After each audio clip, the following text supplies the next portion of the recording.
Good morning, friends. Welcome to day 2 of a very special edition of Golondrinas Live Sessions, the El Rancho de las Golondrinas 50th Anniversary Symposium on the History and Archaeology of La Ciénega and the Southern Corridor.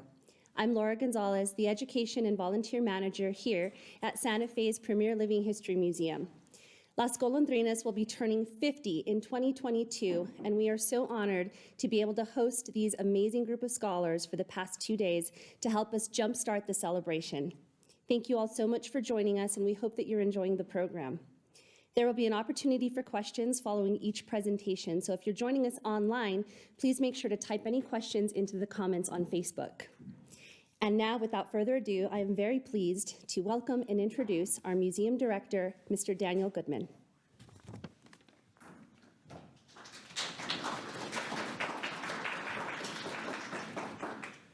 Morning, everyone. Welcome back to the second day of our 50th anniversary symposium. My name is Daniel Goodman. I'm the museum director here at El Rancho de las Golondrinas Living History Museum, and so happy to have all of you with us. As I stated yesterday, the goal of the symposium is to provide the museum and the public with a better understanding of Las Golondrinas and the immediate area's exceptional heritage that can be incorporated into interpretive narratives shared with the public, as well as to kick off events marking the 50th anniversary of the museum's founding in 1972. As Las Golondrinas looks to our 50th anniversary celebrations, the symposium is key in answering the question, why celebrate Las Golondrinas? As an institution that hosts numerous public events throughout the year, it's important to remember that we are the keepers of an important cultural landscape that would otherwise be lost to housing developments or broken into small parcels, making it impossible to provide an immersive environment.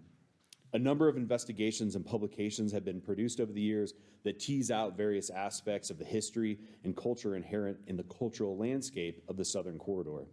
By bringing these scholars together, present and discuss, and making it available to the public, we are closing the loop on an important collective body of work that tells us a great deal about the people that came before and how their stories shape our lives today. Combined with a physical landscape that can be explored and engaged with hands-on, it's a powerful educational tool that should be both celebrated and continue to be made available to everyone for the next 50 years and beyond. And now to kick things off this morning, I would like to introduce Michael Romero Taylor. Mike's been working for the last 40 years in the historic preservation. His experience includes historic site management, architectural conservation, management of cultural routes, museum visitor center management, and archaeological site preservation. Mr. Taylor retired in 2019 from the National Park Service. He currently serves on the board for El Rancho de las Golondrinas Living History Museum and is the co-chair of this symposium and will be speaking to us about the cultural landscape of Las Golondrinas. Mike?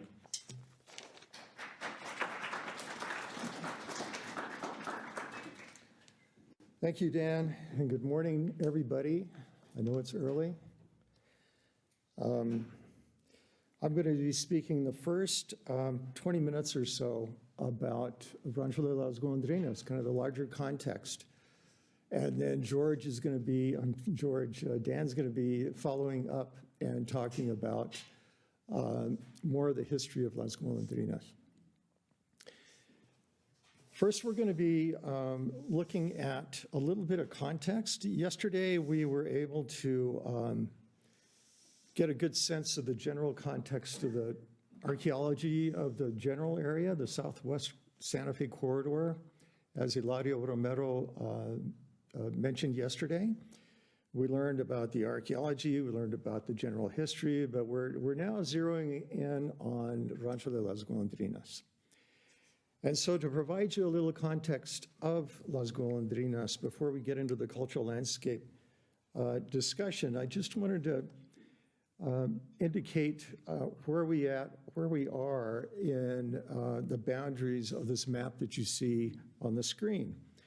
Rancho de las Golondrinas has approximately 475 acres. It's relatively a large parcel of land when you think of all the growth that's taken place around the Santa Fe area the last 30 or 40 years. The blue outline that you see there basically captures what the boundaries of Rancho de las Golondrinas is. And if you look on the southeast border there, you can see the interstate.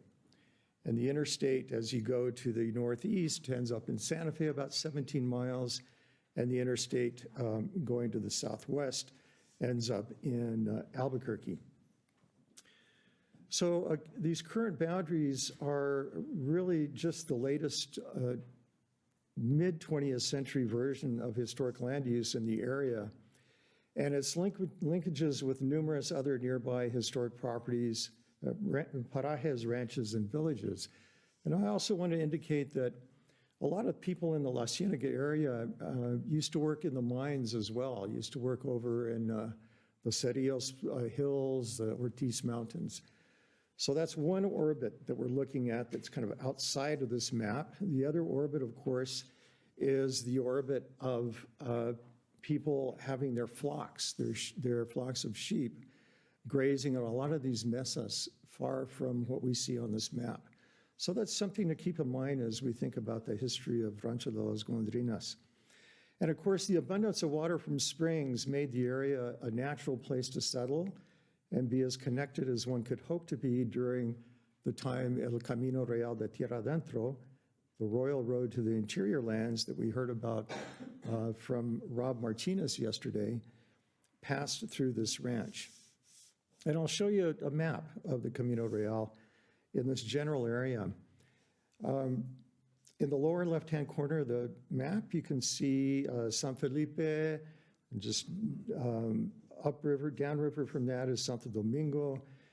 And from about that point, as it is with any road system that approaches a metropolitan area like Santa Fe was during the colonial period, it was the biggest place around. So it's natural that as roads approached Las Golondrinas, they would braid out depending on where the ranches were and the best modes of transportation were. Santa Fe Canyon was a really good way to get to Santa Fe, but during spring runoff, there'd be a lot of boulders that would be washed into the way, and people would have to use alternate routes to get to and from Santa Fe. You can see La Ciénega right there in the middle. Las Golondrinas was certainly one of those major parajes on the way into Santa Fe and the way out of Santa Fe. And just as an aside, on the right, the image on the right is a picture of El Camino Real de Tierra Adentro, a trail segment that exists on this property. It's listed on the National Register of Historic Places. And it's those kinds of resources that really help make up the cultural landscape of this incredible piece of property. A real brief background. The history, I know Dan's going to be talking about this immediately following my presentation. There's been a lot of research. I shouldn't say a lot. There's been some research into the Spanish archives that have confirmed that Hispanic ranches and farms existed on what is now El Rancho de las Golondrinas property and the immediate vicinity since the early 1700s. Las Golondrinas was separated from the larger El Alamo Ranch. It was owned by José Riaño when it was inherited by Riaño's foreman, Antonio de Sandoval, in 1743. And the property continued to be worked throughout the rest of the 18th and 19th centuries with owners such as Manuel Baca y Delgado. And yesterday, those of us who were here in the room were able to visit this building, which is depicted here on the lower right-hand side. This is Manuel Baca y Delgado's house and his family's house. And so that's automatically, that's a real tangible link to the history here at the ranch with families that still live in the vicinity today. And the Gonzalez and Pino families are certainly very much in the valley during the 21st century. Archaeology, I know Amanda's off with trying to get the coffee right now, but she'll be here talking about archaeology very soon. And I just wanted to mention that 51 sites are recorded on the 475-acre property. And these sites range anywhere from the archaic through the ancestral Pueblo, Spanish, Mexican, and territorial and statehood periods. And we learned a lot about the general context of these epics through Steve Post's presentation yesterday. And buildings and structures, 46 buildings and structures on the property dating from the mid-19th century to about the present. So a cultural landscape is a lot more than just archaeology and buildings and structures. A cultural landscape is a geographic area including cultural and natural resources and the wildlife therein associated with a historic event, activity, or person, or exhibiting other cultural or aesthetic values. And this definition comes from the National Park Service Department of Interior, and it's a bit bureaucratic. But the basic essence on this is that lately a lot of people involved in preservation, not only here nationally but internationally, are looking at really not separating the natural aspects of the world from the cultural aspects of the world. In fact, a lot of people are using the term as one term, culture, nature. They write it out as one word. So that's what we're looking at here at the ranch. And we have a wonderful opportunity to do that with 475 acres. So here at Rancho de las Golondrinas, the cultural landscape, it's significant, and it's dating back thousands of years to the Archaic period. And this multi-layered landscape comprised such elements as the acequias, the fields, the fences, the rock outcrops, a creek, arroyos, circulation patterns, exotic and native vegetation, archaeological sites, the built environment, including the historic and modern structures, fauna, wildlife, soundscape, the auditory qualities, smells, and things like the night sky. A lot of intangibles are also very much constitute what a cultural landscape is all about. And one really only need venture outside the museum boundaries to see how drastically the neighboring land use over the past 30 years has changed. This area that we live in, and my wife and I live here just about 1.5 miles away, and we're very fortunate to live here. This has become basically the affordable place for a lot of people in Santa Fe to live. And so there's been a lot of development out here the last 30, 40 years. And it's changed quite a bit from, say, what George Palahimo remembers as a child growing up here in the valley, or even from what his son Sean remembers. I must say that just outside our boundaries, we have two families, the Gonzalez and Simon's family, that have large pieces of land that are very significant, and they're keeping those intact. So a cultural landscape report. We know that there's a wonderful cultural landscape here constituting 475 acres. How do we wrap our arms around what are the significant features here at the ranch, here at the museum? So the purpose of a cultural landscape report, there's an acronym that's called a CLR for this, is to document and analyze a historic landscape in order to provide recommendations for its future preservation and use. And through a cultural landscape approach, all cultural, natural, recreation, and visual considerations are discussed in one study and management document. And that's what we did in 2019 here at the ranch. The staff, the board, with a lot of help from the volunteers, worked with the contractor to develop this cultural landscape report. And that report provides the basis for making sound decisions about future management, treatment, and use while ensuring preservation and protection of elements that make that property significant. So in order to do that, again, it's a large piece of land. We decided to break up this land into zones. On a map, we decided to do that. So here we are. You can see, I think on the cursor on the screen, that we're right about here, the education center. This is the parking lot. This is the visitor and operational zone that was identified. We identified the historic zone where the Golondrinas and Baca Placitas are located, as well as the archaeological site of the Torreon. And we identified this lowland area, which was the agricultural fields, the agricultural zone, with a lot of historic buildings as well, predominantly log buildings that were brought in from the northern mountain villages in the late 1960s, early 70s. And then down here, we have what we call the residential zone, This is a zone that's, everything else I'll be talking about south of here is not open to visitor services, but it all serves as a buffer zone. This is the residential zone where a lot of some staff and volunteers live on this ridge. And this ridge is one of the most important historically identified places on Rancho de las Golondrinas property. A lot of wonderful archaeological sites right up in there.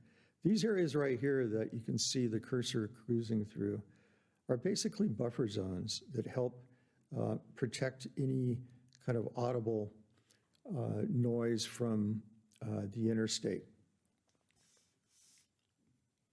So with each one of those zones, we looked at the landscape characteristics that make up a cultural landscape. Buildings and structures, here's an image of the Pino House that we talked about briefly yesterday. This is a wonderful example of the continuity of the building traditions here at the ranch. We looked at archaeological sites that'll be talked about in a little bit, natural systems and features such as arroyos and hills. We looked at land use, and we saw this image yesterday. This is an image of a map of an area here in La Ciénega where the property lines were identified and delineated. Cultural traditions are very important in identifying cultural landscapes. And here are just a couple of images. One is how people farmed this area traditionally. Another is, for example, how the ditches were cleaned on an annual basis. So we're looking at those two as significant aspects of the cultural landscape. Cluster arrangement and spatial organization, where the different buildings are concentrated here. We have a concentration right where we're sitting with the visitor zone, the visitor and administration zone, and then we have the historic zone where the Vaca Placitas are.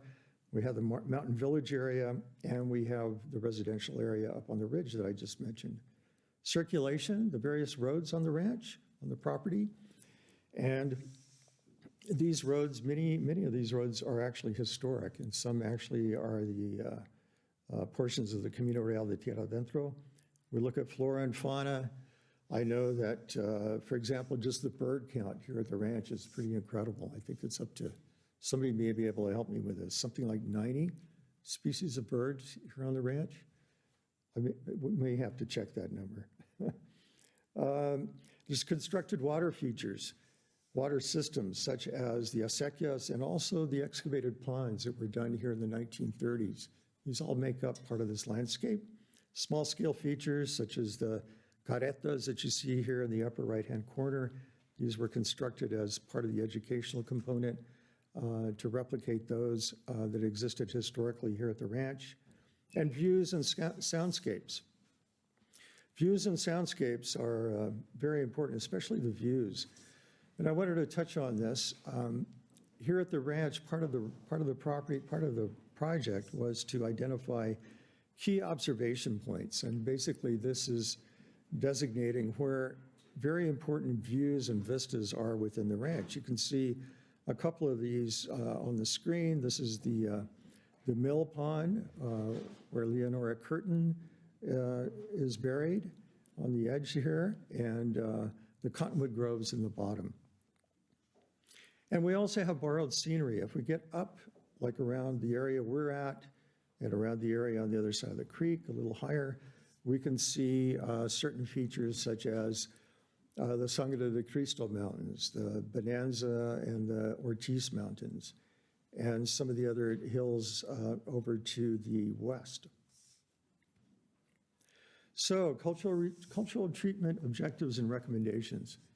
And actually I asked, maybe I didn't remind you, Dan, to gently move me out of the way if I go beyond 20 minutes. And I'm seeing that I'm a little over that. So bear with me, we have just a few more slides, and then we'll be turning it over to Dan. Cultural treatment objectives and recommendations. So what did the report come out with? I came out with such issues, priorities as addressing maintenance backlog. And here at the ranch, we're very fortunate to have a crew that knows how to deal with this very well. With any type of maintenance, we're always a little behind.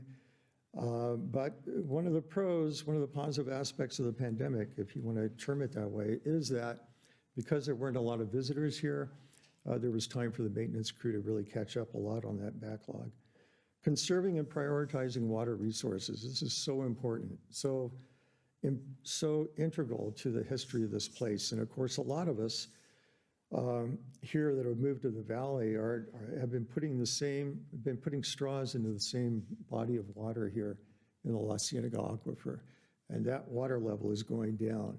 And so much of the importance of this museum really depends on the availability of water. So we're looking at ways to maximize the protection of those water sources. Historically and environmentally appropriate plannings we're looking at here at the ranch, and we're looking at the need to make sure that we monitor these archaeological sites and protect them from any surface disturbing activity that might take place. And a few more objectives and recommendations are right here. We're looking at managing these scenic views, the scenic integrity on site and off site. And one good example is a proposed cell tower that's going up right here on the ridge, maybe, but the museum is in close conversation, negotiations with the proponents to either get the cell tower removed or moved off, or to minimize any impacts if it is indeed built there, right there next to the water tank. Night sky and auditory qualities. A lot of the properties here in La Ciénega, and especially this one, has some beautiful night sky. I know we're not open too often to visitors during the evening, but this is a quality that I think is very important to protect. Auditory qualities, we mentioned yesterday briefly the problem with our neighboring airport, and I think we need to have continual conversation with the airport officials to try and minimize flights that would be coming over this area. Designing and constructing small-scale features such as benches, trash receptacles, how to make those fit into the environment a little better, including sign planning, and planning for accessibility. I know a lot of us have been here at the museum with elders, and I'm actually starting to understand what all this means. The idea of pushing a wheelchair from here to the other side of the property is a little challenging. And so what we're looking at in the future is to try and come up with ways that we can get those with mobility and impairment to be able to get to the other side of the museum in a more effective way and still protect the qualities that make this place so special. And finally, we have a final slide here from me. This is a slide about the National Register of Historic Places. It's an official list of the nation's historic places worthy of preservation. It was authorized by the National Historic Preservation Act of 1966. The National Park Service's National Register of Historic Places is part of a national program to coordinate and support public and private efforts to identify, evaluate, and protect America's historic and archaeological resources. And the reason I bring this up is because here on the property, we have two properties that are listed on the National Register. One is the acequia, that dates to the mid-1700s, a very, very significant property for not only us, but for the whole state and region. And about 8 years ago, we got listed, a segment of the segment of the Camino Real de Tierra Adentro, an image of which I showed you a little while ago. Now we're looking at nominating this whole property, or at least the property being interpreted to the public, to the National Register as a historic district. And this is being done to really focus on how important it was 50 years ago that Leonora Curtin and Y.A. Palahimo came up with a vision to establish this very important property and to get to the point where we are today, which is 50 years later, and we're going to be talking about that later on this afternoon. So we're hopeful that the National Register nomination for this district is going to be positively considered and potentially even listed sometime next year. So what I'd like to do now is, and Dan, you didn't push me out of the way. I went over a few minutes. But here we are. I'm going to introduce Daniel Goodman. And most of us know Daniel Goodman here at the property. He has worked in museums for over 20 years. His experience includes collection management, curation, and historic site management and preservation. He currently works for El Rancho de las Golondrinas and has held positions at a number of other institutions, including the New Mexico Museum of Art, the Museum of Indian Arts and Culture, the Indiana State Museum, and the St. Louis Mercantile Museum and Library. And I must say that many of us know how fortunate we are to have Daniel Goodman as the director of this museum. And many of us say that Daniel is the best director of any museum in New Mexico. And I totally believe that. So with that, Dan, here we go. It's all yours.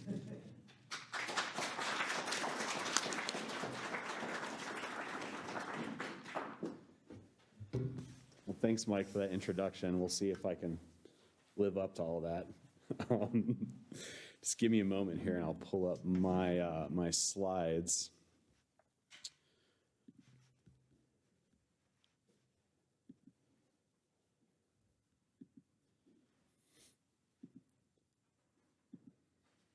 All right. So as Mike said, I'll be speaking briefly on the on Las Golondrinas today and jumping into our master plan as informed by our cultural landscape report. For those of you who don't know, Las Golondrinas is a private, nonprofit living history museum on 500 acres. We have 34 historic buildings, 10 modern museum structures, our own utilities infrastructure, agricultural fields, animal husbandry program, artifact collection of over 3,000 pieces, 12 full-time staff, 25 part-time. We utilize over 100 core group of volunteers to run Las Golondrinas. This museum is one of the largest and most complex cultural institutions in the state of New Mexico. And we are the keepers of a largely underrepresented history, and it's something that I'm proud to be a part of. Our focus is on the everyday lives of New Mexicans in the Spanish, Mexican, and territorial periods. And we share this history through the interpretation of the cultural landscape, its buildings, and traditions. As a living history museum, guests come to not only see the real thing, but to experience the real thing. We specialize in taking history out of locked cases, putting it in the hands of our guests, and getting them hands-on with history. And the museum welcomes over 50,000 guests annually, 20,000 school-age children each year, and we continue to offer free admission to the museum and festivals for guests under 12. We also have free admission for New Mexicans on Wednesdays, and we won't turn anyone away if they tell us they don't have the ability to pay. We also cover the cost of buses for schools that can't afford them. The museum also provides exclusive use of the property to fourth graders in the spring and fall during our New Mexico Heritage Days event. Over the course of 8 days, we will see around 10,000 school children from all over New Mexico, southern Colorado, and West Texas. And to this day, people still tell us that they first came to Las Golondrinas in the 4th grade, and that Las Golondrinas continues to hold a special place for them, and they in turn bring their children back to Las Golondrinas. We hear that all the time. And that's really the power of cultural preservation in places like Las Golondrinas. You know, culture at times can be an elusive medium. You can't always put your fingers on it, but historic places, physical spaces, immersive environments, and language are powerful when telling stories and when preserving history. And it's something that we take pride in doing well. But ultimately, we want all New Mexicans to have a sense of pride and understanding of their history and cultures, and of New Mexico's important place in the American story. What we're doing means something. It's important, it's relevant, and it matters. And I see the incredible heritage of this institution and where we can go by building on this legacy with the support of our community. As we've heard from other presenters during the course of the symposium, the history of and human habitation in this valley goes back thousands of years. It's an exceptionally rich history. And in picking up where they left off, we know that by 1738, there's a man named Jose Riaño Tagle who owns El Alamo. Las Golondrinas is a part of El Alamo at that time. I actually refer to Las Golondrinas as sort of the back 40 of El Alamo.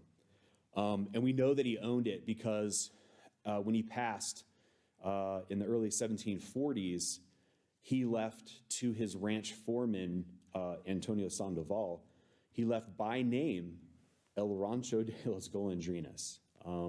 For all we know, Antonio and his family were already living in this part of the property. And this is further reinforced by the journals of Governor Danza, where he writes about during his expedition to Sonora, how coming out of Santa Fe, he stays at Las Golondrinas with the Sandovals. And as we heard yesterday, talking about El Alamo with Dr. Camilla, that, El Alamo and Las Golondrinas are linked. Some we know about it, some we're still trying to discover, but both seem to have this shared duty in some ways, or a transfer of duty over time of being a paraje. And it makes sense. It's a large piece of property, and you can help out a lot of people who are on the Camino Real. And it's most likely Antonio and his family that did a lot of the historic terracing of the fields here. So this is still a lot of information. We're trying to tease a lot of this information out and bring this into our interpretation for our volunteers. So, history is always a work in progress. By 1795, the property is owned by a man named Manuel Delgado, who's actually an ancestor of Michael Romero Taylor, arguably one of the most successful merchants in New Mexican history. And he acquires the property and other tracts of the property as well. Very well off, actually. Manuel, the Delgado house is back in Santa Fe. So this individual owned a number of different properties, a number of different ranches. May have spent some time out here, was definitely spending time in Santa Fe and other areas for sure. Later, his daughter Manuela and his son Manuel are given sort of joint ownership of the property to some extent. Both are involved in the Golondrinas mill that's here. So we know that there's a grist mill as well. And it's at this time that Manuela and her husband, Francisco Baca y Tarus, of the Vega y Cocas, this is when the Vega y Cocas come in, right? The Vega y Cocas were actually further down the valley a little bit. Again, that evolution of what we understand about the property.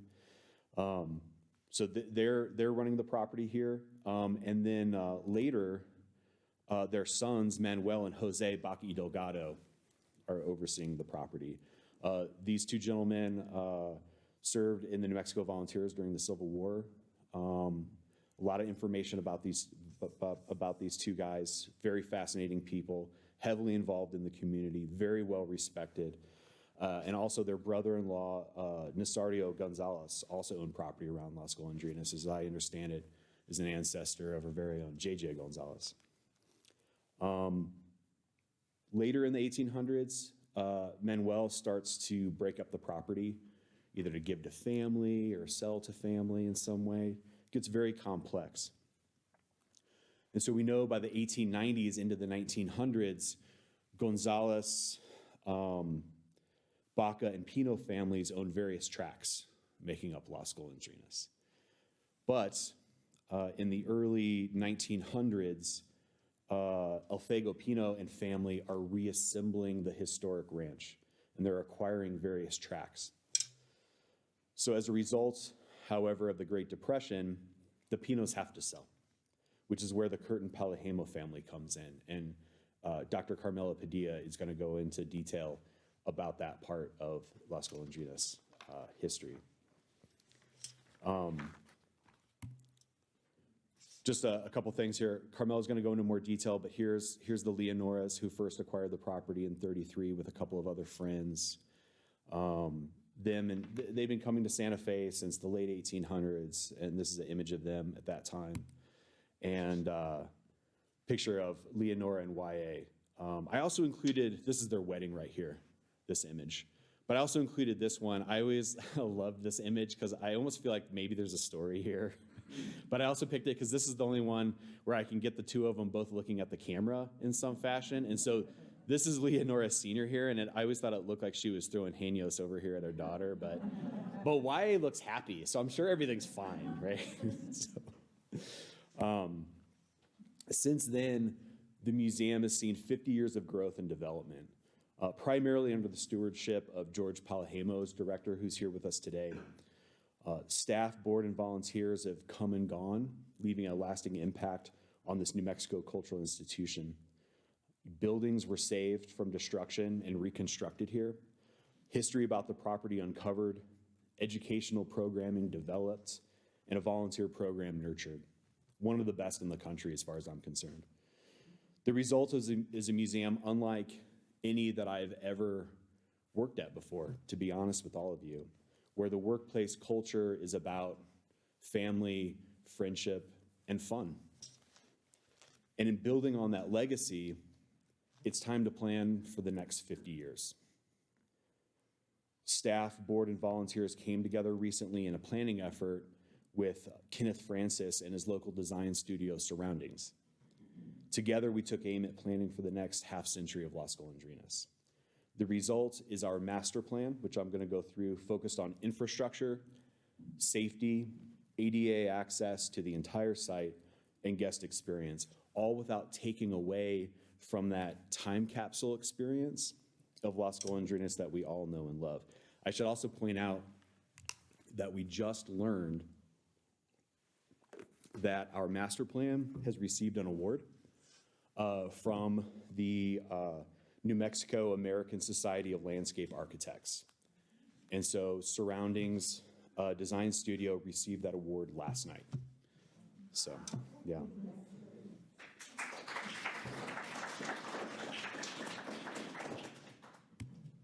So the master plan relied heavily on the cultural landscape report in providing direction.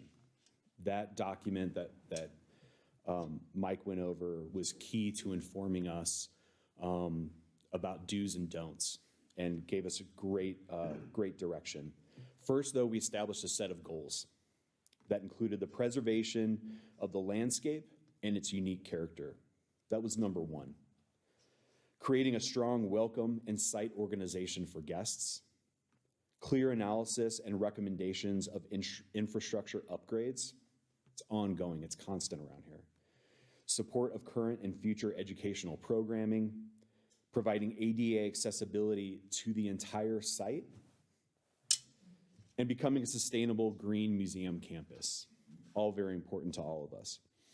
In the site analysis, the plan evaluates our various ecological zones, of which we have a number of them.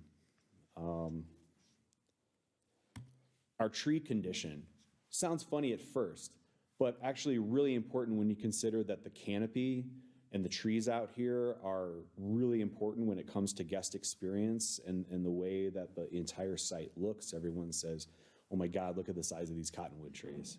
Or look how beautiful they are in the fall, or it's like it's snowing in July, right? So Kenneth and his team really went in and took a look at all of our trees. So for those of you who can see anything that's green, that tree's good, healthy. Yellows, questionable, we need to take a close look at. Maybe there's some mitigation we can do. Reds, we need to figure something out. And in some cases, maybe cut them down, in which cases with some of these we have, just because they could be a safety issue. But this was very helpful for us. Slope analysis. This was key in helping us figure out our ADA accessibility issues. Not just getting into buildings. That was a part of a separate study that I'll show a slide about. But with this one, as you're looking at it, anything that's red or orange is not even close to ADA accessibility when it comes to how steep something is. And you can see right here, here's our main artery right here going down to the lower part of the property, which is like one of the biggest offenders right there. So this was incredible in helping us figure out, okay, well, how are we going to thread the needle on this? Because it's a major issue. We did a hydrology analysis to understand watersheds and sensitive ecological zones, of which we have many very sensitive areas on this property. So this was exceptionally helpful for us to take a look at and figure out what directions we can go in and maybe areas we should avoid. We looked at our current pedestrian circulation around the site. How are people accessing the property and moving? We did site use analysis for large festivals to understand the impact on various zones over a period of time. We looked at our wastewater infrastructure and handling large festivals and day-to-day operations. And we also did a historic building analysis, which included preventative maintenance priorities. This also included building site use. So this is just one slide of many that shows the different ways in which we use our buildings, all color-coded, whether it's maintenance and operations, whether it's about guest services and orientation, administrative, or if it's a part of the interpretive narration of the site and the tours. We also looked at building origins, chronology, and periods of significance to interpretation. This slide and the next one were very interesting to our interpreters especially. And this right here shows the different areas that our log structures come from. And roughly gives you an idea set in the geography here of where they're from. And I should point out that we have the largest collection of Hispano-built log structures anywhere in the country. And I'll keep throwing that superlative out until somebody proves me wrong. And here's the next slide. This one's great. I love the visual impact of this one. It shows where they came from. So many from the mountains, from Truchas, how far away, and it links them all. Look, I mean, we've got tons from Truchas right here if you look at these blue lines. This was great. We looked at the graphics on site, and we discovered that we are all over the place when it comes to design and color palette.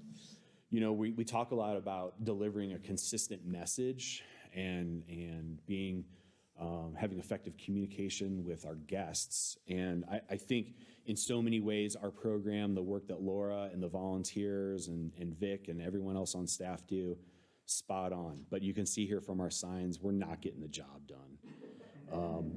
We can do better. But this was really great for staff to see, and we try not to take ourselves too seriously, so we got a pretty good laugh out of this one.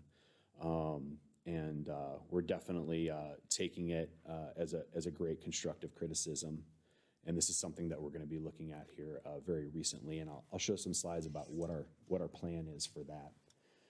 We also took a close look at the arrival sequence to the museum from Los Pinos into the parking lot and through the front gate and orientation, for guests to get around 200 acres. I can tell you, it's an enormous daily undertaking. Just getting people to the parking lot, just getting people here is a big undertaking. But then to get them on site through admissions and oriented, there's staff here who can tell you all about it. It's a lot. It really takes time. So we took a really close look at how that sequence happens. How can we shore up any shortcomings that we have? And all of that was done in preparation for the master plan. This is all a part of the process. So we didn't just, kind of dive into it with a bunch of ideas with no base in reality. The project that started the whole conversation was our parking lot.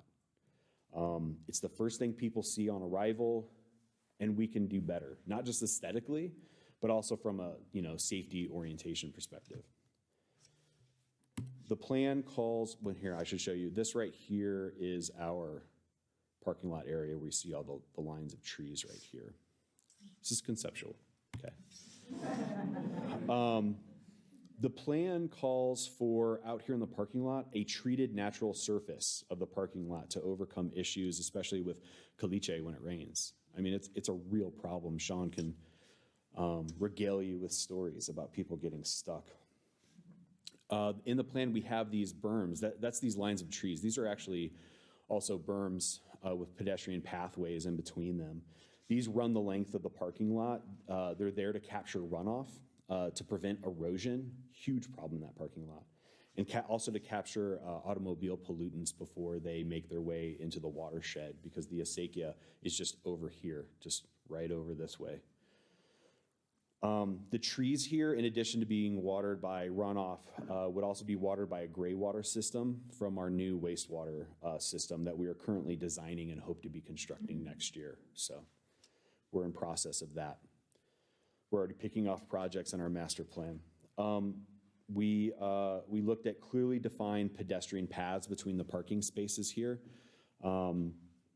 Right now, there's just hordes of people that just come flooding across that parking lot as other people are trying to pull in. So we're really trying to look at the guest experience and safety as soon as they drive in. I think it's very important to set the tone early. We also looked at safe drop-off zones for school kids. This bus parking over here with a safe walkway right over here to the admissions area. And also an expanded pedestrian-only area right here so that groups can form up safely before they head into the museum. We also looked at a reorientation of the entrance to the museum, right? Right now, people come through this gate. And so we looked at making it currently the Ed Center, the building that we're in now, if people were to come right into here for admissions rather than wandering through the gate and aimlessly sort of stumbling and finding their way over to the gift shop, we hope, for admissions. So there's a better way that we can do that. And so this is an idea about how that might happen. And then, of course, they could exit through the gift shop, as the book says. And here's a conceptual of what that front area might look like. Here's the current front gates. Here's that Ed Center with a portal around it. People coming in this way through the main door. We can still use these gates for large festivals. We have a whole system out here about how we can get people through with, believe it or not, built-in ticket windows instead of setting tents up out front. It just makes everything look nicer, it looks clean, it looks good, and it really helps our volunteers out who put so much time into helping us get a large amount of people into the museum during festival days. In support of programming, ADA accessibility and providing access to new parts of the property, we conceptualized a new education center overlooking the wetlands behind the office, which is right here. This includes an ADA accessible wetlands loop trail right here that ties into the education center for programming. And it brings school groups closer to an important historical and ecological area of the property. This really kind of becomes very much an outdoor classroom here. And many of you saw that yesterday when we took the walk over here to the Torreon archaeological site. And this is a conceptual of looking at the backside of the Ed Center. Obviously, the front needs to match what everything looks like, but on the backside, we can have a little more freedom to play. And this is as if you're walking on the Torreon Trail over here, looking across this first pond back to where the Ed Center would be. And you can see here the glass panels, the idea is that these would fold open, making it feel connected to whatever's happening outside when you're attending programming.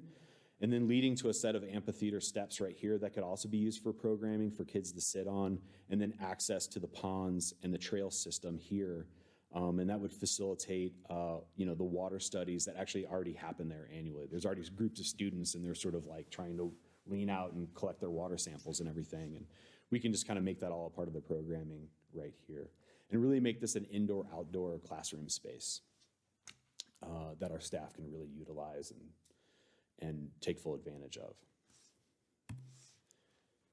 Here you can see a concept for the new ADA path that would lead down to the lower half of the property. That would be right along here.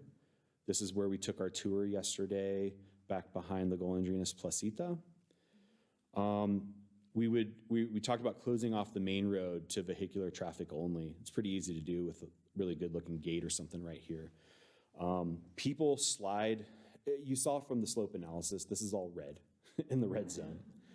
And people slip and fall on here all the time. We've had twisted ankles, broken wrists, bruised tailbones.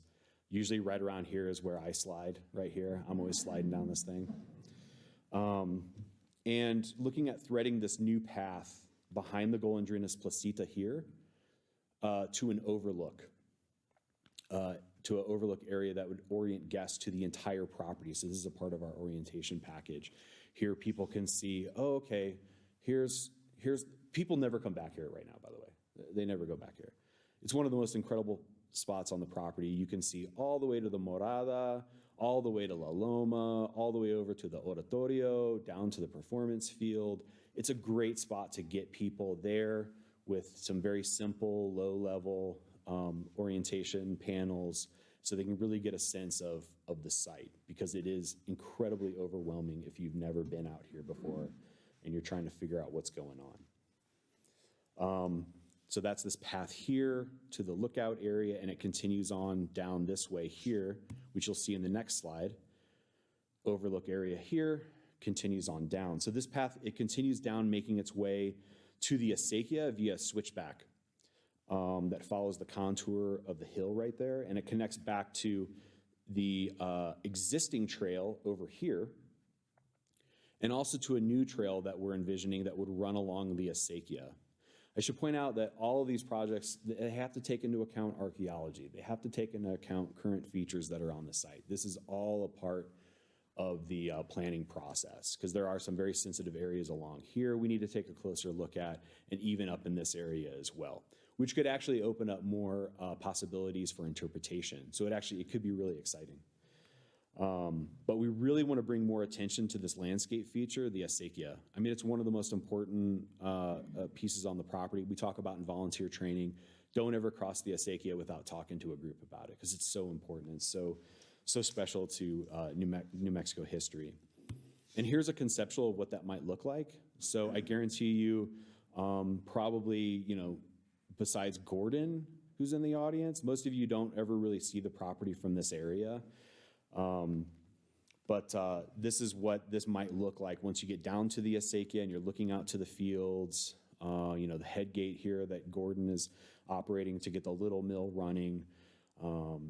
So if this is something that we can do and keep it sensitive to what's happening down here in terms of landscape features, then I think that's a real win for our guests to be able to really get a good sense of how the acequia moves with the property.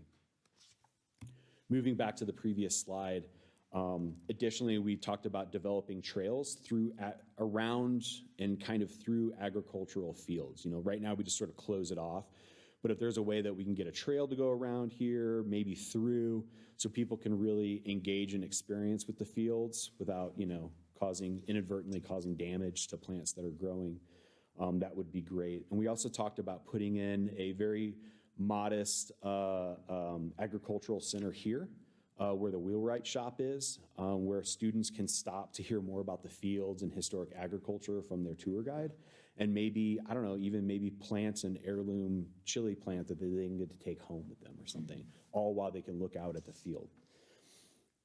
Okay.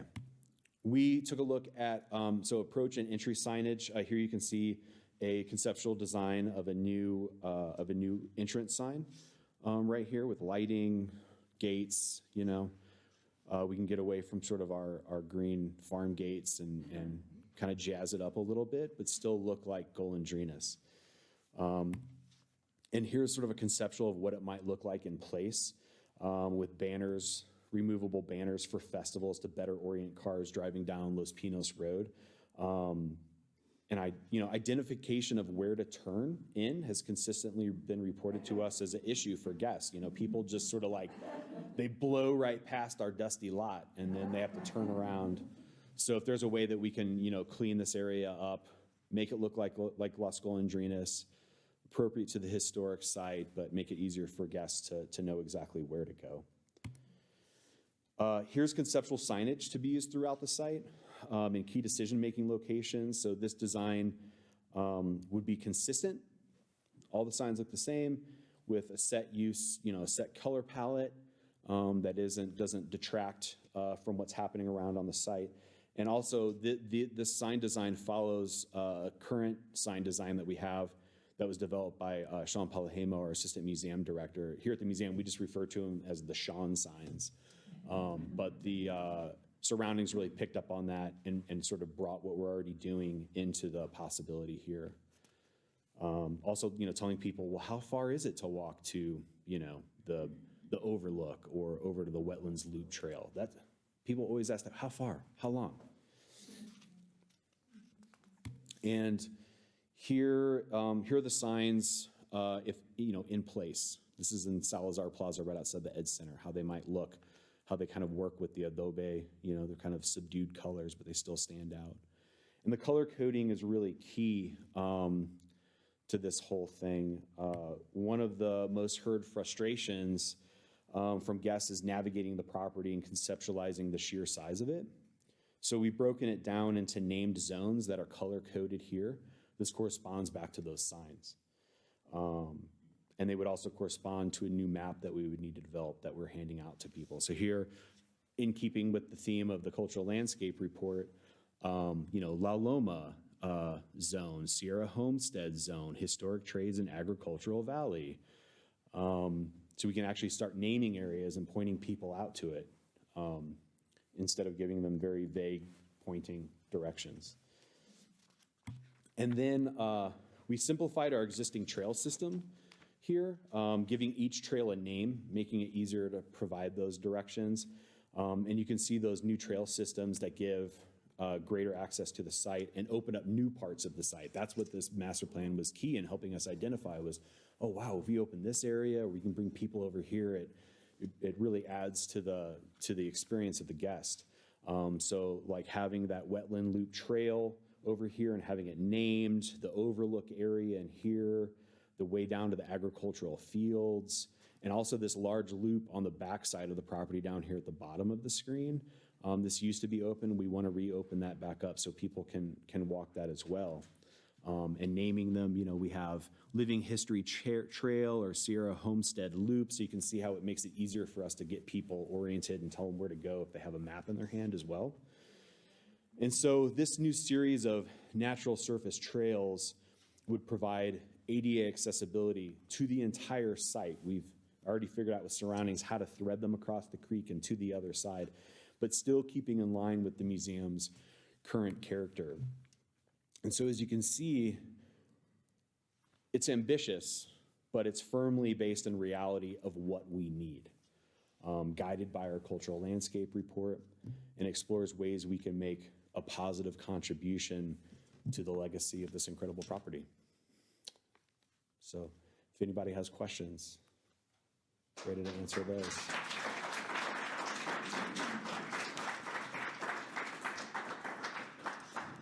Carla, yes. Talk a little bit about the time frame when you expect to do these things and how we need the fundraising for all of this as well? Yeah, absolutely. And so we'll be talking more about this in 2022 as we celebrate our 50th anniversary and about planning for the next 50 years. We asked surroundings to break our master plan down into discrete projects so we can pick it off. So we're going to be tackling this project by project. Our first one is the wastewater system. We all decided, that it's not the prettiest project. It's something we have to do. We can make the investment in that ourselves, and really, kick off the master plan. So that's what we're working on first. The next thing we want to really look at is that site orientation around the property. And in talking to volunteers, and other staff and board, many believe that's really something we need to take a close look at and really pick off. Plus, it's a good win for the museum. It looks good. It's for the guests. It really helps people get around the property, and that would be a fun project to work on. So that's how we're looking at picking it off, and we'll get going on this plan. We're already going on it now, and we'll just keep picking projects off as we move along. And it's going to take a few years, and it's going to take the support of our community, and we'll be reaching out to everyone to help us out with it. So, yes. There's another small mill down in the agricultural area below the acequia. Are there any plans for that? As we're looking at orientation of people around the property and staff being able to take on these projects, that's a project that's been on our shelf for a little while because it's there. It's been reconstructed. We believe that's the original location of the Golondrinas mill site based on oral tradition. So yeah, we'd love to bring that more into the fold of interpretation. As far as necessarily having it run, not necessarily, because I can tell you, and Gordon can attest, just having one that we're trying to run is a lot of work, let alone having also the overshot wheel. But if we can bring that more into the fold of interpretation, yeah, that's definitely something that staff's wanting to pick off. Yes. Do we have a year of construction for the Pino House? A year of construction. Yeah, it's early 1900s. As Jonathan Craig put it, kind of in 1916, 1918 time period. If I'm remembering correctly from the Historic Structures report. Yeah, it's kind of a moving target on that date a little bit. But that house, interestingly, connects with other houses here in the valley. This was being talked about a little bit yesterday when Dr. Camilla was giving her presentation. All those houses were connected to the Pino family. So the one that's at Ojo Santa Fe, the one that's at where we believe El Alamo was, and the little bungalow that's up on the hill as you leave Las Golondrinas, and our Pino house here are all similar in style and construction, and all somehow related to the Pino family. So, yes, sir.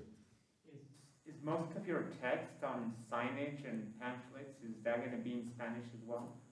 Yeah, so we do currently have, our guidebook is also in Spanish. That was a project that we took on a couple years ago to get that done. But yes, that was a big part of our conversation. And it's a big part of our conversation with the education department is utilizing all the Spanish words and terminology that we can, especially when we're talking about weaving. It's not a skein of yarn, it's a madeja and all these kinds of things. So yes, signage we want in Spanish as well. Yeah.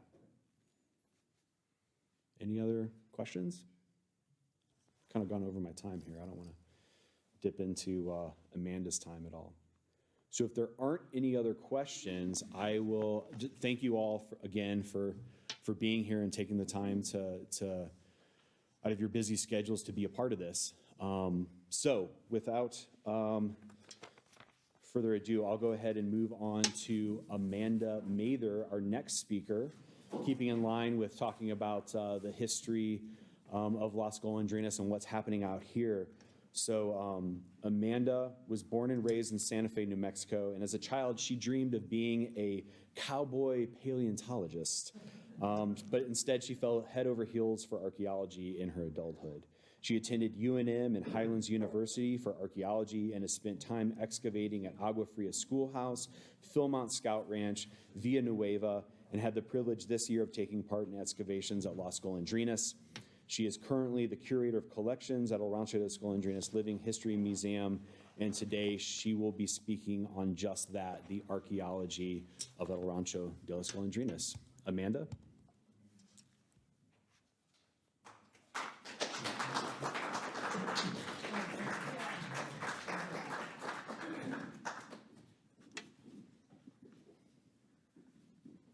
I'm trying to figure out if I need the step. Do you think I need the step? Vic will take care of it. Okay. I think I'm okay. You guys think I'm okay? I know I'm short, but like, do I need a step? Is it that bad? Can you see me? No, you probably can't. The camera because of the laptop. Well, my inferior genetics do it again.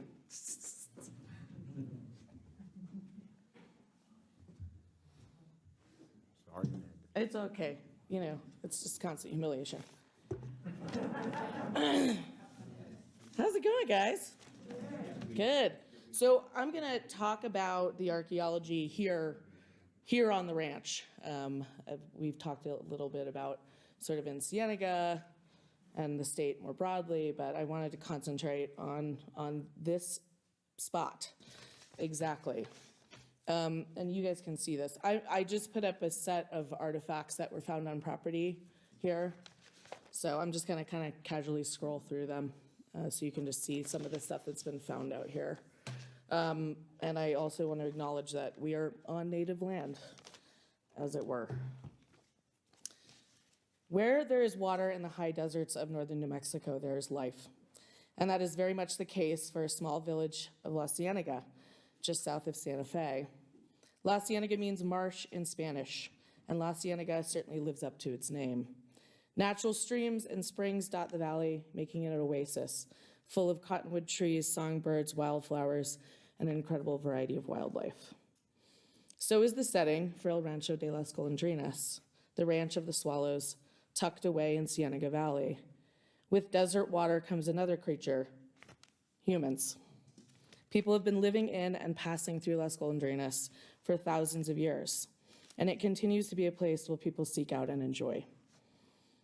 Although in researching this, I did not find any evidence of peoples being here in the Paleo-Indian period, the earliest period of occupation we know of in these Americas, dating from, and this is an incredibly fast-moving target, about 21,000 years ago to 9,000 years ago. I've never found a Clovis or Folsom Point, which are the projectile points that are associated with that period of human occupation. And if you will hear me scream for miles around. There is not a ton of Paleo-Indian evidence in this part of New Mexico, ironic in a way because the two types of projectile points associated with this period of time are named after two New Mexican towns where they were initially discovered, Clovis and Folsom, respectively. If you've not fallen down the rabbit hole of these two amazing archaeological stories and the people behind them, I recommend it. George McJunkin belongs on a postage stamp, and I will die on that hill. Not finding concrete evidence of Paleo-Indian occupation here at the ranch is not a total surprise. The total sum of Paleo-Indian artifacts, as Stephen spoke to yesterday, could fit in a dresser drawer. And a lot of the ones that we have found appear to have been picked up by ancestral Puebloan people and taken home, because if you find something cool, you pick it up and you take it home.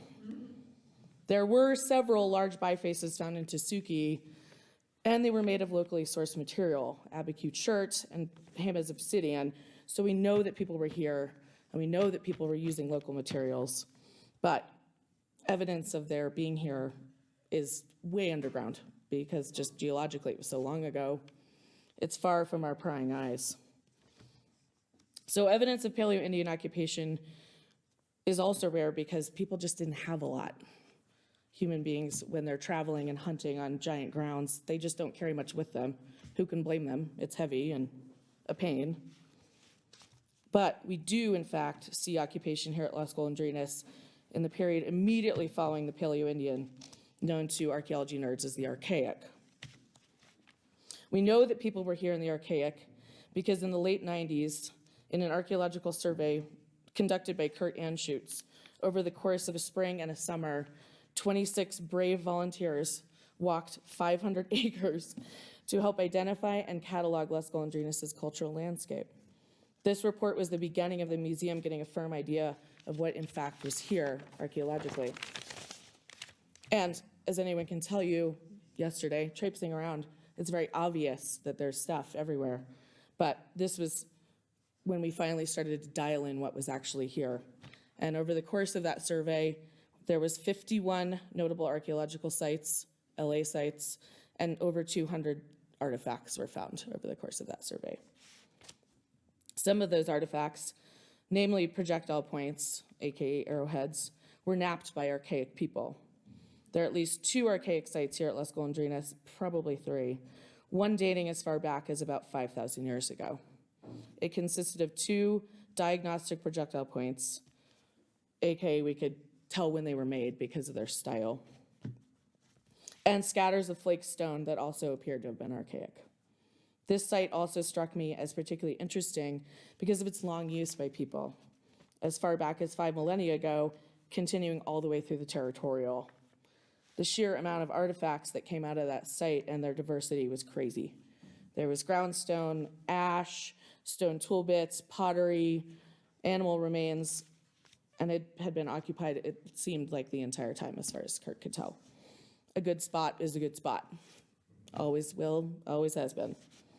So the archaic period of human occupation is nicely represented here at El Rancho de las Golondrinas, going to show that this place has long been a choice spot. And this moves us on to Pueblo occupation of El Rancho de las Golondrinas. The site observed by our valiant volunteers and written into Anschutz's report spanned the entirety of Pueblo occupation and development in the greater Southwest. Pottery types, as well as projectile points found at the ranch, show us that our little corner of Ciénega was a place that people came and spent time through the span of millennia. What also becomes clear when you're looking at the pottery types here is that this place was a center of human interaction, a place of convergence, where people of different cultures came and met and traded, etc. The varying types of pottery tell us that, yeah, people came and switched a lot. We see representative Santa Fe, black on white, La Ciénega, obviously, Agua Fria, and a lot of other places. It is also clear from the report that not only were people passing through, but some people were staying, at least for some measure of time. There's rock art here on the property, as well as several Pueblo field houses that were discovered, which meant people were staying for longer than just passing through. There's hearths full of charcoal and ash, tools for grinding corn and other plant foods, and the telltale sign of people chipping stone, indicating that ancestral Pueblo people were not just here at the ranch, but really hung out and spent some time. You don't put a mano and metate somewhere where you're not hanging out, because I've dragged them around. I don't recommend it. Water, wildlife, and wild plant food, and it's gorgeous. I mean, who can blame them for wanting to hang out? And if you think of Golondrinas in a geographic context that people traveled through, spent time, makes sense. Near Santa Fe, near the Santa Fe River and the Rio Grande, between mountain ranges and at the confluence of cultural groups as well. And raw resources, it was a good spot to travel from or to. If you're getting chert from Abiquiu or you're heading up to Jemez to grab some obsidian, this is a good spot. I mean, it makes sense geographically. Also, we're right on the edge of the Caja del Rio, which, as anyone who's ever hung out up there or has looked at it, it's full of basalt. And basalt was the thing that folks used to grind corn. So if you needed to go get some decent basalt, that'd be a really good spot to grab it. So now we're going to move on here to the historic. As the historic period began in New Mexico, La Ciénega and Las Golondrinas continued to play a valuable role in the lives of people here and to the history of the state and to the Southwest more broadly. In the 1999 report, Kurt speaks to 19 historical finds here at El Rancho de las Golondrinas. This includes structure, foundations, corrals, walls, scatterings of artifacts like glass and metal, historic pottery, and so on. More exploration as well as excavation needs to be done to paint a fuller picture of the historical occupation of Golondrinas. And hopefully, with Dr. Trigg on our side, that will be coming. So let us all light candles for her success. I would like to speak to a couple of notable sites here at the ranch. One being the Upper Ciénega Schoolhouse, a one-room schoolhouse that educated Ciénega's elementary-aged children at the turn of the century through the 1930s. The foundation of the building remains, as well as some nice-looking trash. Although the site has never been excavated, we do know its location. I'm not telling. And it might be worth exploring in the future. In 2010, an excavation was completed here at the ranch of a torreon, a Spanish defensive structure that it looked over the Camino Real, where we hung out yesterday. This structure was likely from the 18th century, used for defense, storage, and more than likely later on, a house. The site also yielded some pieces of jewelry and other personal items that spoke to the people whose lives were lived here at El Rancho de las Golondrinas. Simple little things that spoke to lives witnessed. To me, these are the things that are most striking when you're doing archaeology. That little earring, that sweet little ring, you know, and you could just see that woman being like, where's the other earring? Where's my ring? The horror. Las Golondrinas is full of such little wonders and bears witness to those that passed through here and those whose lives were lived here. In the course of researching this lecture, I kept going back and back to this paragraph that Kurt wrote in his final report about Las Golondrinas, and I'd like to read it to you. A landscape's physical spaces are not silent on questions of community, history, and cultural heritage. Simply, people do not need to build visually striking villages or other great monuments across their natural environments to construct richly featured cultural landscapes. The places in which we live, raise families, work, and die are more than pretty scenery. Landscapes are the quintessential product of human presence over time. Do you guys want to check these artifacts out? Yes. Okay, see if I'm smart enough.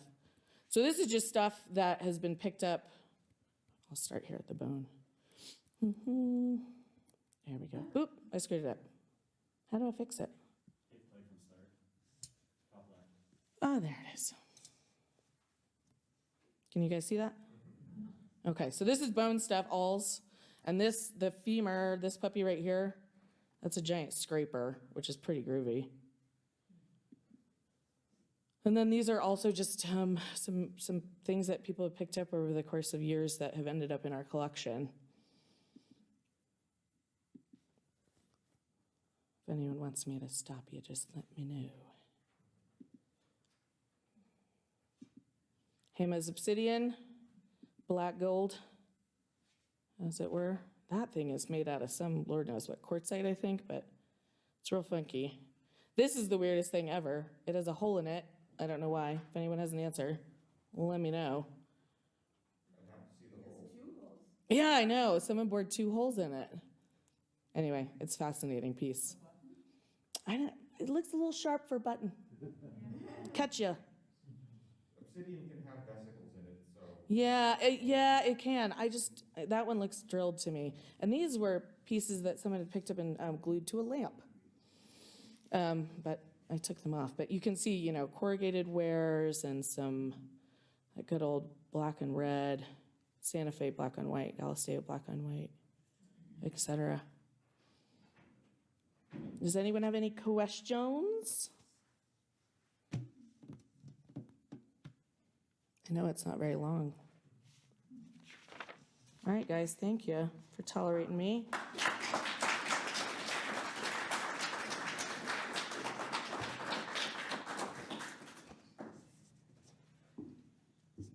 Ooh, sorry, do you want me to help you move this puppy? Sure.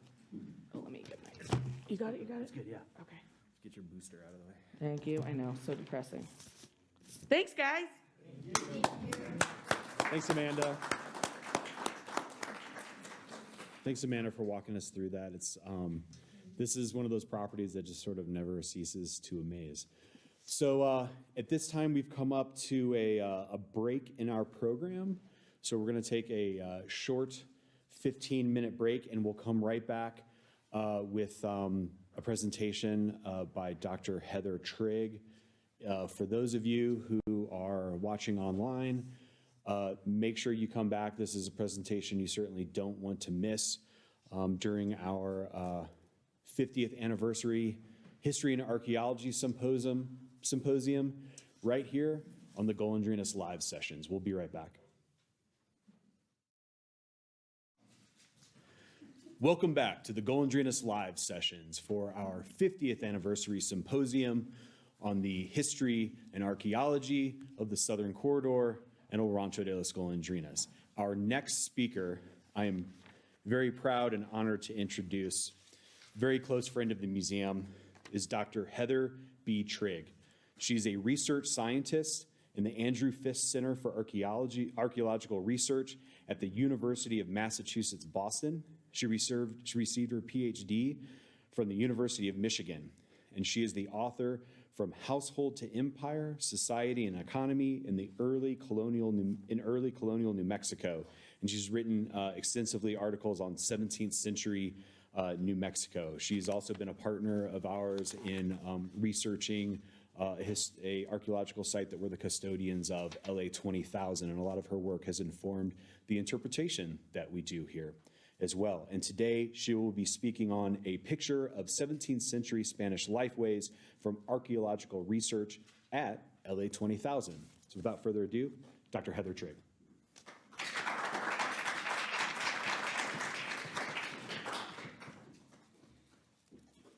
Good morning. It's such a pleasure to be here, and I want to thank Dan and Mike for not only inviting me to be a part of this session, but really supporting my archaeological interests and my archaeological research. I have to confess that this is pretty intimidating to be here with you all. I'm an East Coast academic, and you don't get much more East Coast than Boston. And I come out here pop out here to do excavation and then go back home. And here I am talking to all of you who live out here and who see the landscape on a daily basis and who basically live and breathe this history and archaeology. So I am sort of humbled by this circumstance here. So what I'd like to do in this talk is tell you a little bit about the excavations at LA 20,000, a 17th century ranch. We know we've had excavations going on there since the 1980s. We've done lots of analyses. And then at the end of my talk, I'd like to offer what I envision LA 20,000 to have been.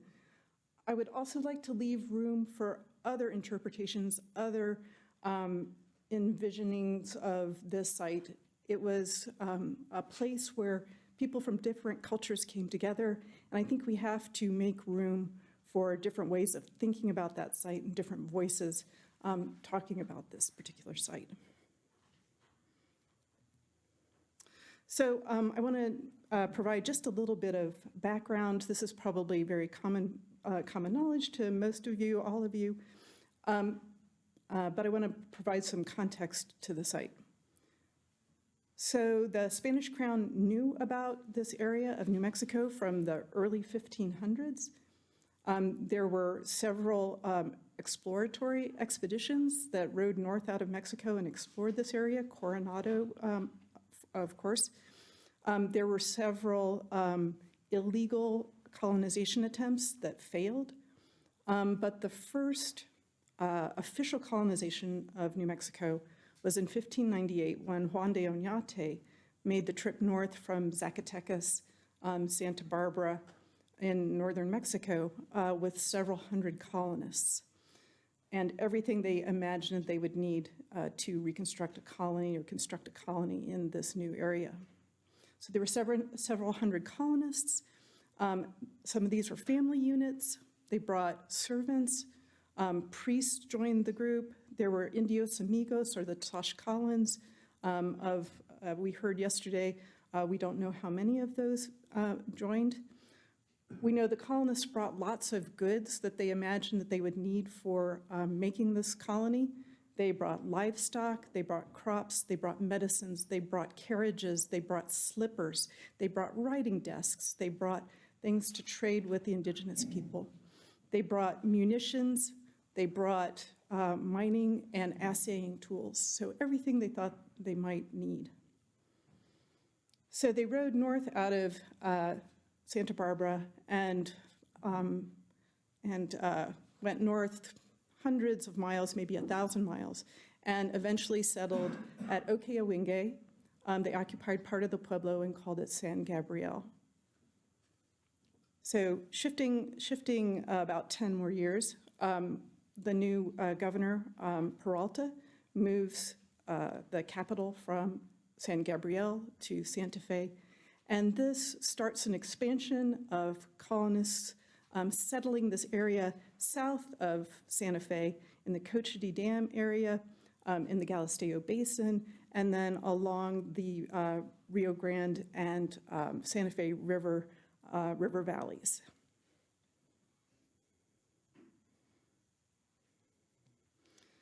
So when I think about these people starting this new colony, I imagine the challenges that they faced and what they were trying to accomplish. So they had to establish a permanent occupation. So they had to make a living here in this land. They were 1,000 miles from Mexico City or northern Mexico, so they really had to be largely self-sufficient, or tried to be largely self-sufficient. They had to adapt to a new social environment, new neighbors, new people that they interacted with and depended on. They had to adapt to a new physical environment as well. So they're several hundred miles north of, or much more than several hundred miles, they're hundreds of miles north of where they came from. So the day length is different, the seasons are different, the growing season is different. So for an agrarian society like these people were, it was a challenge to plant crops that survived and raise their livestock. They also had to interact with the indigenous people. They knew from the outset, it was very well known, that they really were very much dependent on interactions with the indigenous people. The viceroy told them to treat the indigenous people kindly so that they would provide labor. And we know there were some problems with that, but it was very clear that they knew from the outset that engaging indigenous people rather than pushing them away was one of their goals. And LA 20,000, being a 17th century site, is very well situated to exploring these challenges to early colonization. So this is what LA 20,000 looks like right now. It's located in this flat area at the base of this south-facing hill that looks south towards Albuquerque. There's not much on the surface now. It's pretty unassuming. You can see some rock alignments, but there's no standing architecture. But under this unassuming sort of plot of land is the most complex 17th century Spanish ranch that we have in New Mexico.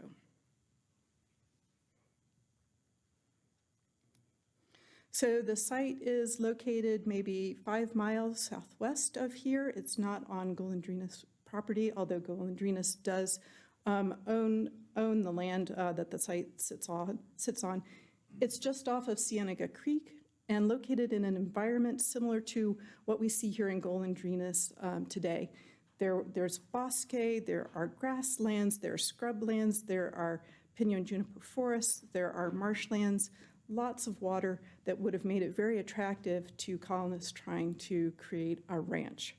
So I think it's fairly easy to understand why they settled there. So I want to talk a little bit about the history of excavations because people have been working at LA 20,000 since 1980.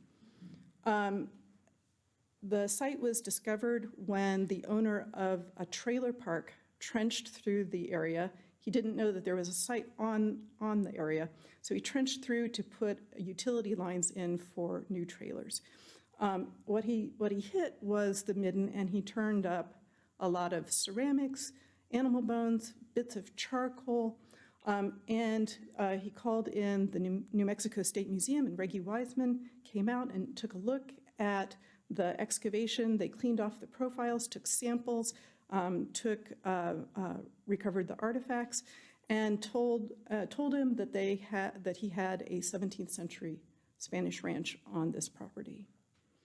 So not much work happened at LA 20,000 for a couple of years. Work really got started in 1987 when David Snow and Marianne Stoller really took up the charge to understand what this ranch was. And they did about 12 field seasons, running this often as a field school out of Colorado College. They did a great deal of excavation and provided an awful lot of information about LA 20,000. In 1995, they weren't out there, but Dave let me put a couple of excavation units in the midden so that I could gather materials for my dissertation work. So after 95, it pretty much sat there untouched as far as I know. And then about 10 years ago, I was at a conference and I was talking with Dave Snow about a new project that I wanted to get started. And he goes, yeah, you could do that, but that's pretty hard. Why don't you gather up all the information about LA 20,000 and really pull that together, write a report, really do that work upright? And I was like, I really liked that site. I would love to do this sort of work.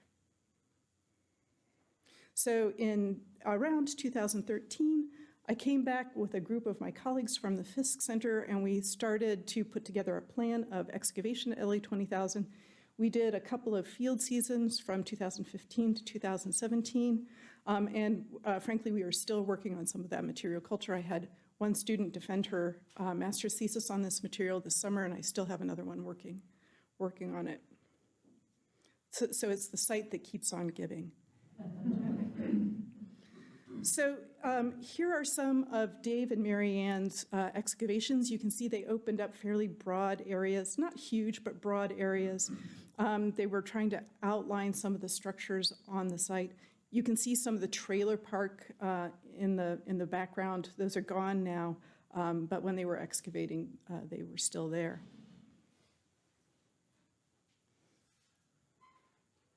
So I think much of what we know about LA 20,000, the outline of the structures, what structures existed there, sort of our approach and our understanding to this site, I think we can attribute to Dave and Marianne, because they really did a great deal of fundamental, foundational work here. So what they found was a large house here, and this is called Unit A and Unit E. There's perhaps an earlier house here, although not quite sure. There's a very large barn here that looks like it's equally the size of the house. And barns are really unusual, as far as I understand, unusual for 17th century ranches. We have a very large corral. In their excavation of the barn, they came across a burn layer indicating that the barn probably burned during the Pueblo Revolt. They pulled some charred beams from the barn and had those dendrodated, and those dated from to 1629 and 1630. So it looks like we have the better part of that early colonial occupation here at LA 20,000. So when I took up the project, what I wanted to do was pull together what Dave and Marianne had done over the years. I wanted to breathe new life into the fundamental work that they did. I wanted to gather together all the paper records that I could find. There were many different versions of the map, and I wanted to geo-reference the map and make it as complete as I possibly could. We wanted to do some specialized analyses at the site, and we wanted to create a searchable database of the material culture, the artifacts, and the samples that were recovered. So we did do the georeference map, we did do some specialized analysis, and we did create the searchable database of artifacts. What we also wanted to do was some remote sensing and do a little more excavation, because I had a few more questions about some of the interior spaces in the house, some of the spaces between the house and barn, and we wanted to understand what the remote sensing was telling us. So sort of thinking about the big project goals for this, we wanted to understand the foodways and animal husbandry, because the animal husbandry part of the site was not particularly well known. We wanted to understand the landscape and the vegetation around the site and how that might have been influenced by the colonists living there.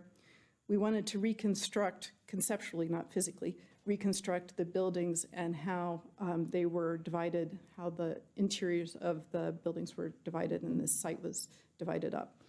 And we also wanted to trace the interactions with the indigenous people. So one of the first things we did was we went to the National Science Foundation and we asked for some money to do the remote sensing and to gather the site records together. We got the grant, and here you can see 2 of my graduate students and 2 of my colleagues working on some of that remote sensing across the site.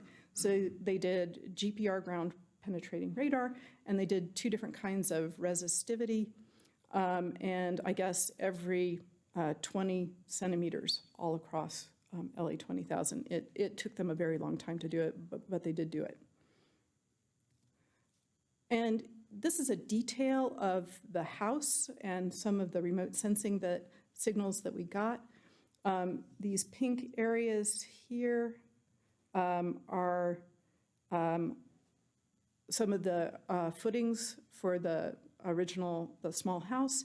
And so these pink areas are hard targets that the remote sensing identified. Unfortunately, those were mostly walls that we knew already from previous excavation. But my colleague put together from his combined analyses this map of anomalies that he thought were potentially interesting. We didn't test all of them, but we tested enough to get an idea of what we were seeing, ground truthing those anomalies. And from the remote sensing, what we wanted to do is generate a plan for targeted excavation. We wanted to look at those anomalies. We wanted to look at portions of the site that were not particularly well defined, like the space between the house and the barn.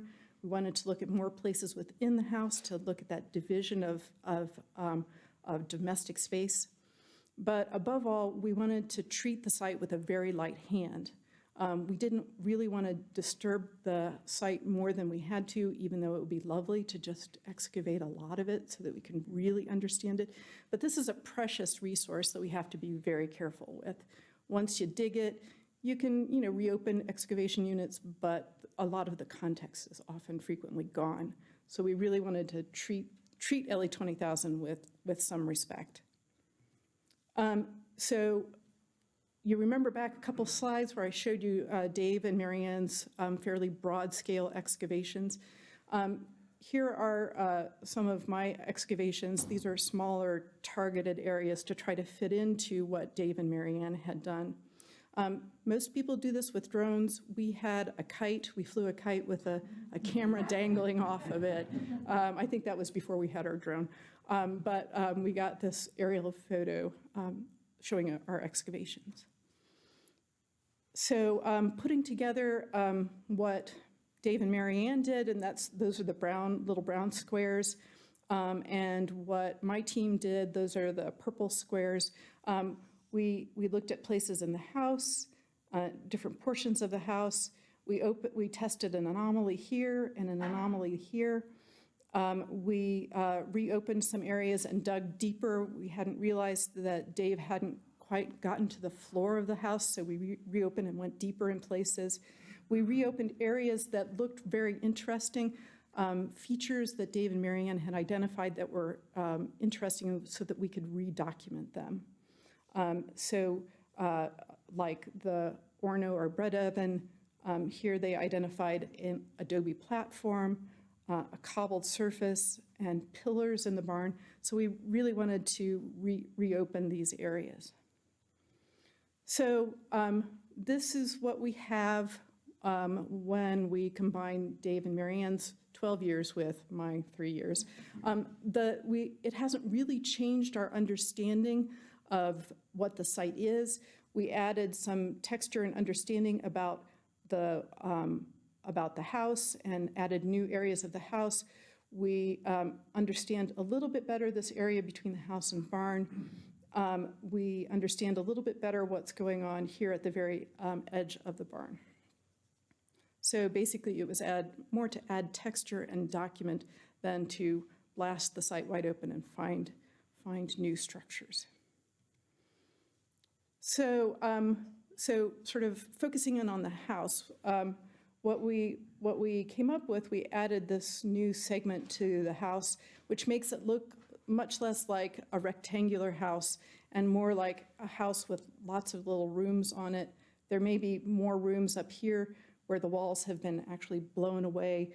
This was prior to any archaeological work being done at LA 20,000. These walls probably were disturbed during the trailer park occupation. We found some rooms that were big, some rooms that look like they're small. Like these small rooms, the distance between the walls is maybe 6-7 feet. Some of the bigger rooms, the rooms are more like 2.5 meters, so maybe 10 feet. So a variety of different configurations. It wasn't a set of little blocks repeated throughout this structure. We opened up the Orno that Dave and Marianne had identified. There wasn't much left of it, although I think Dave left the outlines of the Orno. But we did open up the adobe platform that they had identified. So one of the things that we wanted to do was to document in as much detail as we could the construction methods at this site. And so focusing in on the house, what we see are that they excavated out a part of the ground surface, perhaps to level it. There is not a builder's trench that these boulders were placed in, but what it looks like is that they excavated out the site and then they pushed these big angular boulders up to the edge of their excavation. So there's not much of a builder's trench there. On top of those big angular boulders are much smaller cobbles and boulders, often more rounded like the river cobbles that you can find nearby the site. These are all mortared together with mortar that probably was mixed from fairly close by the site. We think there are clay beds that provided the raw materials for the adobe and the mortar, really just across the arroyo from the site. And then a thick layer of mortar, and then starting to layer the adobe bricks on top of that. So we also found post holes on the outside of the house, suggesting ramadas like you have at the placita. So we don't have many adobe bricks. We don't have visible standing architecture. All of what we have is buried. So we don't have very tall walls. Maybe 6 courses of adobe bricks are about the maximum that still exist at LA 20,000. It looks like the adobe bricks were of a standard size, twice as long as they were wide, so that they could put the adobe bricks, lay one course this way, and the next course this way. So perpendicular, and maybe that's a common strategy, but it's not the fancy adobe brick laying like they found at Mission San Marcos. So we looked, as I said earlier, at some of the unusual features. The Orno, not much left. The Torreon is actually completely gone, as far as I understand. We reopened this adobe platform, and this is a very curious feature. It's off the back of the house towards the hill, and so we have basalt footings and adobe bricks, and then this curious structure on here is just maybe 1 or 2 adobe bricks, but it's set not on any sort of basalt footings, but just more dirt, and it's hanging. The base of this is way up high. It's much higher than the footings of the back of the structure. So there's a post hole here. What this structure is and why they created it the way they did is sort of a mystery. I don't think we really know what this is about. And if people have ideas, I would love to hear it. When we think more about the floors and the walls, we have an adobe brick floor in part of the house. And as I understand, these are fairly rare. I know there are adobe brick floors at the palace. I don't know of other adobe brick floors in 17th century ranches. It's not a huge section of the house. Certainly not all of the house or even much of the house has this ornate adobe brick floor. Usually the adobe brick floors are more like this room, where they're rather informal. This room was particularly lightly used, so it was very thin. In other parts of the house, we had thick layer after layer after layer of floors. And again, why this particular part is so thin, we're not sure. There was not a lot of material culture in this area when we excavated it. But as we were cleaning off the profile to draw the profile, my student was scraping and some of the dirt fell away and exposed this wall behind, just a couple centimeters behind our excavation wall. And you can see we have a plastered wall surface, no surprise there, and then we have a whitewashed surface over that plaster. I should also point out we have a roof fall layer in those rooms, but we don't have any and that's daub with some reed impressions in it, but we don't have any vigas or latillas or anything that we could say were actually the timbers. They either were removed or have long ago rotted out, so we don't have good evidence of that roof. We do have other building materials. We have lots and lots of selenite, and as Dave told me, more selenite than they could possibly use. Likely, they were stockpiling it for some other use. So selenite could have been for windows. You can also roast it and grind it and whiten wool with it. At one of the mission sites, they found these little bits of selenite shaped into ornate or shaped into geometric figures and pressed into the plaster wall to make a decorative surface. We didn't find any of that at LA 20,000. That would have been quite the excitement if we had. Didn't find that. But what we did find are these little blobs of plaster, and usually that plaster is sort of a tan brown color. What we found was that tan brown color covered by a thin layer of a bright red color, and then followed by the layer of whitewash. So turning our attention to the barn, we reopened the cobble floor, and I'll show you a picture of that. We looked for any sort of indication of that southern boundary of this wall, and we didn't find any footings for a wall, so that may be wooden structure, or the wall may have fallen into the arroyo. There's a cut bank right there, and it may have just slumped in. So we don't have a really good idea of what's going on there, other than it's probably more ephemeral than some of these big stone foundations. We added some dimension to these areas here. It looks like there were openings and gates, and possibly wooden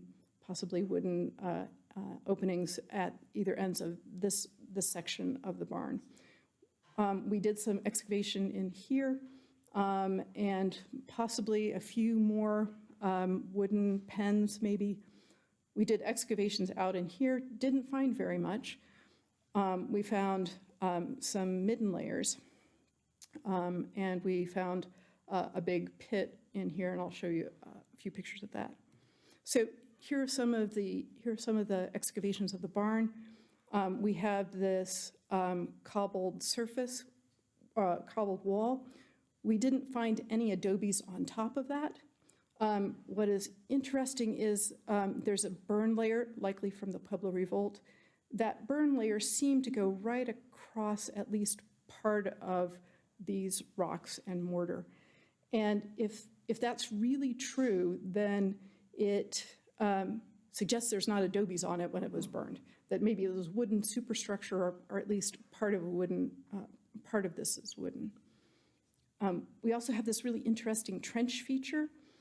It's pretty narrow, rather deep. It's very much parallel to the stone wall. It's not very far from the wall, this stone wall, so it doesn't provide a whole lot of room. What this is, I don't know, maybe some wooden palisaded fencing or something of the sort that would have decayed. We have lots of manure in and around the barn. Again, no surprise. Here's a photograph of the cobbled surface that Dave and Marianne found. It's somewhat decorative. It's not just a plain set of cobbles. It's somewhat decorative here. It slopes down and forms a little basin in the center. If we imagine that this cobble surface leading into the barn is to help keep manure out, it's sort of curious as to why they were making a basin that would actually hold anything in. So we've talked about various ideas of what this basin feature might be. And again, we've not come up with anything definitive, and if people have ideas, that would be great. This is one of the pillars that were in the center of the barn. These pillars are quite large. They're maybe 50 centimeters by 50 centimeters, much more massive than I had envisioned. There are 3 of them. Right now, the top of these pillars are at the natural ground surface. So whether there was a wooden superstructure on top of these pillars, or whether those pillars went right to the roof of this barn, we don't have a good notion of that. These pillars would go right in here, so largely probably creating a big open area or a more open area as it supported, as it didn't need walls to hold up that roof. So one of our findings in that space between the house and the barn was this deep pit. This pit at the very left side is probably a little more than 2 meters deep. It's really quite a deep pit. There's this burn layer that you can see from the Pueblo Rebellion. It's probably a wooden palings or a fence line here that separated this section from this section. And this section is a huge, deep pit of manure. It's unconsolidated, it's undried, it's just a lot of manure. There's caliche at a bright white caliche layer at the very bottom of this, so this is a very interesting feature.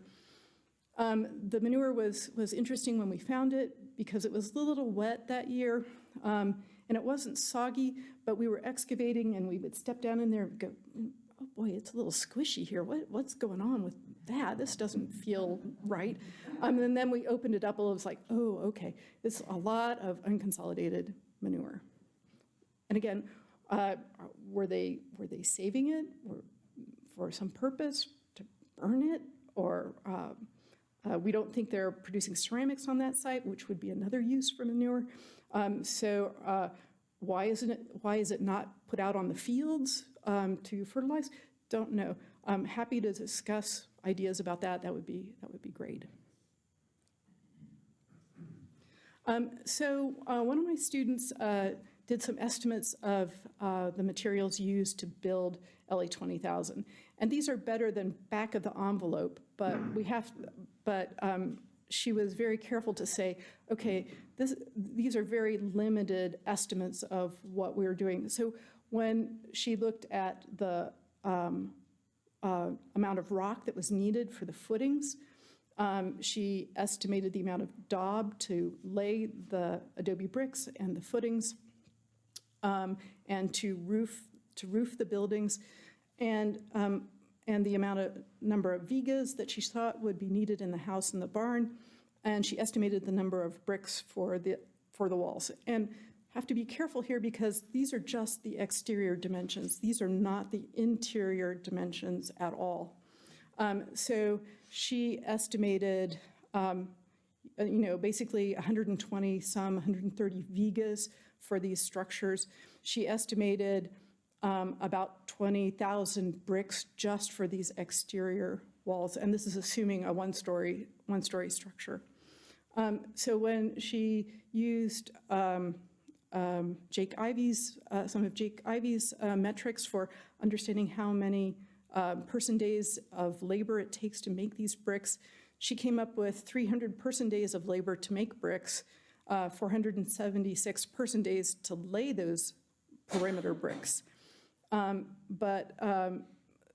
So she comes up with about 900 person days to do just those basics. And that's not including the plastering, that's not including collecting and laying the foundation stones, that's not including the upkeep, that's not including going 20 miles to get the vigas and to bring them back and to put the roof on. So 900 person days just for these very basics. So she's suggesting a substantial amount of labor. This is a non-trivial amount of labor to create this ranch.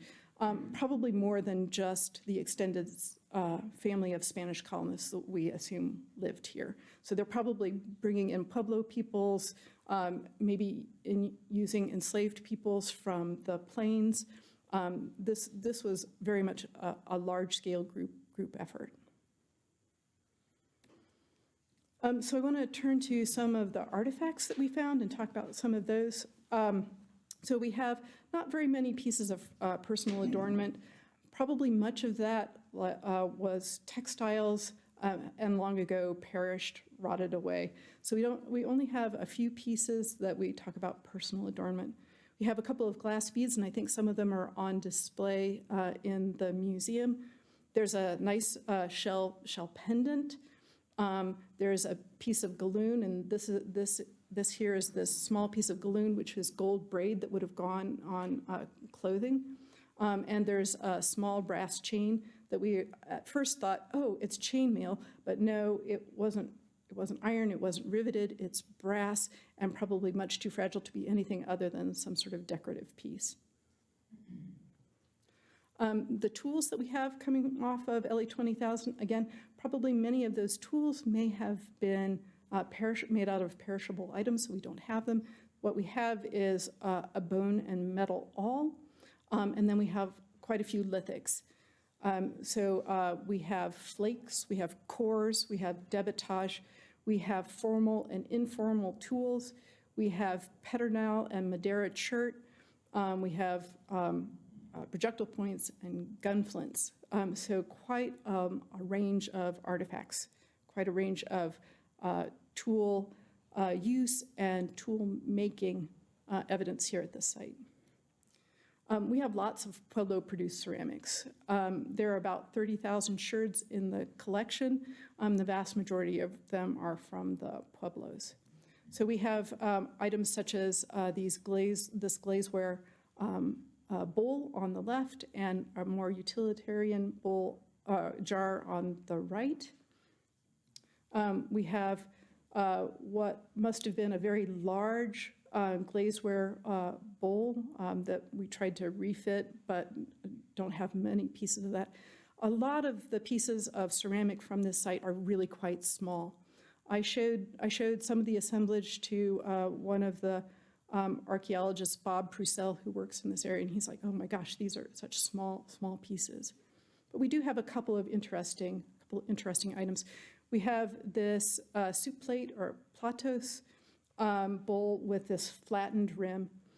This is made by Pueblos. It has Pueblo-style decoration on it, but it's made in a Spanish-style dish. So it's clear that the Pueblos are making them in a style that the Spanish were accustomed to seeing.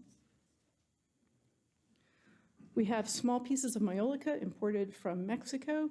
We have just a couple of pieces of olive jar fragments, and I think a very few pieces of porcelain from China. So one of the things that we wanted to do was to think about the foodways. That was one of our goals of the project. So I did a lot of the botanical stuff for my dissertation back in the 1990s. Compared to other sites like La Fonda and Santa Fe, there's not a very rich assemblage here. That's actually pretty typical. But we have wheat, we have peas, we have maize, and we have quite a variety of wild gathered plants that probably constituted a natural part of either the Pueblos or the Spanish diet. I think gathered plants, we don't think about using them quite as much today, but I think they were a very common aspect of cuisine back in the 17th century. What is interesting about some of these remains that we have is we have about the same number of wheat kernels as we have maize kernels. And any paleoethnobotanist will tell you it's not really kosher to compare the two, but the fact that these two grains that are cooked in fairly similar ways and about the same size, the fact that we have about equal numbers of those two things, to me suggests that they have quite a bit of wheat that they have access to. If these were encomenderos and could get tribute from the indigenous peoples, some of this maize may have been grown by the Pueblos and brought as tribute, or the ranch at LA 20,000 may have grown the maize themselves. More about that later. We also looked at the faunal remains from what Snow and Stoller had done and then what we had gathered in our excavations. And there's a variety of ways that we can think about the number of animals or the importance of these animals at this site. We can think about the number of bones that we identified to specific taxon. We can think about the number of individual animals that those bones probably constituted, we could think about the meat that these animals provided. And if we look at the assemblage from LA 20,000 and the meat that was provided by these animals, cattle provide the most meat, followed by sheep and goats. Horse, if it was eaten, and we do have butchery marks on horse bones at LA 20,000. We have pigs, we have chickens, we have wild birds, game birds, and we have fish. We have a very few numbers of rabbits, very few numbers of deer. So the food remains, the fauna remains seem to be very much focused on what the ranch produces or what they might fish out of the nearby streams, or perhaps shoot the ducks in the Ciénega or in the grouse in the grasslands. So this doesn't look like your 17th century Pueblo site from the meat perspective. If we think about the ways that these foods were, not just the ingredients, but the way the foods were cooked and the meals were prepared and served, we have sort of a variety of technologies at this site. We have the orno that Dave identified. We have comales, and these are sandstone comales. Now, we know the colonists came north already eating maize tortillas. They document copper comales in the records that they brought north. We know that Mexican comales are typically sandstone, or typically ceramic, but these sandstone comales are typical of the Pueblos. So this looks like perhaps Pueblo technology for creating for some of the cooking that's going on. So we have Pueblo jars and bowls for cooking and serving, and we have those Pueblo modified forms in the form of those soup plates. So I think of the foodways as very much a hybrid or mixed sort of cuisine going on here. Another one of our questions was the economic activities that are going on at the site. We wanted to know how were they making a living. So back to the animal husbandry, because we know that's really important. If we get enough teeth and bones, we might be able to understand their animal husbandry goals. So we need enough of those. We have some, but not a lot to make definitive statements. But we have enough to try to talk about, so were they raising animals for textiles, for their wool? Were they raising animals just for meat? Were they raising animals to export to northern Mexico in the mines? Were they raising animals for secondary products such as milk? And when we look at the age at which these animals were slaughtered, and that's sort of the goal here, is age the animals were slaughtered, we see a broad spectrum of ages tending towards the fully mature and older animals. We don't have a whole lot of younger animals. And what we seem to get from the cattle and the sheep is a broad scale strategy that isn't really focused on either meat or textiles, but just sort of a generalized strategy to their animal husbandry. So we also did some pollen analysis of areas in the house and then manure samples in the barn. The pollen analysis helps us understand the crops that were grown and how the animals were being foddered. From the manure in the barn, we get lots of wild grass. That's not too surprising. That's probably ambient in the atmosphere. That's probably what they're grazing on anyway. We also get quite a bit of maize, and we also get wheat and barley. So we think that the animals are stubble grazing on the ranch's farm fields.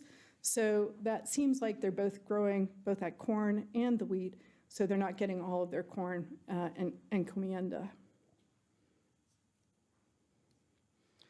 We know they're producing textiles. We've got lots of spindle whorls on this site. These are fairly common across 17th century sites. Most of them are in the house, which is good, because that's where we'd expect such a sort of domestic sort of activity to be going on. As far as I know, we don't have any archaeological evidence for Spanish-style weaving for the 17th century, and I'm happy to be corrected on that. We know it's going on, it's clear that that's what's happening, but we don't have any of the archaeological evidence for those sorts of practices. So thinking about connections between LA 20,000 and the indigenous people that they were living among. So LA 20,000 is not unusual when we look at other sites, other Spanish ranches in the area, with more than 95% of the ceramics coming off this site being Pueblo made. Most of them from right around here, but we also get ceramics from the Zuni and Hopi area. We get a very minuscule amount of Maiolikas, trace amount of porcelains, and some indigenous Mexican ceramics. So that 95% of the ceramics on this site just sort of blows me away. That's an awful lot of interaction, awful lot of relationship to leave that pattern in the archaeological record. Another thing that we did was look at the Obsidian sourcing, and this was done by another one of my students. He did some XRF analysis of the obsidian stone flakes that he found on the site, that we found on the site. And the XRF is a way of identifying the chemical composition of these lithics. We can trace that chemical composition to known sources in the Jemez Mountains because they have also been XRF'd and we know their chemical composition. So we can trace, we can get an idea of where the obsidian tools, the obsidian lithics are coming from in the Jemez Mountains. So the CTR source is the most common. The VR source is the next most common. And some of these could be, we don't think they were actually going up there. Some of those probably were little nodules that were eroding out of the, into the Rio Grande riverbed. But what's really interesting about these data is that this is exactly the pattern that we see at San Marcos. So the CTR is 75% of the assemblage at San Marcos. It's 76% at LA 20,000. The VR obsidian is 18% of the sample at San Marcos and 20% at LA 20,000. And then these CCR and ERR are similar small proportions at San Marcos and LA 20,000. Now, we could, one interaction could be that the people from San Marcos are coming to LA 20,000 with their tools and using their tools there, leaving them there. Another one could be that they're providing some of the raw materials, but we do have lithic debitage there suggesting that tool making is happening at the site. So trying to pull all of this together. And when I imagine LA 20,000, I imagine a very successful farm. I imagine an extended family with servants, potentially enslaved people. I imagine that they're doing a broad spectrum of agricultural and other subsistence activities. They're growing crops, they're raising livestock, they're making textiles, they're stockpiling selenite. Their cuisine emphasizes those Eurasian domesticates, the cattle, the sheep, and the wheat, but they also have maize, not a surprise, wild plants, birds, and fish. What's interesting about this assemblage is we have little evidence for famine at LA 20,000. We know there are famines that are going on in the 1660s and 1670s. We don't have evidence for that here, and I'm happy to talk about that more. The evidence we have for participation in the import economy stuff coming in from Mexico is pretty modest. The galloon, the maiolica, those glass beads. So modest participation in that long distance trade. Continuing to imagine LA 20,000, I see considerable engagement with Pueblo peoples and other indigenous peoples. I mean, that 95% of those ceramics, that's a lot of interaction. That novel form that the Pueblos created, the Spanish colonists wanted. The types of cooking cooking technology is hybrid. The lithic tools are such a close match for San Marcos that I imagine an awful lot of daily interaction between indigenous peoples and the people at LA 20,000. I think there was a lot of daily negotiation about how these activities played out. And Dave Snow called these households as micro-frontiers of these interactions between Spanish colonists and indigenous Pueblo and Plains people. And I think that micro-frontier was negotiated with, Spanish power and force, along with, Pueblo knowledge of the environment and Pueblo abilities to grow their own crops. So I think there was a daily negotiation about how these activities played out. So endings of LA 20,000. In 1680, the Pueblo Revolt happens. LA 20,000 is abandoned, burned, and not reoccupied. So I painted a picture of typically Spanish activities with a lot of Pueblo input, Pueblo labor involved. And we don't really fully know the nature of that input. We do know there's lots of coercion going on, but I think we can maybe leave a little room for giving Pueblo peoples a little more agency for figuring out their own self-interests and whether it was advantageous to them to maybe on a daily basis or a personal basis engage the Spanish in some sort of interaction. Clearly, it's not a happy relationship if the Pueblos are burning this site to the ground. So that's my presentation of LA 20,000. I wanted to thank especially Dave Snow and Marianne Stoller for all their work, and Dan and Amanda and the people here at Golondrinas for their support, and all the people that helped create that data that is LA 20,000. So thank you very much.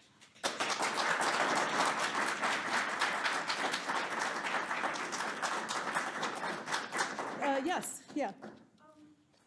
When the volunteers were allowed to go out there was when you were covering up the last time. Okay. It really struck me that that is not a defensive location. The house is long, it's backed by a hill, so you couldn't see somebody coming over. Yeah. It's pre-revolt. Yeah. Is it fair to tell our visitors to think about that long, skinny, non-defensive and compare it to Golondrinas Placida, which is a fort? Time has passed and people are reacting to it differently. So I've been asked to repeat the question, so I'll try to repeat your question, and if I butcher it, let me know. Sort of comparing LA 20,000 that's not really defensible with sort of the structures that are here at at Golondrinas that are much more defensible. I think they probably did learn from that defense was necessary and needed. I think the LA 20,000 people were much more interested in what was happening south and not terribly concerned about what was happening to the north. So I think they did really learn from that. I'm sorry, Francisco. How are you? Thank you for presentation. So I have many questions. So one of them is that I would say I would investigate a bit more of where the family came from Mexico, because sometimes they would actually bring an idea or a typology of what they had in the vicinity. Mm-hmm. So, because in some regions, like in Zacatecas and other parts, they actually had exterior kitchens as well. Mm. And it was part of that, the livelihood of the family and how they managed, to live their lives, yes? The other thing is that what size of adobes did you come up with? If I remember right, they're 22 centimeters by 48, but I'm trying to remember that. I know they're twice as long as they are wide. They're probably the typical colonial adobes that we would see here. So And then my other question is, when it comes to the washes that you have on the Yeah. walls, Yeah. are those gypsum or are those lime? So that's a very interesting question. So the question is, are the washes, the whitewash on the walls gypsum or lime? And I think the general notion was that they roasted that selenite and created a selenite. We did not much, but some XRF of that whitewash, and it looks like it's more calcium carbonate and not the sulfate. Yeah. And if I can go back to your first comment about who's living there, I know Dave and Marianne did a lot of archival work to try to trace that out, because yes, knowing who lived there would be all sorts of wonderful, not just knowing their names, but as you say, some of the practices that they would be bringing with and their social status. So they came up with two ideas. One was Anaya Almazan, because he was supposed to be the encomendero of La Ciénega, and it's pretty close to La Ciénega. I think the individual that they thought was more likely was Varela Jaramillo, and because he's listed in the documents as living in La Ciénega. But we don't really, they did quite an extensive work looking in the archives to try to trace that out, and that's what they could come up with. Because I think that, knowing where these people came from originally in Mexico would give you, like, especially when it comes to thinking of rebuilding, I mean, like you said, like, imagine, rebuilding the site. Yeah. It would maybe give you some clues, and which is really typical of Yeah. long forms, L forms, into like an interior courtyard. So, and then the last thing, Mike, sorry. And so one of the things is that, so the manure that you actually found, people usually used to age the manure. Oh, okay. Yeah. Oh, that's interesting. Yeah, Okay. they wouldn't just, clean it and then use it as a fertilizer. Okay. It sometimes took time for it to age and actually be a better fertilizer as well. So, so they kept a stock of it and they just aged it. So, That's very helpful to know, and that explains that huge, deep pile of all that. I think that was probably their intention. Sure. So. Okay. Thank you for that. And Mike. Well, Francisco asked most of the questions I had. But I do want to say that, first of all, thank you. Your presentation was wonderful, and it has so much to do with the history of this whole region that we're in, of La Ciénega and Cienegilla. And I'm reminded of the work that Dave Snow did along with a lady named Elizabeth E. Boyd back in the 70s, where they recorded a number of ranchitos between 20,000, I believe, and up towards Agua Fria. They recorded about 4 or 5 of them. Yeah. And to me, it's just fascinating that you have this body of research here at LA 20,000, and now you're looking at investigating here at Las Golondrinas as well, which is fantastic. And I guess the short of it is that I see so much potential for you and your students and other students, other institutions, to really start helping tie these together along with oral histories that exist here in the valley of the families that still have direct ancestors to these people who lived here. And I'm reminded of a family called Varela, just on the other side of La Ciénegilla, in La Ciénegilla. And that family's been on that same piece of land, from what I understand, since before the Pueblo revolt. So there's a lot of potential for not only archaeological investigations, but tying that into the historical record, which I think we're all sure there's so much more in the archives that can be uncovered, focused on this area, along with oral histories of these old families that are still in the valley. I would love to hear more about those oral histories, especially. I want to say, I think Dave and Marianne were amazing scholars, and I think they spent quite a bit of time trying to figure out from the documents what was there. So I think maybe oral histories might might be the way to try to get to these identities of these people. One last thing. Unless Sure. somebody has a question. So the lime, the calcium carbonate, it was probably burnt here and not like brought in like from Mexico. So, which is not very common at that time period to actually have lime, as like an abundance, as like a wash. I mean, it required quite a bit, either of manure to burn it or firewood, to get it to that point of a usable substance, to wash a wall. Yeah. Okay. Thank you. Three Yes. questions over here. What was the most reliable source of water for the inhabitants of LA 20,000? That's a really good question. Right now, we don't see it anymore, but there's a little spring just above LA 20,000 that flows right by the site. When I was around in 1995, it was still running, and when I came back in the early 2000s, it's not running. Sometimes you get a little bit after a lot of rain. It trickles a few meters out from the source. So there would have been a little spring that ran right to the south of the site. It's also not that far, not even a quarter mile from the La Ciénega Creek. So two different sources of water. Wonderful. The next one is, considering LA 20,000's proximity to El Camino Real and the mention of Mexican imports that were found there, is it possible that ranch may have also been a paraje, much like Golondrinas? I think so, and again, I want to give credit. I think this is to Dave Snow. One of those ideas is why the barn is so big, because barns aren't common, but why the barn is so big is perhaps for housing some of the animals or some of the horses or whatever coming up the Camino Real. It may also explain why the house is so big as well. Thank you. Thank you. One more, unless Sean, go ahead, Sean.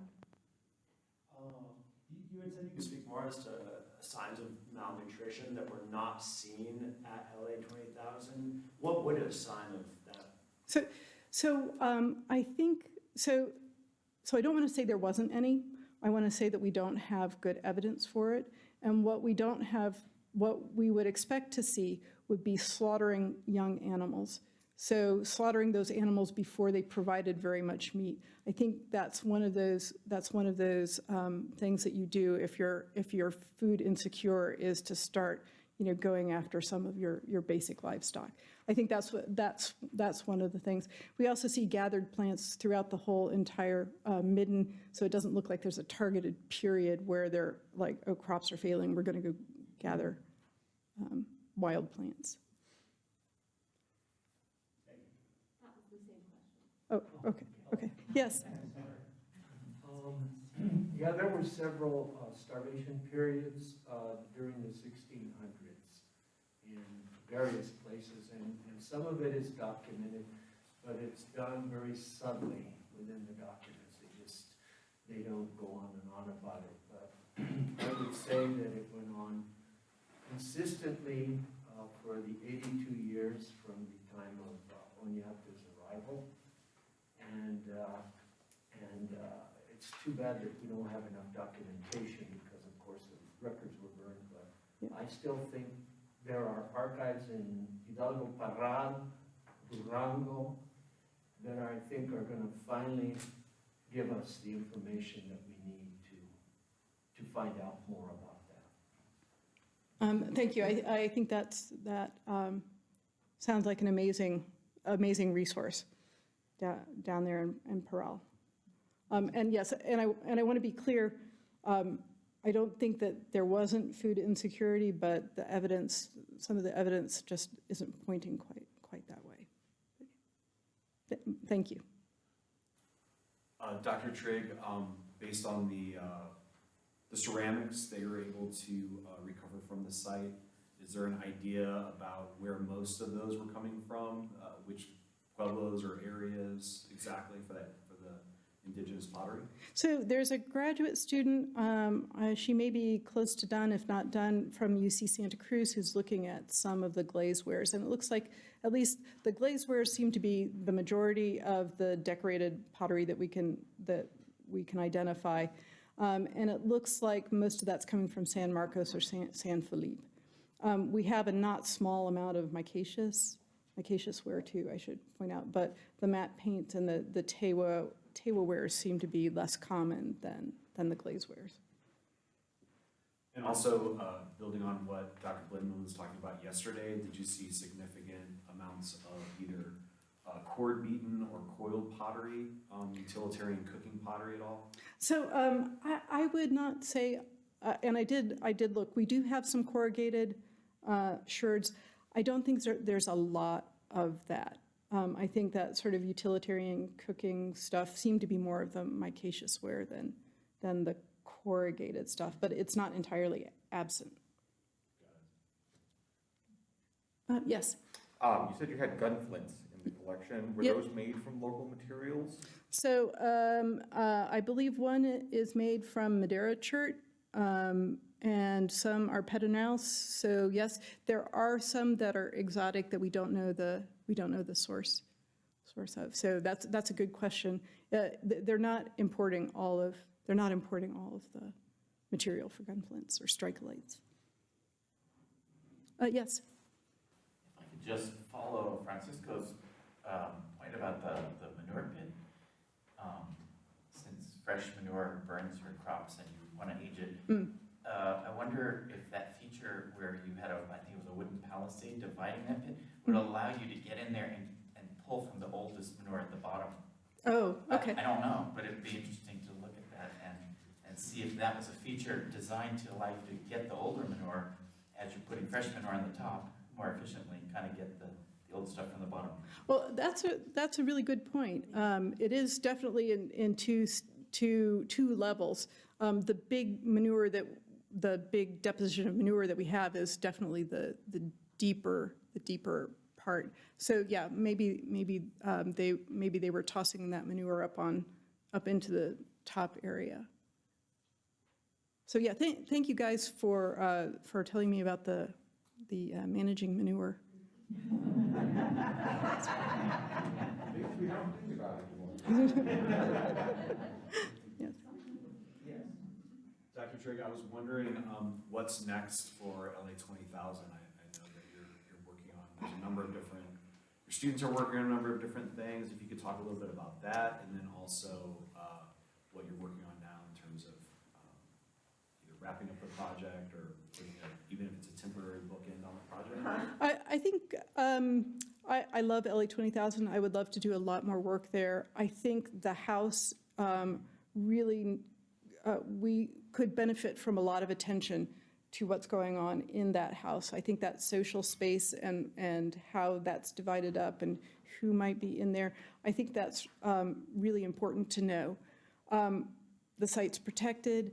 Whether now is the right time to do full-scale opening up of that site, I don't know. I would love to be a part of that part. A lot of the specialized analyses that we had intended to do, the lithic analysis, the lithic sourcing, the pollen, the macrobots for the most part, the faunal analysis, those are largely done. So I have reports from the students on those aspects. We need to do more with the ceramics. Dave Snow did a lot with the ceramics that he excavated, but we need to do more with the collection that I excavated. So I would like to pull that together a little more. So I would love to go back to LA 20,000, but I'm sort of excited about this new aspect of sort of a cooperation that we have going here and looking at trying to identify 18th century resources here at Golondrinas, maybe doing the same thing here. Is that sort of, okay. Any other? Well, thank you very, very much. I appreciate it.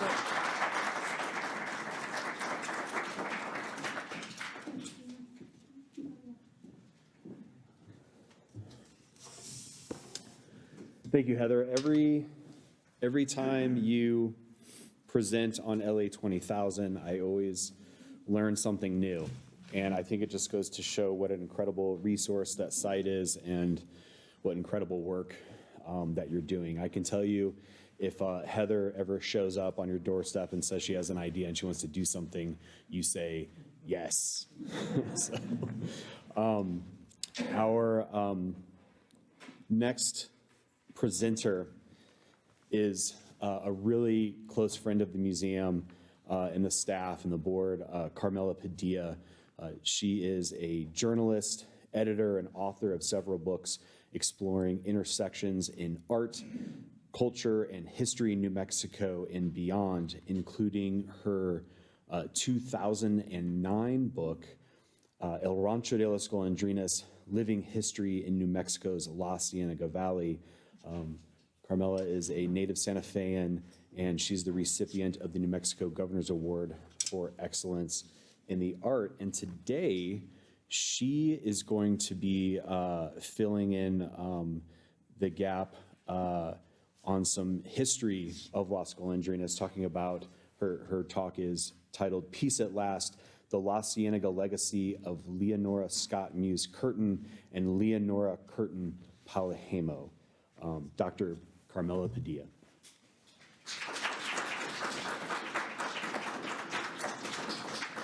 Good morning. Thank you, Dan, and thank you for granting me an honorary PhD. I'm not a doctor, but I'm a writer, an author, and somebody who's very much immersed in this landscape at El Rancho de las Golondrinas in very many ways. I'm really struck by the last couple of days of presentations. There are just so many layers here, and I feel like we're baking a cake, you know, and we've covered all these layers from Pueblo ceramics to Spanish colonial poop to Mexican trade, and now that brings us to the American period, and really my focus on the 20th century and the transition from what we've been speaking about the last few days to how we got to El Rancho de las Golondrinas as a living history museum. I have to give thanks to everybody who invited me here today. I also would like to note that most of the images in this talk were provided from family scrapbooks and from the archives at Acequia Madre House. I have to give thanks to Pilar Law and Jordan Young for providing easy access to that.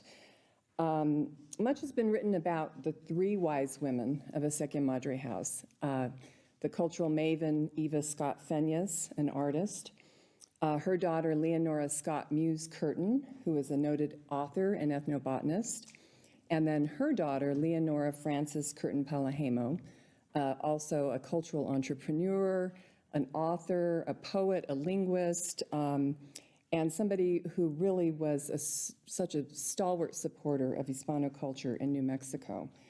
I wrote about the three women in Maya Jack Parsons' 1999 book, El Rancho de las Golondrinas, Living History in New Mexico's La Ciénega Valley.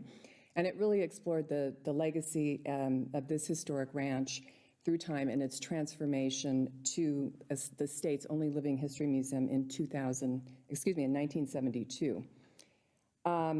In honor of the 50th anniversary, I thought I'd switch the lens a little bit from the three wise women to the two Leonoras, Leonora Scott Muse Curtin and her daughter, Leonora Curtin Palajemo, who lived on this ranch and spent time here for basically 90 years in the 20th century. They lived here, they worked here, they played here, they created here. They were stewards and students of this landscape. They were proud La Ciénega community members. And as much as they shaped this landscape shaped them. This place was a place of renewal and really inspiration for them. They came here not to live permanently. It was a part-time residence, but they came here to really be refreshed and inspired for all of their other activities in New Mexico and far beyond. For some brief family history, I want to just go back in time a little bit to tell you how the two Leonoras came to be here. Leonora Scott Muse Curtin was born in 1879 to Eva Scott, a Mayflower descendant, and William Muse, a Spanish-American war hero. She was named for Eva's beloved father, Leonard Scott, who was a New York publisher of medical textbooks. He had raised Eva to be smart, independent, adventurous, and skilled in affairs of business and finance. She was well-educated and widely traveled and deeply interested in the arts, becoming a prolific and well-known painter in her own right. The family lived in California, where Eva raised her daughter with the same sense of independence and curiosity that her father had raised her with. Within a decade of her marriage to William Muse, Eva left California and came to Santa Fe, where by 1889, as we see in this slide, she is on a horseback with her daughter, Leonora, and here's little Leonora, and here's Eva Scott on the Santa Fe Plaza. They came here at a time when Santa Fe was really still a poor, undeveloped, rough and tumble territorial military town. Two women alone, a woman and her young daughter. And we think about the big names of women that we know well as who came to New Mexico and were really thought of as independent forces here. But they came in the early 20th century. Mary Austin, Mabel Dodge Lujan, Georgia O'Keeffe. And it's such a big deal that they were all here living alone and doing all of these things, you know, in the 20s and the 40s. These women were here in 1889, and they came and they stayed. They stayed at first for 2 years, during which time Eva built a home on Hillside Avenue. And here you see young Leonora at the well of their home. Leonora and her dog, Toodles. And during that 2 year stay, Eva obtained a divorce. After that first 2 years, they set off again together to do some worldly travels. They went to North Africa, they went to Europe. Leonora went to boarding school in London and Switzerland. And during that time, Eva remarried, settling with her new husband, Dr. Adelbert Feñez, in a Beaux-Arts mansion in Pasadena that would soon become a center of social life in that city. She became very entrenched in the West pretty quickly, and really that would extend on to her daughters. I mean, they always maintained ties to the East, to New York, and to family there. But the West became something very special and very permanent pretty quickly. When Leonora returned to Pasadena from her boarding school, she often came to Santa Fe with her mother, and for many years growing up. And it was in 1903 that she married Thomas Curtin, who she met as a young woman in Santa Fe. He was a native New Yorker who served at that time as a district attorney in Santa Fe. They married in 1903 and moved to Colorado Springs, where Thomas helped develop the Colorado Railway. Not long after, also in 1903, they had a baby girl, Leonora Frances, also named after Leonard Scott. Says something about the women in these families, the admiration they had for their father, and the sense of connection that they maintained to him throughout their lives. Made for some confusion, two Leonoras. I'll refer to them as senior and junior, or sometimes the elder and the younger. But Leonora Frances Curtin was the third in a strong and active community of women. She was homeschooled in Colorado, where by all accounts her family life was exceedingly happy until 1911, when Thomas Curtin, her father, suddenly became ill and died. The two Leonoras returned to Pasadena. Here they are in their mother's mansion in Pasadena to be with Eva. And the elder Leonora never remarried after this. Eventually, the two Leonoras, Leonora Sr. and her younger daughter, moved on with their lives, spending time in New York and Pasadena and traveling widely, and probably a little wildly, as you'll see a little bit later. Like her mother before her, young Leonora attended the finest boarding schools and was immersed in all the social activities and cultural activities of her time and her class. Around 1916, they returned to Santa Fe, where they rented a house and immersed themselves in the energy and activity of the budding Santa Fe art colony. They also traveled the region widely, acquainting themselves with the cultural riches of New Mexico, and both visiting the Indian pueblos and Hispano communities throughout the region, and befriending community members from all of these communities, learning about their lifeways, really starting to immerse themselves in the experiences and the knowledge of this place. I was fortunate enough to meet Leonora Curtin-Pelajemo in 1994. I interviewed her many times, and I'd like to just give you a quote from this time period of her life when she was talking about being back in Santa Fe, what she recalled. It was at the time of World War I. We would rent a house for the summer, and grandmother would come from California because she loved to paint here. I made bread with pinto beans and slept on the porch in a cot that was very richly inhabited by bugs. It was a lovely time. I can still hear her talking. She reminisced so fondly about that early period when there were not all these comforts that they might have been accustomed to in other places. I mean, she really loved being on the cot in the porch. She told me that was one of her favorite places to sleep. The three women were soon quickly immersed in the thick of the Santa Fe's arts and culture scene. As in Pasadena, Ava's home became a salon for many artists and other cultural personalities of the area. This picture, captioned as being taken, quote, on our loggia at 231 Cañon Road, which must have been the house that they were renting at the time. This was from September 1919, and it features, some of her closest friends.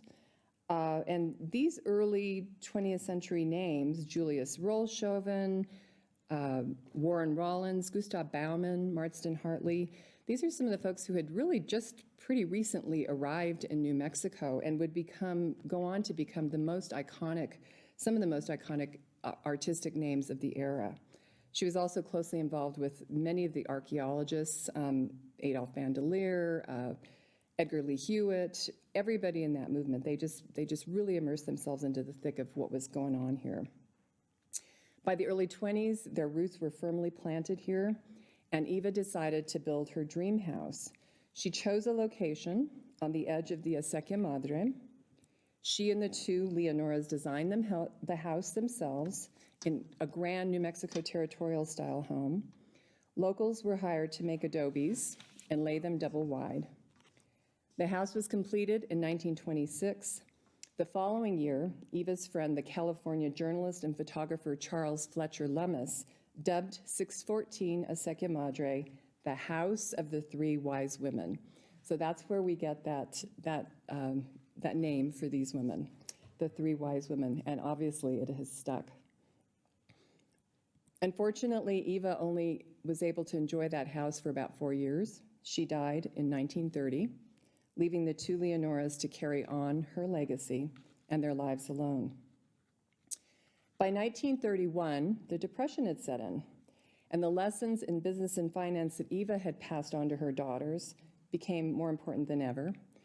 They found they had some profits from leftovers still from some stock investments, and they decided that they needed an investment property. Specifically, they were interested in buying a ranch that met what the younger Leonora wrote in her diary, two things that were of highest priority: abundant water and accessibility to Santa Fe.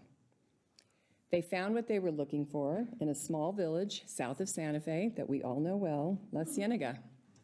It's a place they had explored and visited with Eva many times, who had in 1920 rendered this painting at some unknown location in the village in July 1920.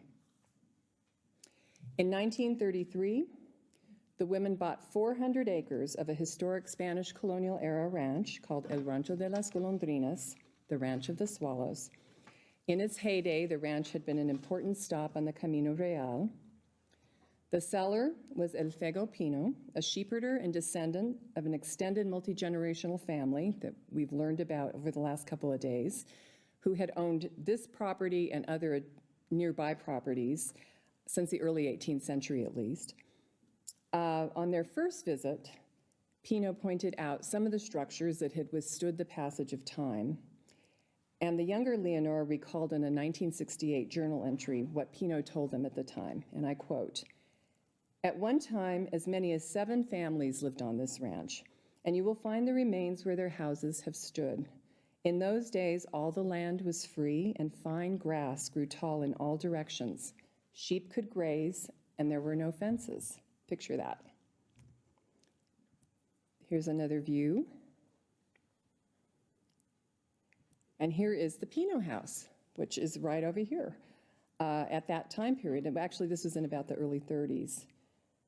Pino and his family still occupied one of those structures, this house, and it was part-time occupation. Pino had other ranches, a couple larger ranches at the time, and so he was willing to sell this kind of smaller ranch. It featured corrals, a barn, abundant ponds, springs, seeps, all of those water resources that the 2 Leonoras desired. He was eager to sell. In a 1968 journal entry, Leonora described their first impression of the ranch. "At our first glimpse of the place, we fell in love with it. The land spread out over hills and wide grazing acres on either side of a little valley, which was watered by a perpetual small stream. Thick willow thickets and old cottonwood trees bordered the stream, which in turn was flanked by fields of irrigated corn and alfalfa. Also, an old orchard of various kinds of fruit trees. After giving serious consideration to the problems of operation and management, we bought the ranch." The property cost $15,000, which the 2 women split between them. They paid $13,500 in cash, and then they paid the balance in an interesting kind of trade that was very reminiscent of the time. They purchased 200 sheep from El Fuego Pino. As seen here in this certificate of sale and transfer dated October 17, 1933, here he's certifying that he has sold, transferred, and delivered to both women 200 3-year-old ewes selected on October 15, 1933. Las Golondrinas was intended to be the women's country retreat. They chose a scenic hilltop, which Pino called La Loma, as their getaway. There, 2 long deserted and dilapidated adobe and sod dwellings stood 10 feet apart. This is what it looked like at the time. Pino estimated that the main and oldest part of the house was 200 years old. The women wanted to live as authentically as possible. They wanted to experience life on a ranch in old-time New Mexico. They wanted to know what it felt like to live in an adobe house. And so they set out an adobe house from an earlier time. Obviously, they lived in an adobe in Santa Fe, but they really wanted the experience of this place. And so they set out to restore the original La Loma house with all of its traditional integrity. So here Leonora is describing their intentions for living on this ranch and the house. The walls were barely standing while the fences and woodwork and the roof were all falling this way and that. We had no plans of moving to the ranch to live. It was to be a retreat where we could escape at intervals from the pressures of a too active life in town and refresh ourselves in the primitive simplicities of the country. We would have no utilities. Lamps and candles would furnish light, and buckets would bring water from the spring, while wood and coal would serve for cooking and heating. The women had been part of the Spanish colonial art, history, and preservation movements of the 20s in Santa Fe, including as co-founders of the Spanish Colonial Art Society. They hired local laborers to join the 2 structures of La Loma and bring the dwelling back to life. A man, here you can see in the middle here, let's see. You can see how they've joined the houses, the 2 structures here. They hired a man named Jose, who was described as being from Old Mexico, to do carpentry work.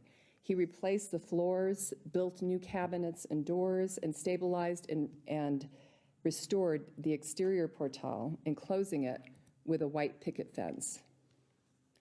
A woman named Doña Adelaida, she lived about a mile down the road in La Ciénega. She was a well-known enjarradora, or plasterer. She agreed to plaster La Loma inside and out with the help of her women relatives. Leonora wrote, quote, "We wanted to preserve faithfully every graceful characteristic of the Spanish-Mexican days in New Mexico's adobe style of building. The plastering should be done by hand," end quote. Outside, the women applied a particular red earth undercoat. This is how it was described by Leonora. It was recommended by Doña Adelaida, who hauled it from miles away. This was topped with a light cream-colored finish. Interior walls were finished in a blend of lime whitewash that the women mixed and applied by hand. Then they made one final addition, an adobe outhouse with vigas overhead, and they moved into their house on the hill. Here we see La Loma on the hill from a distance in 1935, around the time that the two Leonoras moved in. And here's what Leonora wrote when they moved into the casa. These quotes that I'm reading you are from the younger Leonora, just so you know this. She's the one who left extensive notes in 1968. "True to our expectation, our every stay at La Loma from first to last was perfect joy. Nothing clicked or jangled, no bells rang, no pipes grumbled, and best of all, nothing got out of order. It was peace at last." Peace at last? Well, the two women were not exactly the laid-back kind. They didn't really come to the ranch so much to relax. They continued their social activities in town, but they spent their time at the ranch working and continuing to restore aspects of the ranch that they felt were important to the traditional integrity of the property. So soon these two women became these two women. Here you see Leonora Scott Muse, the mother Leonora, on her horse Fudge. And here's Leonora Frances Curtin on, I believe this is Sugar Plum. Not everything was captioned. George may know this. Do you know this? Okay, I think this was her horse Sugar Plum. I wasn't born yet. That's right. So remember those 200 sheep they bought from El Fego Pino? That was the beginning of a farm, ranch, and dairy enterprise that they developed here, again, as a way to maintain the historic origins of the property. As Leonora recalled, in 1968, we purchased a small flock of sheep and hired a sheep herder. Also, we acquired several good cows and a pair of workhorses. We were in business.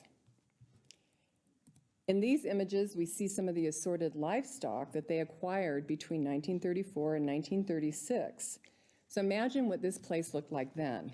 You had sheep grazing one of the hillsides. You had sheep, cows, pigs. I don't know exactly where these locations are, but just think about the 400 acres. You had hogs and pigs being born, horses. This here is this side of the ranch. This is the corrals, which is like where the placita is, and you'll see some other photos of that later. Here's Leonora in the midst of these huge animals. Here's some churro rams. I mean, these guys are posing. They look wonderful. Again, just to demonstrate that these women were serious about business, they even registered their own brand. The Las Golondrinas brand, you can see here, LG. I think this must have been a later registration. This was in May 1940. And here we see a group of newly branded and dehorned steers. In front, in the corrals here, and this structure, you will recognize eventually is transformed into the capilla inside the Golondrinas Placita. So what did the two Leonoras know about ranching? As with the restoration of their La Loma home, they relied on local expertise, and they hired a crew, and many people from this village and nearby. They included Abel Pino, who was their sheep herder, and of course, he had to be related to the Pinos in this valley. Parley Blackwelder was their first ranch manager. He leased a portion of the property for his own profit, and while also maintaining the women's enterprise. Other work hands also had long-standing La Ciénega surnames, including Facundo Pino. Eugenio, quote, the lone wolf. This is the only way that his photos are captioned. I don't know what his last name is, but he seems like a character. This is Pedro Perea. Perea family also, those roots run deep in this valley on a horse-drawn plow. Parley and Antonio Baca.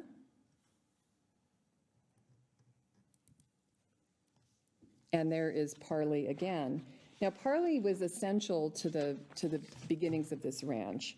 We see him here tending chickens. He was a valued employee who got things off the ground in good fashion while the two Leonoras continued to live in Pasadena and travel back and forth various places. He helped restore La Loma. He oversaw that. And he also oversaw the beginning of the ranch operation. He often kept the women abreast of what was going on through many letters. And I want to excerpt a couple of letters that were written between May and November 1934, giving them updates about what was going on.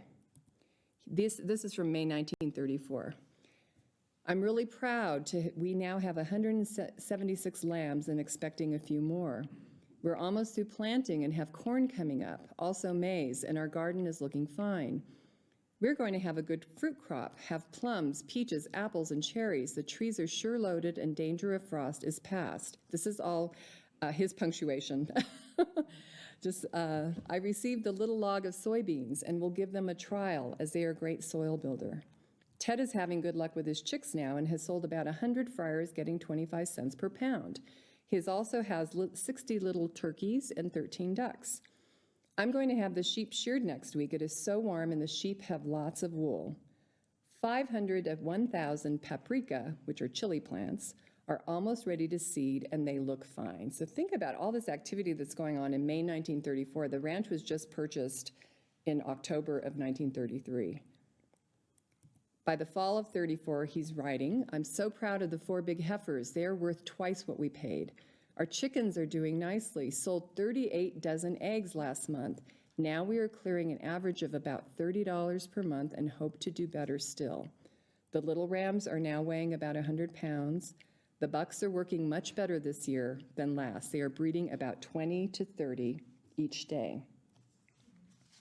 So this was a busy place very quickly, and Parley was doing great work.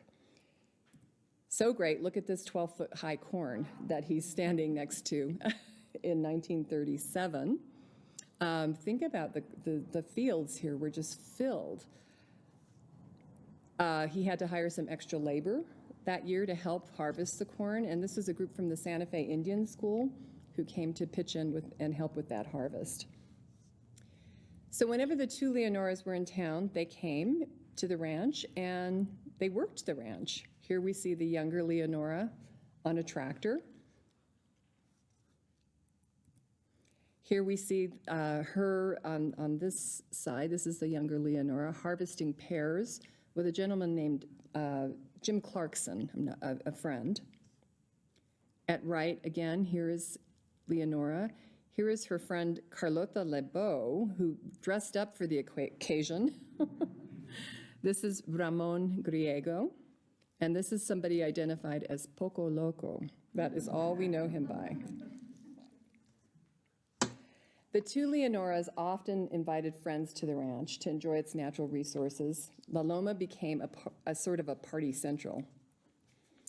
This is the backside of La Loma, and as you can see, there were some stairs that went down to a pond below it. It became a popular site for picnicking. And then here's a series of photos of gatherings at the pond below that, a larger pond, where they often had swimming parties. This is one image of the pond. Here on the right is Leonora Sr., as I would say, taking a dip. Here's Leonora Jr., and a number of unidentified friends.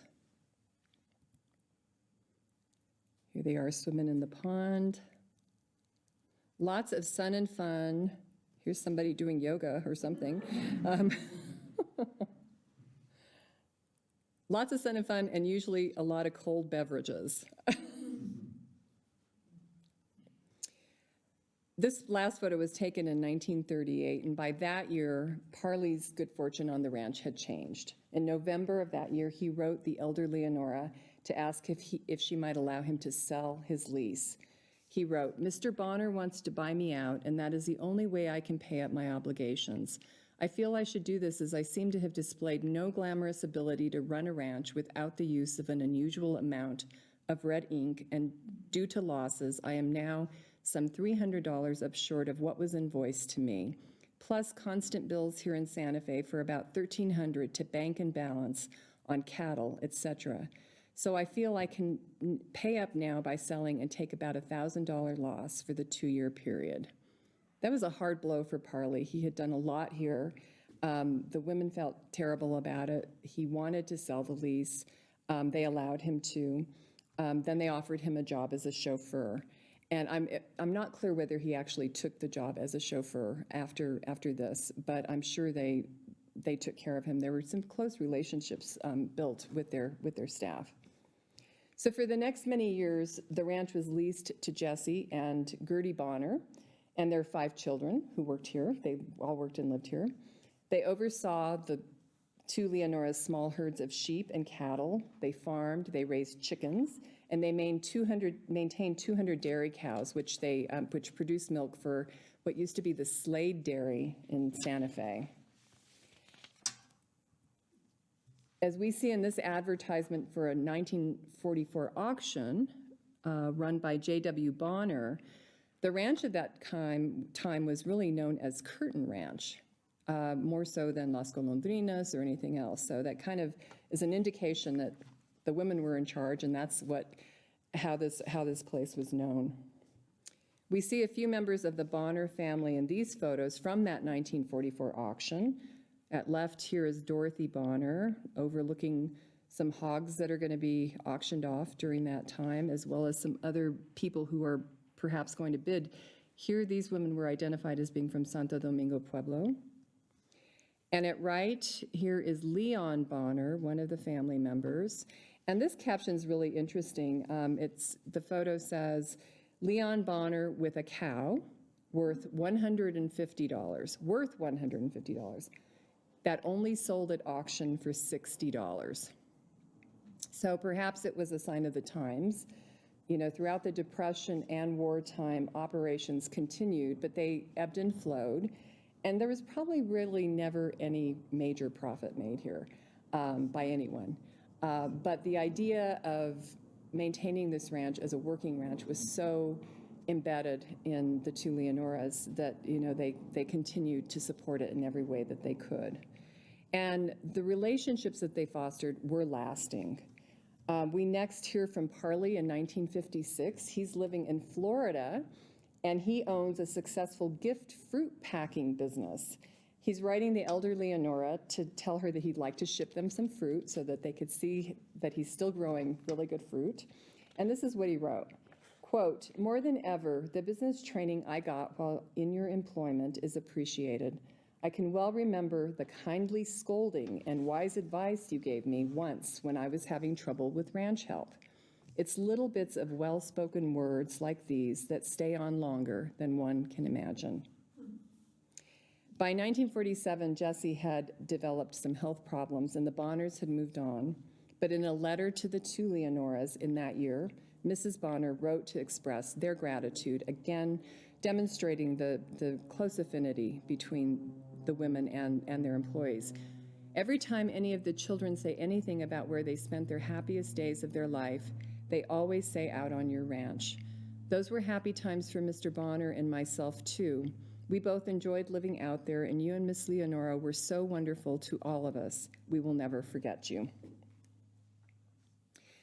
So in the late 1940s, the ranch operations, it gets a little fuzzy there. I'm not sure what happened after the Bonners left, if they started to cease the operations completely, or if other people continued for a little to work the ranch for a little while. It didn't remain a major focus. The other women both Leonoras had moved on to other chapters in their lives, beginning with the elder Leonora. And she had, in the early 1920s, become acquainted with the Smithsonian institution ethnographer John P. Harrington. And he, along with the author Mary Austin, had encouraged her to pursue her interests in ethnobotany. And so in the 40s, she had pursued those interests for a couple of decades, but in the 40s, it all sort of started to come together in a new chapter in her life. She really applied herself from the 20s to the 40s in the study of the traditional medicinal uses of herbs and medicinal plants in New Mexico that had been traditionally used in Hispano and Indian communities. Here is something I found in the archive, which is so fascinating. It's a little hard to read, but these are some of her research notes from 1933. And she's scouring the state for these herbs. We say jediquilla from Albuquerque, hierba del Pujo near Bernardo, hierba de San Pedro, hierba de Apache, Lama, moss from the stream bank at El Rito, hierba del Valle, Jemez Mountains. She's going around the state to try to locate these herbs, and she's learning. Who is she learning from? She's not engaged in any schooling on this project. She's learning from the people who are working at this and who know these traditions. She becomes very close to many of the curanderas from northern New Mexico, and she speaks and interviews them in Spanish, and which I think went a long way in gaining their trust and gaining their respect. And she had great respect for them also. The culmination of her research happened in 1947 when she published the book Healing Herbs of the Upper Rio Grande. It was published by the Laboratory of Anthropology. Her friend Mary Austin had penned a foreword to the book way back when she finished the manuscript in 1934. Mary Austin died in 34, so we know that Leonora had finished most of her manuscript by then, but it wasn't published until a decade later. And it was an in-depth study of the origins and contemporary use of the centuries-old herbal and folk remedies of Hispana healers from New Mexico and southern Colorado. More than anything, it was her homage to the Hispana curanderas of New Mexico. And here's what she wrote in the introduction. I love this. Often when I visit one of these medicas in her modest adobe house, her clothes perhaps frayed and worn, I am amazed at her ability and her memory, at her self-reliance, and at all the good that she has accomplished among her people. She has brought comfort and relief to suffering, armed only with her simple remedies derived from nature. I look about me and there is no equipment. Her cures are in her mind, in her garden, far in the mountains or out on the plains. Her tools are her wonderful hands, so small, so magnetic and eloquent of healing. She is the temple of hope for those in need, as she is the source and essence of this book. She gives all the credit to these women, which really says something. It was not always the case in that era, believe me, when people were going around and getting information from locals. This is really wonderful. This book is still in print today. This is actually the cover of a 1997 edition when it was revised and updated by Michael Moore. And with her pen name, L.S.M. Curtin, that's the way the name under she published under. And the back of the book says this about the original. Perhaps more than any other influence, Healing Herbs of the Upper Rio Grande helped keep the herbal traditions of the Spanish Southwest alive and well. Moore comments that he has observed well-used copies of this book in many Adobe Village homes, sometimes the only book besides the Bible. That is high praise. The elder Leonora went on to publish other books. In 1949, she published Prophet of the Earth on the ethnobotanical traditions of the Pima Indians of Arizona. She also published studies of the Tarascan Indians' ethnobotanical traditions of central Mexico. Now, mind you, she was not academically trained in this field. All of this she did through field work, through traveling, through meeting community members and learning from them and then interpreting them in her own ways. She became very widely respected and known as an ethnobotanist. She even was honored by the government of Mexico for her studies in that country. The ranch remained a place of inspiration for her, a place of study. This is one of her photographs from the ranch. She shared her love of botany with students at La Ciénega Elementary School. Every year she sponsored a contest, having them come out here and pick wildflowers and then press them in books, and then they would give prizes for the, wonderful best books of pressed wildflowers. So she continued to share her knowledge and her love of this landscape with the people who lived in this landscape. So like her mother, the younger Leonora had continued to also to pursue her own unique interests throughout the time that they were developing the ranch.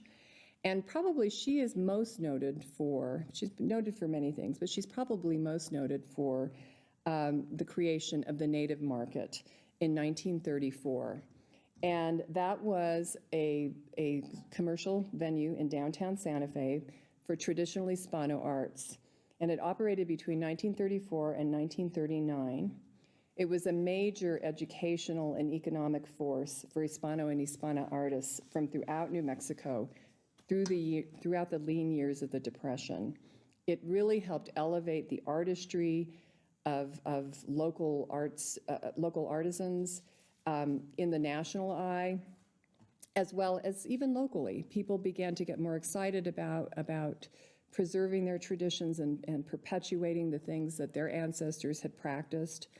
And it also educated buyers about the traditional arts that had thrived in this area for centuries and why it was important to support those traditions economically.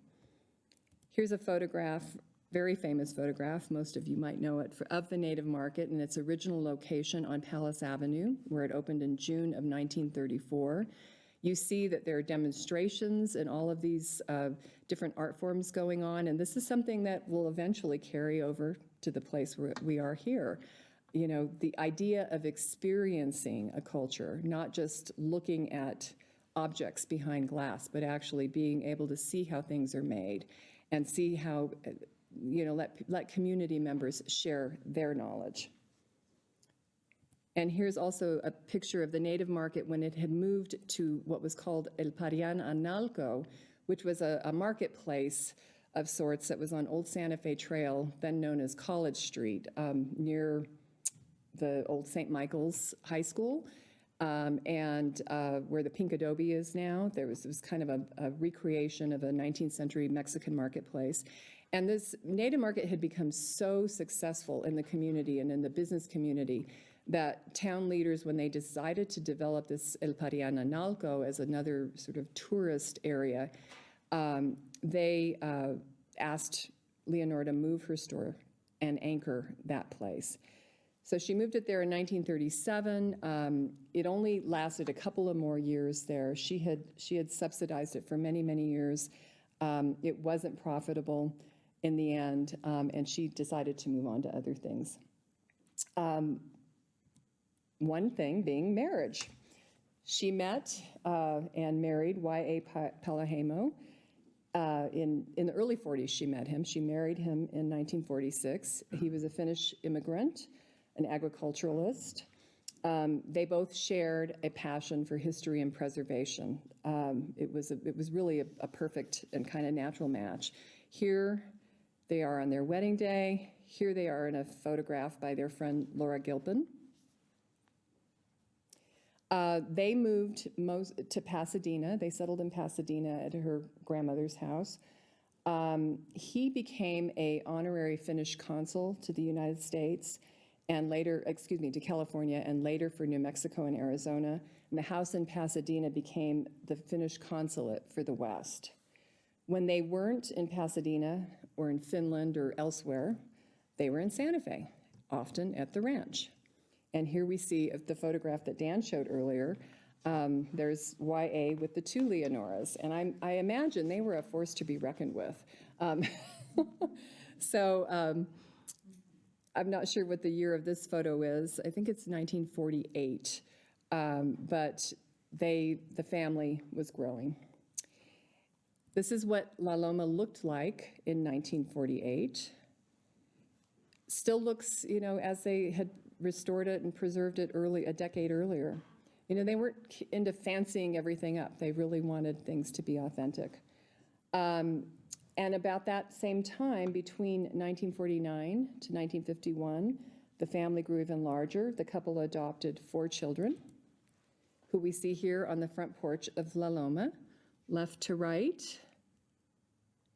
Nina, George, Ava, and Eric. The 2 Leonoras at that period still owned the ranch themselves, but YA's presence added a finished touch. He eventually built a pine log finished sauna here, and also enclosed a pond or created a swimming pool to actually create the water source for the sauna. They also modernized the house a little bit. They brought some indoor plumbing into the house and other modernizations that were required that met the needs of a growing family. They also took on other restoration projects on the ranch. And YA had heard a talk of a torreon in the area of La Loma from La Ciénega village elders. And he wanted to locate it and see if he could maybe recreate it. And it was believed to maybe date to early colonial times. In the early 1950s, he attempted to locate the old torreon, following villagers' directions, and he found what he described as a big pile of rocks. He decided that that was a site of an old torreon. I'm not sure that this has been archaeologically proven or not, but he decided that this was potentially the site of one, and he decided to reconstruct it according to historical models. So they built another house adjacent to the torreon, but here and it's just really downslope from La Loma. And this is the house in the distance, and here is the torreon. And they filled this house with furnishings and other appointments from the native market. Really, really beautiful home. They also did some preservation and restoration on 2 other nearby homes. These are the structures in 1937 of 2 houses that they would restore. This is actually the shed. This is a house known as Hidalgo House. And way over here in the distance is a house called El Ojito. And they restored these structures as well back to their original integrity. They still stand beautifully and are well loved and lived in today. So the 2 Leonoras had, throughout the decades, become deeply involved in community matters concerning water and development. As far back as 1939, Leonora was sounding the alarm that her neighbor, Don Pedro Pino, was at risk of, quote, having his land taken away due to the fact that his vast water rights had never been registered with the State Water Commission, which was then a fairly recent requirement of new U.S. laws. In a July 1939 letter, Leonora wrote that Pino's land would then be bought by an Americano who would grab all the water and pump it up to higher fields, leaving none for the lower valley. And I love the way that she's referring to Americanos, because obviously she's an Americana. But she clearly separated herself from other Americanos who were buying into the valley and wanting to develop it and not really paying as close attention to the natural resources and the traditional integrity of the land. The family held firm with Pino.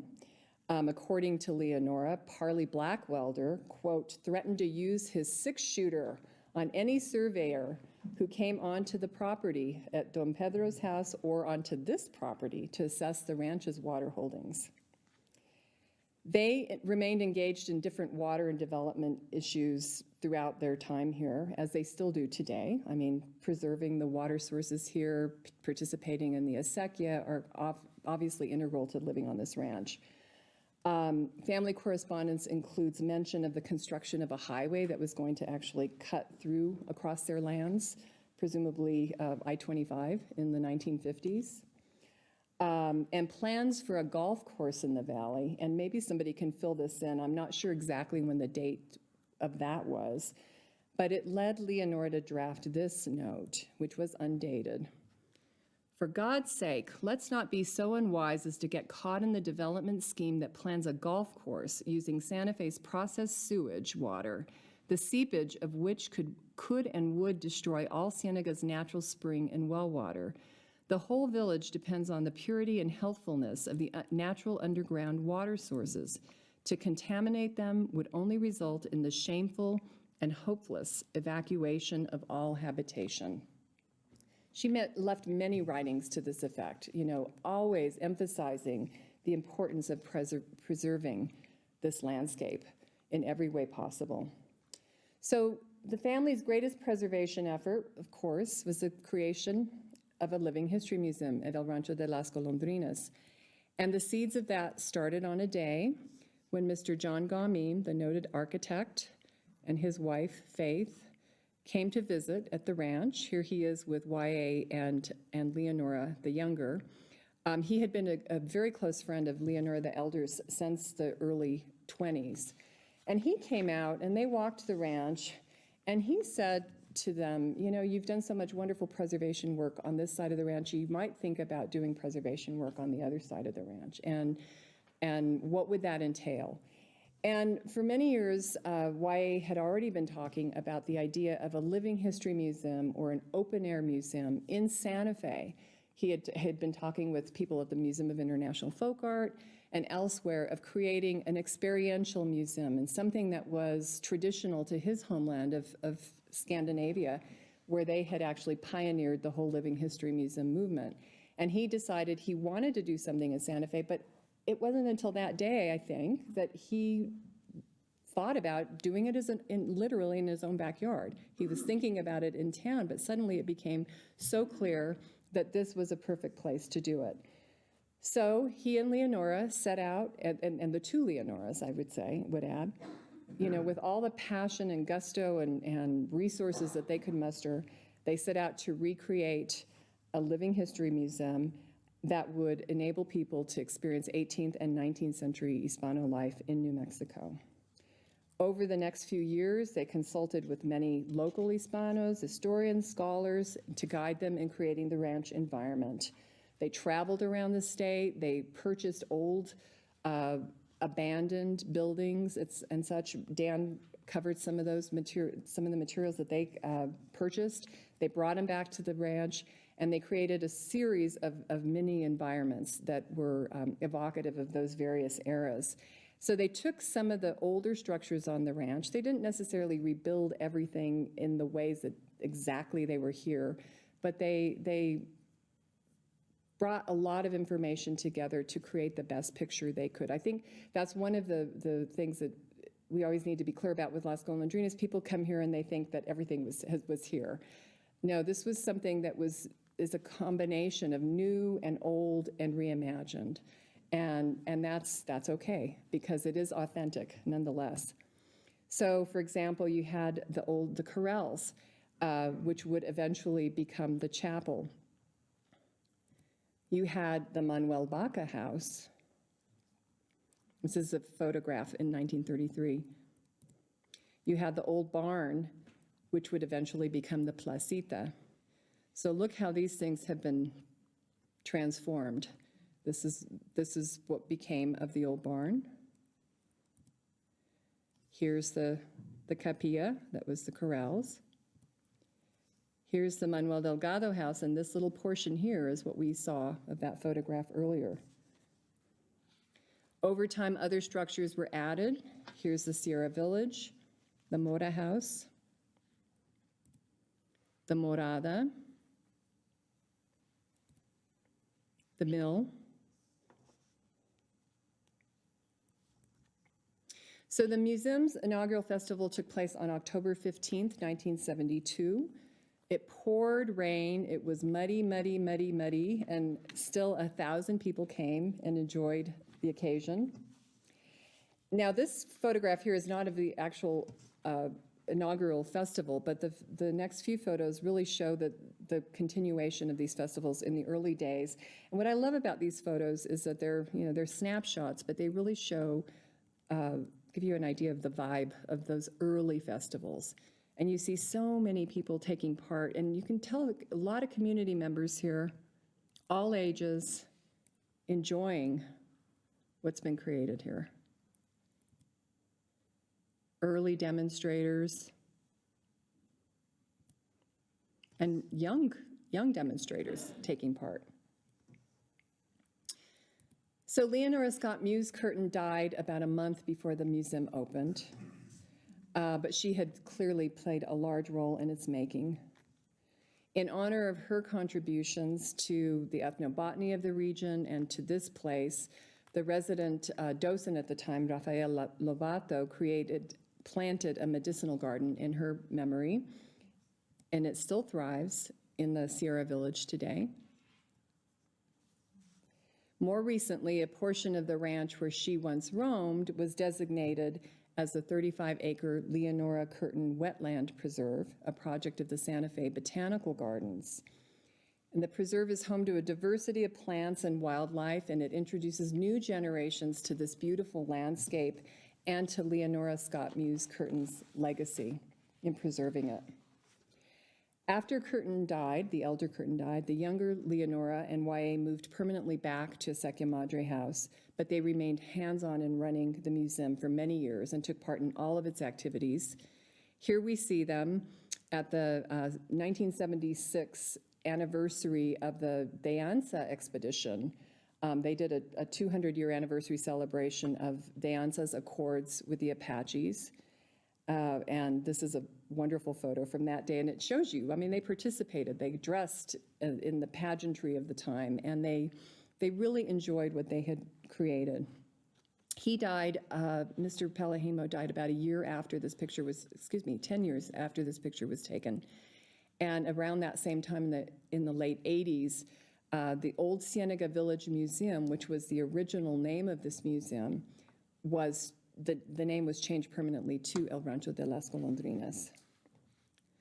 Leonora continued to come to the museum and participate in all of its activities. She died in 1999. She enjoyed many accolades for her own contributions over time. She was eventually, her contributions to the Spanish colonial history of the world, really, were recognized by the King of Spain, and she was granted she was inducted into the Order of Isabel la Católica, which is Spain's highest artistic honor, shortly before she died. So she died in November of 1999. She was laid to rest at Las Golondrinas at her favorite spot beside the mill pond.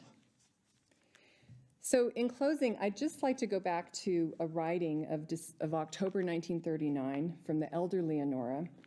She had just entertained visitors at the ranch, where very much like today, the cottonwoods were in bloom. They were all in their glorious golden glory.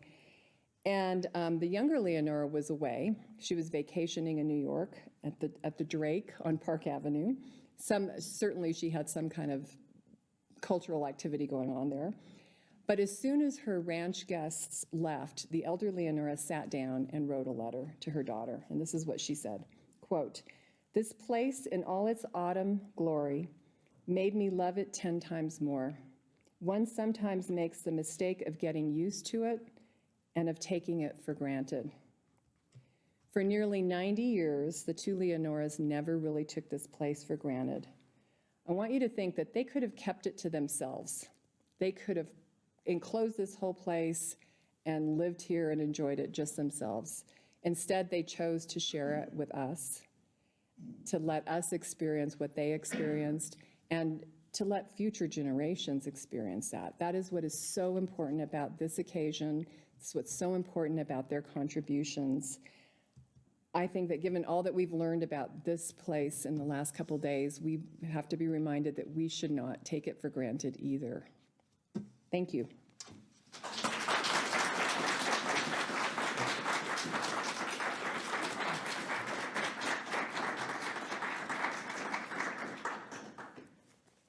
Any questions?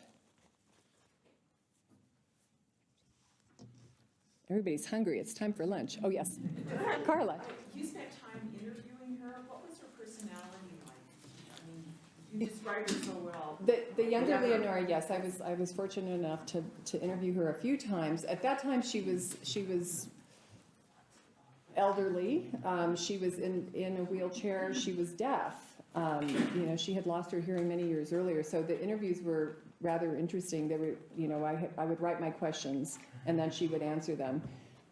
She was just really vibrant and really passionate still, even at that age, about what she had accomplished. She knew what she had accomplished. I mean, all of the women, they were clearly aware that they were leaving a legacy, but they were also clear, it wasn't about ego, I don't believe. It was really about sharing information and preserving things that maybe some of us took for granted if you grew up in this area. She was passionate, she was joyful, she laughed, she was just a really wonderful lady. I wish I would have had more time to spend with her than at the end of her life. But I was really privileged to be able to have that time with her. Yes, Mike. Carmela, is that sauna still intact up on the ridge? It is not functioning as a sauna any longer. But it still exists? Yes, I believe so. Yes. Yes. Anybody else? In preparing for this presentation, was there anything new that you had uncovered or discovered? Whether it be photographs or a lot quotes of or photographs, a lot of photographs, a lot of those quotes. I mean, most of my work up until now had been about really the three women and their greater contributions outside of here. I hadn't really focused on what was going on the ranch at that time. And I mean, I think there's a lot more in terms of the business dealings of how they actually sustained a ranch operation and how they interacted in that way. I think there's a lot more. The archive at a Second Madre House is a treasure. It really is, because it's now been organized in a way that there's just much more access. And even when I was writing the book it came out in 2009, so in the early 2000s when we were doing the research, the archives had not been really organized. So we were sort of working on, George remembers this, papers pulled out of cardboard boxes, and so as a result, unfortunately, there's some things that are just where the blanks are not filled in or where the information is not up to date. And so there's a lot more there for sure. And so this was delving into this chapter gave me a lot more information as well. Yes. In filling in some of those blanks, E. Boyd, supposedly, from some recent research that the team that's putting together the National Register nomination, and through looking at the archives there at 614, they're finding that E. Boyd really played a bigger role than we knew about before in developing the concept of getting El Rancho de las Golondrinas going along with Leonora Curtin. Can you shed some light on E. Boyd, her background, and what you know about her involvement here? Well, E. Boyd was a painter by profession who eventually came to New Mexico in the early, I think she came in the 40s. She's really was a pioneer in the field of Spanish colonial art. She really started the field of scholarship, where she took the pains to really start to identify who the master santeros were. We knew that there were works by all of these wonderful hands throughout time. She started to look at works of art stylistically and start to actually identify who might have made particular works and then to record it. She was the first Spanish colonial art curator who was appointed at the Museum of New Mexico, and she was the curator for the Museum of New Mexico and also for the Spanish Colonial Art Society, which maintained its own collection. She had worked very closely with Katie Wells to document his collection. He was a well-known painter of the era, and he had collected a lot of bultos and santos from New Mexico. And he wanted to give them to the Museum of New Mexico, but there was no real field of scholarship yet in colonial New Mexican santos. And so he said, I will give this gift to the Museum of New Mexico if you hire E. Boyd to be the curator. So she was the curator, and so that's no doubt how she became acquainted with the Palahemos. What my understanding is, because I looked into this a little bit after you and I talked about it a while ago, my understanding of her involvement in this place was that she really, she helped catalog and identify some of the artifacts that they were finding in places outside of this area. And I think some of those pieces are actually cataloged as part of the Spanish Colonial Art Society collection, but they're housed here, I believe. Is that right, Dan? In terms of the collections, there are some items that belong to SCAS, Spanish Colonial Art Society, but they're on permanent loan here. Is that okay? Yeah, so there was, as far as I know, there was interaction around collections materials, but I'm not so sure about the rest of it. But I can only imagine, because she was well-versed in everything. And so they consulted so many people on so many levels that I'm sure she had a hand in it. More research. Yes. Hey, Carmel, this question comes in from Facebook from one of our own volunteers, Marlene Jackson, and she's wondering if you have any plans to write another book to include some of the new information and some of the information presented in this talk. Not in the immediate future. That doesn't mean I won't write some smaller things, but probably book is not in the immediate future. Although I was telling Dan, you know, there are things that need to be updated. So one of these days we should update some of the things from the Las Golondrinas book in a different fashion. But we're all hoping for it and looking forward to it. Thank you. Thank you. I think we're good.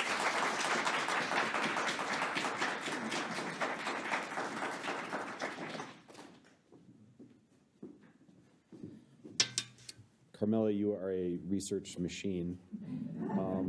In typical fashion, I am immediately humbled as soon as Carmela starts to give a presentation.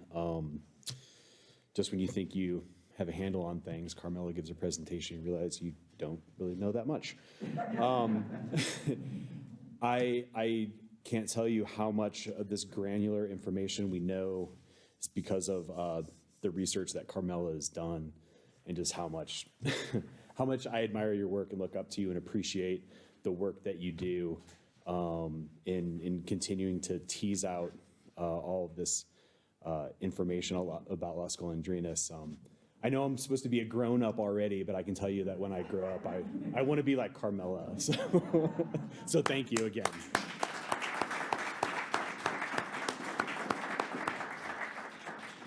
So we have now come to our lunch break. It is coming up on noon now, so we'll take a short break here and reconvene at 1:15 for our community panel discussing the symposium that we've been having here the last 2 days, and implications both for the museum and for the community. So for those of you viewing online, again, thank you for attending our 50th anniversary symposium. We'll be back shortly at 1:15. This is the Las Golondrinas live sessions. Good afternoon. My name is Mike Taylor. I'm here to welcome a community panel that's going to be talking about their thoughts about the last couple of days of discussion regarding the history and archaeology of Rancho de las Golondrinas and how it relates to the communities that we're neighbors of, La Ciénega and La Cienegilla, and further up and down river up to Agua Fria and La Bajada. The moderator of this community panel is Carl Dickens. Carl grew up in the farming community of Los Ranchos on the Rio Grande on a small farm with 3 acres of alfalfa and lots of animals. He and his family moved to La Ciénega in 1984. He is co-chair of the Santa Fe River Traditional Communities Collaborative, spokesperson for the Pipeline Coalition, and serves as the District 3 representative on the Santa Fe County Water Policy Advisory Committee. Carl served as the president of the La Ciénega Village Association for 15 years, and Carl's going to be talking about that association, as will others, I'm sure. Carl's volunteer work with this association is really exemplary in the community as well as Las Golondrinas, is so appreciative of all the work that he's done. Carl? Thank you, Mike. This goes beyond being an honor, and I'm going to get a little emotional at times.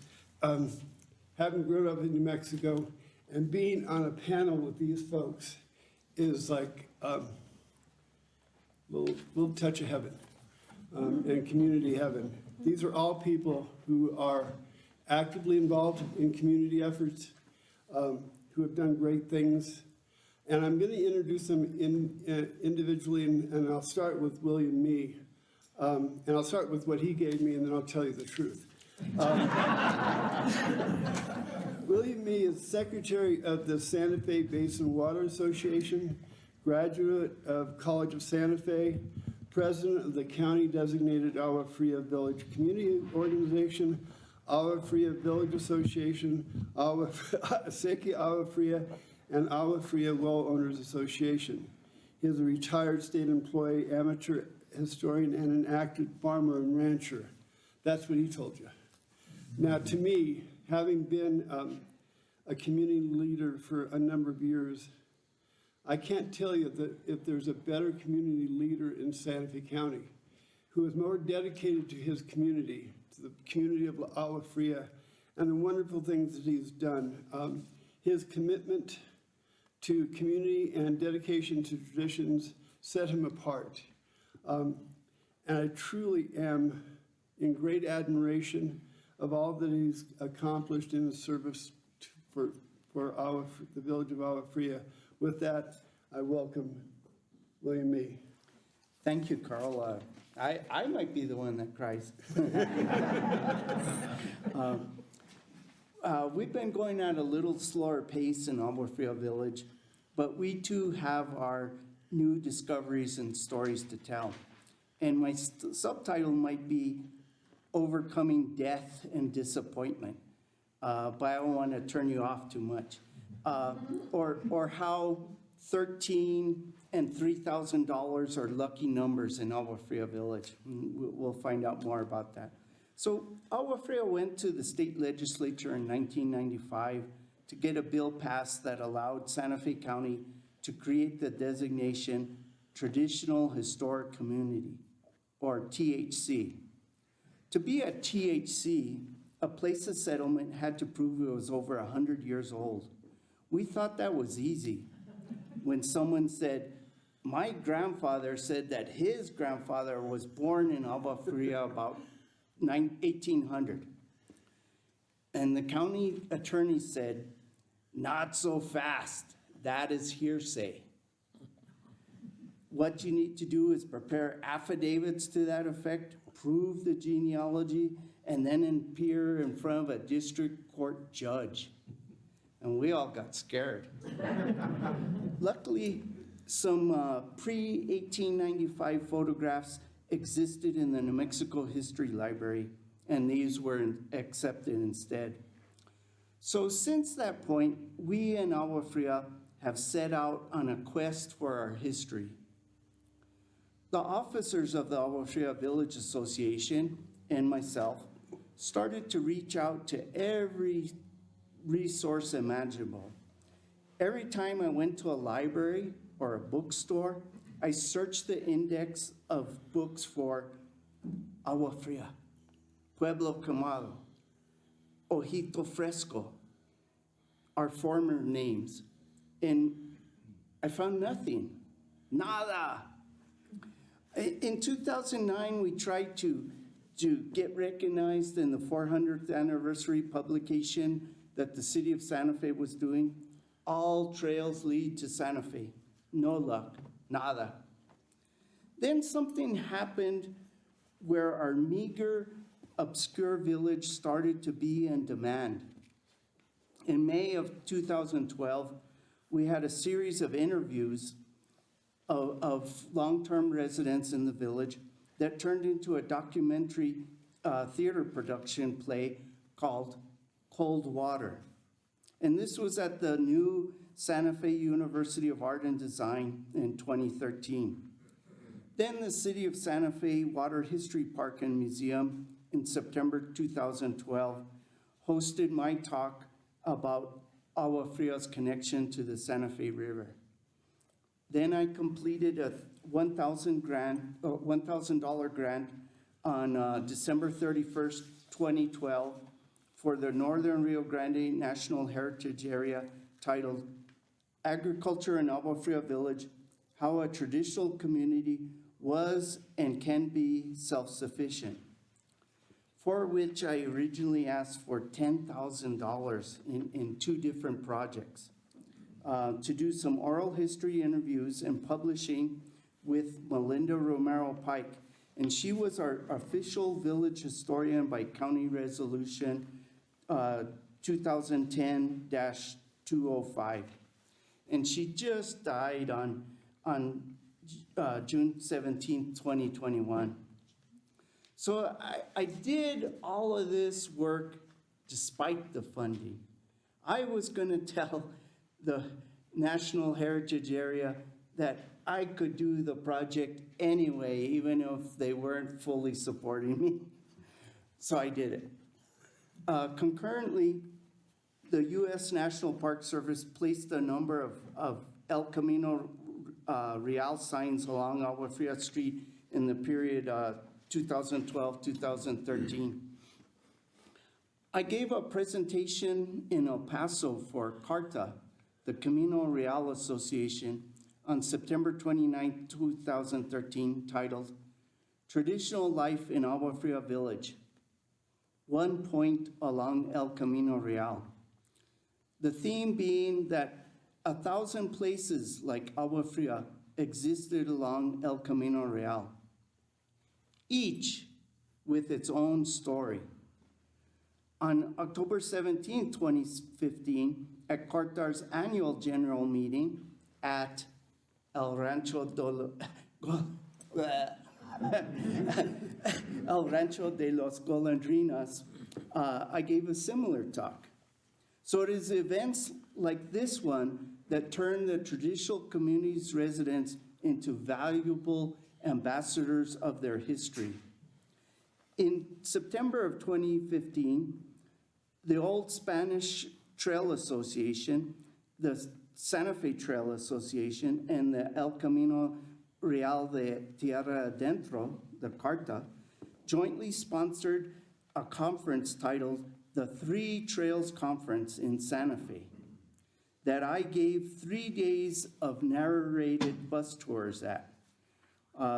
Justin Young, a resident of our village and owner of Taos Cow Ice Cream, fed our bus riders at our Nancy Rodriguez Community Center.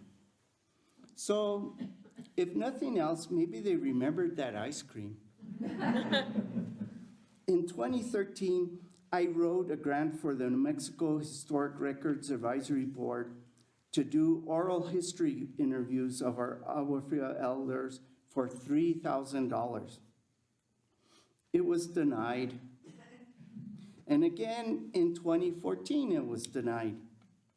So finally, in 2015, it was approved, but sadly, 13 people over age 90 and 1 guy, 103 years old, Herman Montoya, had passed. So I guess the lesson here is perseverance. The last grant received an unexpected partnership with both the Historic Santa Fe Foundation, Pete Wurzel, he was here this morning, and Mr. Pappas of the Historic Preservation Division, with their joint intern, Hannah Crawford.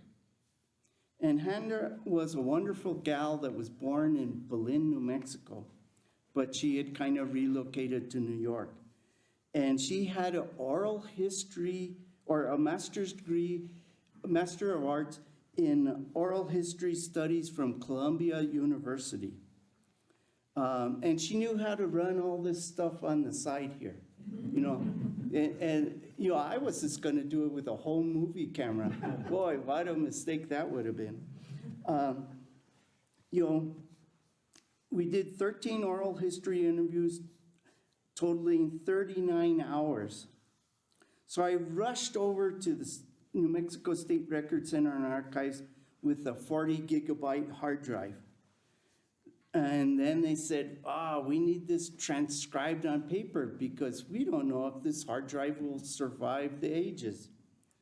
So then I thought, what am I gonna do? And then I went back to Willow Powers, and she's now deceased. See, all these people are dying in my story here. At Northern Rio Grande National Heritage, and I got a $3,000 grant to transcribe it. See, $3,000, yeah. Okay, death, 13s, and 3,000. I gave an interview on November 17, 2015 for Cartas Chronicles and the Oregon California Trails Association's Desert Tracks, the publications that Deborah and John Lawrence published.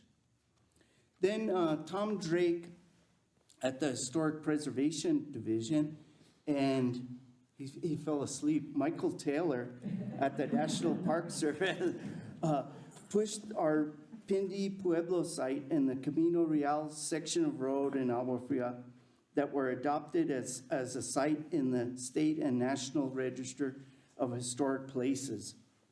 The Historic Santa Fe Foundation hosted a lot of our information on their website and provided me gallery space for an exhibit called Ancient Agriculture in Agua Fria Village. And that was approximately October 30th, 2015. And it was kind of based on work I was doing jointly with Jose Estefan Ariano, who wrote the Ancient Agricultural book. And then he died at that time also. So we weren't able to collaborate much more. In our historical research, there was a large trading history with Santo Domingo Pueblo, Quieres, and San Ildefonso Pueblo.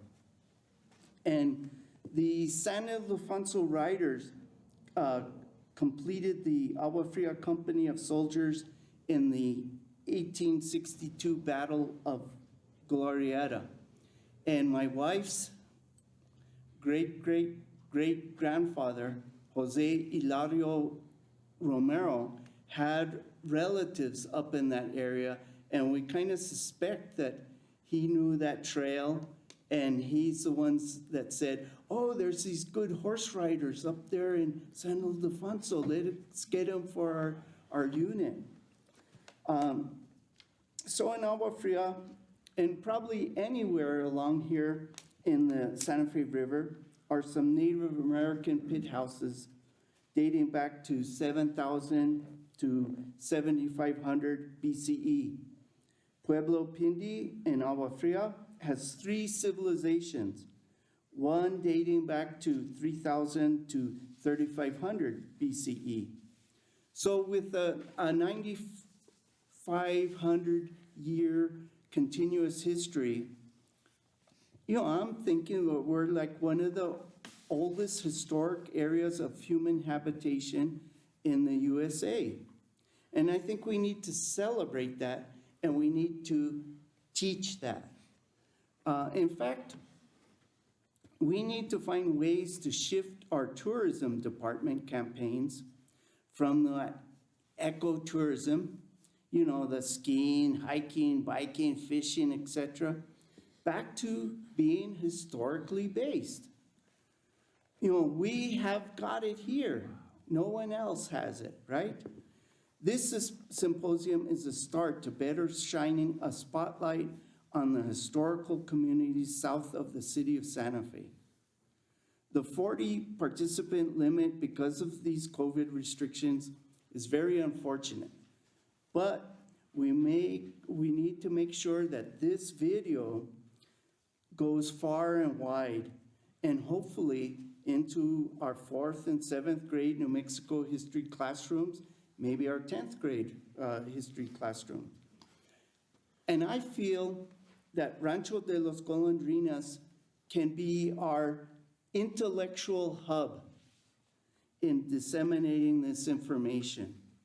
The history and archaeology of other areas in the southern corridor, like the Agua Fria story I presented, all need to be investigated and documented to better tell our common stories. We need more events like this one to push this worthy initiative. Thank you.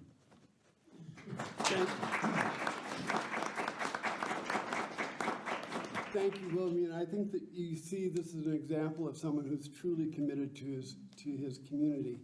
Next, I want to introduce someone who really doesn't need any introduction, and that's Sean Palahimo.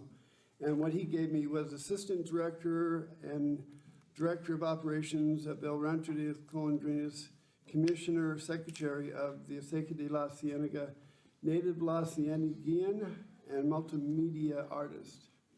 I've had the absolute pleasure and privilege of watching Sean grow up. And what a great story this is. He has continued his family traditions, and his family should be very proud of him. I can tell you his community is very proud of him. And with that, Sean Palahimo.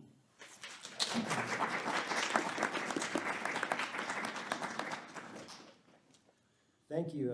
It's a hard act to follow. Really, in looking at the questions that we were asking and looking at this symposium and the importance of this symposium to La Cienegilla, the greater La Cienegilla area, extending all the way to Agua Fria, and Santa Fe, New Mexico in general, to piggyback on Mr. May's point of this video, was the first thing that came to my mind is we have created in this symposium content, and it won't be lost. This is going to be going on too. Thank you to Vic Macias, who's running our the stuff to the side, as you put it. This is going to get to go onto YouTube, and it's going to be a reference that people are going to be able to see forever. I mean, YouTube, as we all know, has hundreds of hours of content loaded every day, but it's not disappearing content. Their servers are holding it, and people are going to be able to come back to this discussion for years to come. Whereas maybe 20 years ago, this symposium would have happened. We would have had these great conversations, had this knowledge, and then, 20 years, we would have had to do it again because it does get lost over time as oral traditions don't get passed down, or just the content gets lost. It's, for me, it's one of the most exciting things that happened with this symposium. The knowledge that I've gained throughout these past 2 days too has been, even about my own family. Carmela showed pictures that I'd never seen before that really blew my mind to, that archive at 614 is now being opened up more and more, which 614 is what we refer to my grandmother's house on Acequia Madre as. So I really think that the content that we're creating is one of the most important things to come out of this for me. The story, to piggyback again, is here. And I think, speak on behalf of just growing up with Las Golondrinas and living here and seeing this place grow into what it's grown into, I didn't realize how unique we are as a living history museum. Living history museums tend to be these recreations of a museum that isn't necessarily on a historic site. What we have here that I think differs from other living history museums is the story happened right underneath our feet. It's the Torreon that we've talked about excavating, the foundation that we're going to get to go see this afternoon, and the foundations that even homes on that residential site are built on. We say maybe 200 years old, but those foundations could have been built upon 400 or 500-year-old foundations from native communities to your pit house maybe on the property. It's a good place is a good place, as Amanda and Dr. Heather Trigg had said. So we just need to keep digging deeper. We've learned throughout archaeology and time to dig deeper. We were talking yesterday about the Clovis period and Paleolithic spear tips. We now know that it wasn't just Clovis. It wasn't Clovis' first model, that there are layers below Clovis that we're discovering because we're digging deeper. And we can continue to do that here at Golondrinas. Is there's more to find. It's there, we just still need to find it. You know, Göbekli Tepe has now dated back to 60,000 years. We're finding that the stories are, I'm in Turkey now, not Ciénega, but the stories are going further and further back. And I really am enthused at the community outreach that we're doing, but also the excitement that's being created by symposiums like this and by conversations of how much more there is to learn about the area that we're in. And again, it's here, it's under our feet. And we're finding more and more constantly. I know I've got 7 minutes, but You don't worry about it. You don't have to fill them all. Yeah, and we were given some things to consider as we were here for the past couple of days, and to blatantly contradict myself a little bit, one of the things that I don't know how to do other than to continue to try to create content and have these conversations that are enthusiastic and make history fun for people, which I think we do a good job of doing here at Golondrinas, is to, how do you make people interested that just aren't? And, you know, I get it that you can't, me and Rocky can talk about the red-winged blackbirds coming back to the marshes and get super, but some people don't care about birds.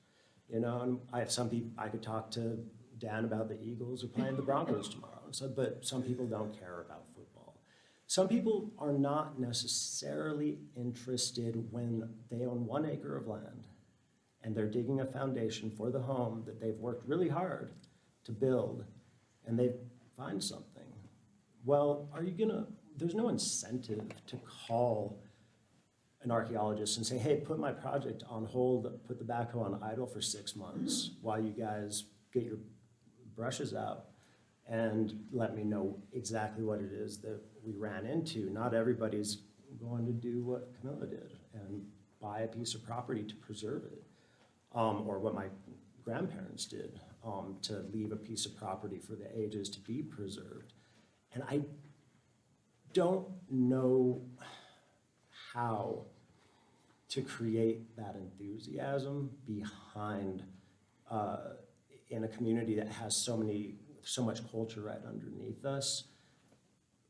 When some people, it's not even, and it's no fault to their own. I mean, if you're just, you bought this acre of land and you want to build your house, it's really hard. There's no carrot, there's no incentive to stop what you're doing to explore it more. And I know that wasn't necessarily what that question meant, but that was what kept coming to my mind, because I have heard these stories in the community of construction where it's like, yeah, we were digging the leach field, and well, we kind of hit something that looked like a femur bone. We hoped it was a cow, and now the leach field's over there. It's, you know, and joking aside, it is something that I wonder how it could be incentivized in some way. And I can't think of any way other than monetarily. I think that's a great thing to address. And I think it's something we need to take seriously, because that's a really important part of what we're trying to do. And I think your reference to making it fun is something that we need to work at and figure out, and to reach people in a way that has meaning and significance. But I think that's an excellent point, Sean, so thank you very, very much. Any more? No, I think yeah, I just had some talking points, and I'm sure I could geek out talking about pit houses and other fun things, and things on this property that we've run across that we're not quite sure what the story is yet. And I'm enthused that it's going to continue, and that the research here and having a director that's extremely interested in the archaeology is going to just continue to push us forward in that community, as well as doing what we're already doing by recreating history and making it fun. Thank you, Sean. Excellent.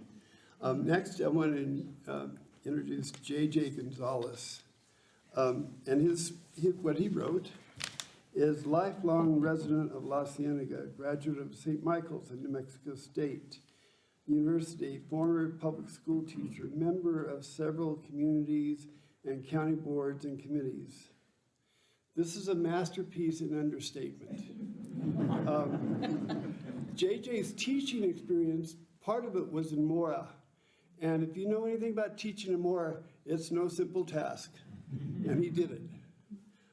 And the boards and commissions and committees he belongs to, among them, he is the longest serving member of the La Ciénega Valley Association, over 25 years. He is a member of the Santa Fe County Planning Commission. He and I are both members of the Santa Fe Water Policy Advisory Committee. And I'm not sure how long he's been a commissioner for the El Guicu Ditch Association, but it's been a long time. But more importantly, anytime there has been a issue with our community, JJ's been there. The development proposals that we have responded to over the years, if it wasn't for people like JJ and Robert Romero, we'd have a 250-home subdivision between Hippico and the petroglyphs in La Ciénegilla. It was JJ and the El Guicu that stood tall when we opposed the Santa Fe River development, Santa Fe River Ranch development, which would have meant 635 homes at the southern end of this community. That was a 7-year process, and we're still not completely done with it because the county bought it, and not sure what to do with it. But JJ was there every time we had a meeting. And this included one of the most painful experiences I've ever had. It was 8 hours of facilitated mediation with the developer, the Borrego brothers, in our community. And it was painful. There was no way that we were ever going to compromise, and ultimately, it was actually the El Guicu who protested the water rights that succeeded in limiting the size of that development. And beyond that, he's a good friend. And I've learned a lot about water. About 90% of what I've learned has come from JJ. And with great pride, I would like to introduce Mr. JJ Gonzalez.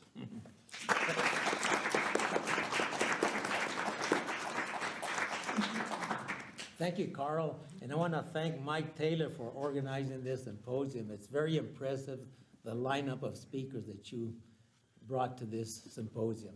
Very impressed, Michael.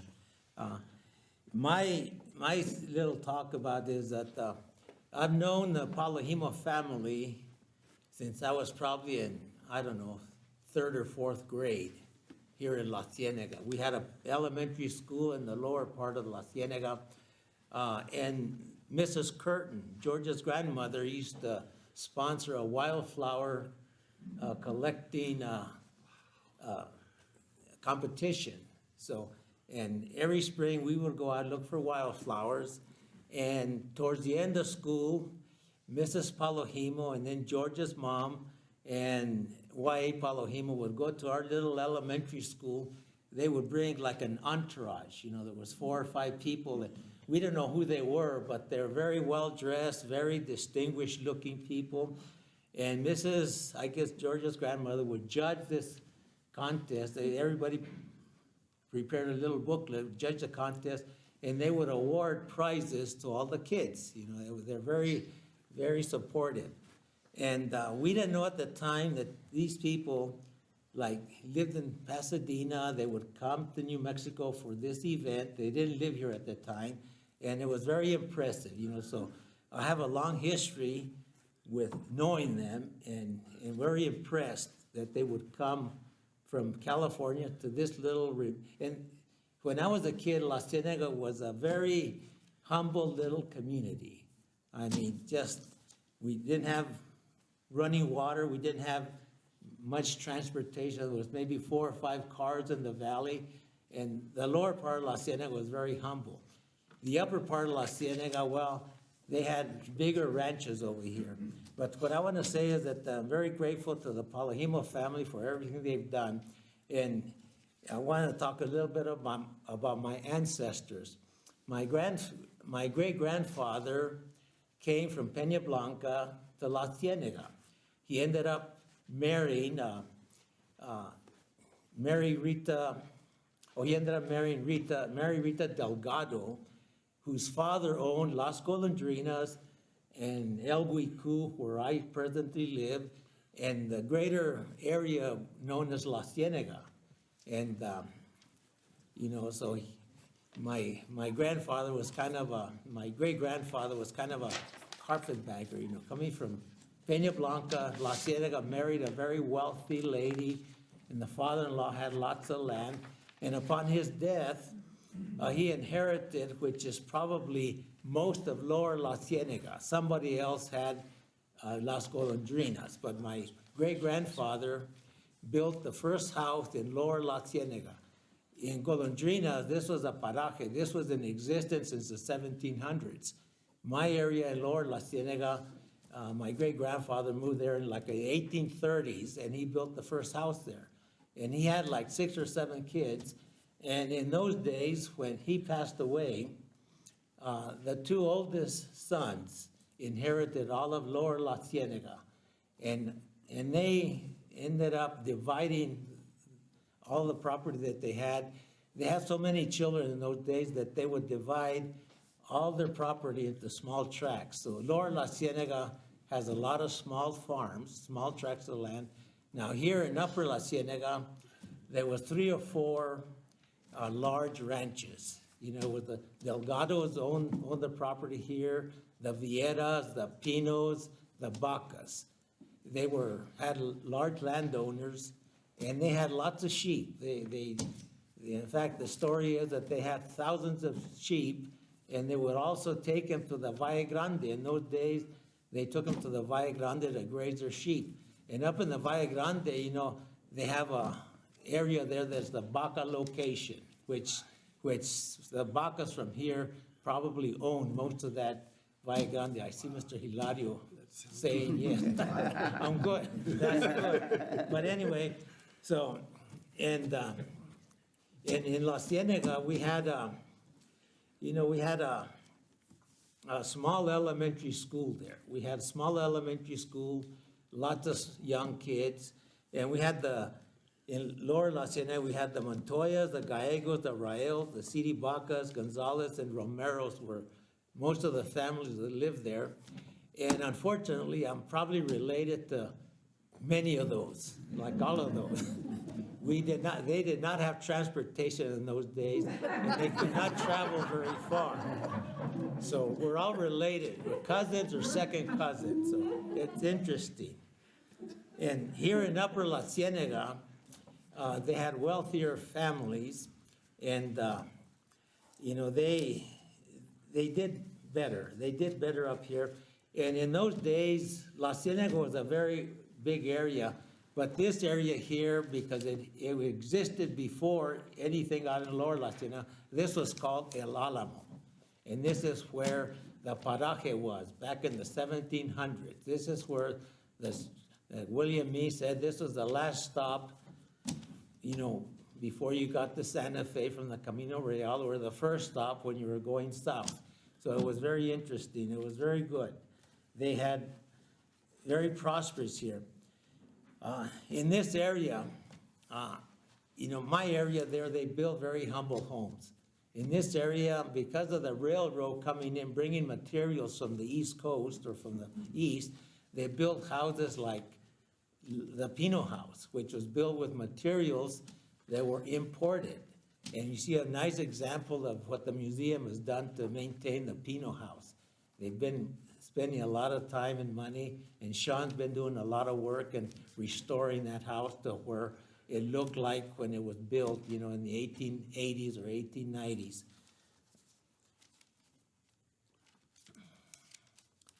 But anyway, here in this area, things started to turn kind of different back in the roaring 20s. The very wealthy families here in Upper Ciénega that had their ranches, in the roaring 20s, everybody up here kind of had cars. They had a lot of bank loans. And all of a sudden, the Great Depression ended up wiping them out. The wealthy people in this area were not wealthy anymore. And guess what? That is when the Curtins bought this property. And the ranches up here were, most of them were in foreclosure. And the Curtins bought this property. There was a person that bought the Bennett property where the Simons now live, and those are still intact. You have to give credit to the Curtin family. They bought this property in the 20s or 30s, and they kept it as a working farm, a working ranch. They leased it out to some people. I remember Mr. Hagerman had a lease here for several years. And then to the credit of Mr. Palojimo, when they moved here, probably in the late 60s, early 70s, he had a vision of, he wanted, I guess he was a very amateur historian, or that's what he liked to do. And he looked around northern New Mexico, and he saw some things in northern New Mexico, and he says, well, that will fit at my property in La Ciénega. So he ended up purchasing several things in northern New Mexico and had them, rebuilt here on the property. And it was impressive, his vision that he had for something like maybe a museum. I don't know if he had a vision at the beginning that this was going to be a museum, but after he put in a lot of exhibits and he built the big mill, the big Molino Grande, that was impressive. And he had a vision of something. And then I remember in 1972, I happened to be just back in Santa Fe. I had gotten to teach in Mora for 1 year. I came back to Santa Fe in 1972. And that's when they had a festival here. I was curious to see what it was all about. So I remember I coming here in 1972 to the very first festival that they had. And the thing is that, they had a festival for 2 days. They had exhibits and stuff. And, it was nice. It was different. We didn't know what to make of it. We saw people doing things the old-fashioned way and things like that, and wondered, well, we all have tractors. We work hard to get a tractor and stuff, and these people up here are still doing it the old-fashioned way. We didn't understand that type of thinking, but Mr. Palojimo had a vision, and he created a living history museum, which to this day is the most impressive museum I think in the United States. This is really a historic museum. It's very impressive. And, I've known the family for a long, long time, and it's impressive. And then George came from California to work on the museum. I remember meeting George. That was quite an experience. He says, I'm George Palojimo. Okay, well, where do you live? Up at Golondrinas. Okay, and our contact with George was when we first had I lit a big fire over here next door. The fire department came and put it out, and I remember after that, we organized, in 1980, we organized the first fire department in La Ciénega. And George was one of the volunteers, so we got to know George very well. And I've known him for many, many years, and Sean, and it's very impressive. I'm very fortunate that, I belong to the board here, that I can volunteer still at the museum, and I've been here for over 50 years probably. It's impressive. And I thank the Palojimo family for creating this, and it's the most impressive thing that we've seen here in La Ciénega and maybe even in New Mexico. And thank you very much. Thank you, JJ. And JJ's story is very true. There was a slight fire that he started next door on the old Lalo Enriquez property that created the volunteer fire department. They figured out they needed to do that. So next, and I take great honor in introducing Dr. Camila Bustamante, who was introduced yesterday, and I'll go through what she gave me. is a resident of La Ciénega and describes herself as a garden variety Chicana, with both European and indigenous ancestry from the area. She studied epidemiology and public health and is interested in how identity and sense of place contribute to person's sense of itself. She is part of a movement to consider history from the perspective of those who nurtured life rather than the battles and brutality that has defined colonialism, and works to understand better the role of the grandfathers, farmers, and peacemakers for who we would truly not be here if they did not exist. So this is my read. I'll call Camila my community activist soulmate. 15 years ago, she talked me into becoming the president of La Ciénega Valley Association. Earlier this year, I returned the favor. And we literally could spend the next 2 hours talking about some of the raucous meetings we had as we created the La Ciénega Valley Association. And I'm not, I can't remember all of the different versions of gringo I was called during some of those meetings. But having grown up in Los Ranchos, that's okay, all right, no problem with that. And one of the things that really stands out to me, other than one of the processes we went through was a 5-year process to create a community plan. We were one of the few, one of the first communities in Santa Fe County to create a community plan. But one of the things that Camila, I always felt she led, was getting us recognized by the state as a traditional historical community. And that meant going door to door and having people sign a document and talking to them. And she led that. And so I take great pride again in introducing her. And I didn't give her great instructions, so she doesn't have any written comments, but if we want to just have a conversation, I think it would be a pretty good one. With that, Dr. Camila Bustamante. Thank you, Carl. I think I only stuck to one version of what a gringo is, and I'm pretty sure. I know which one it is. You know, I say that in jest because those were really difficult days. There were a lot of people who didn't want a lot of us around. But I do have the questions that we were given, and I do have the language to speak of it and what Las Golondrinas has meant to us, or what it means to us as a community.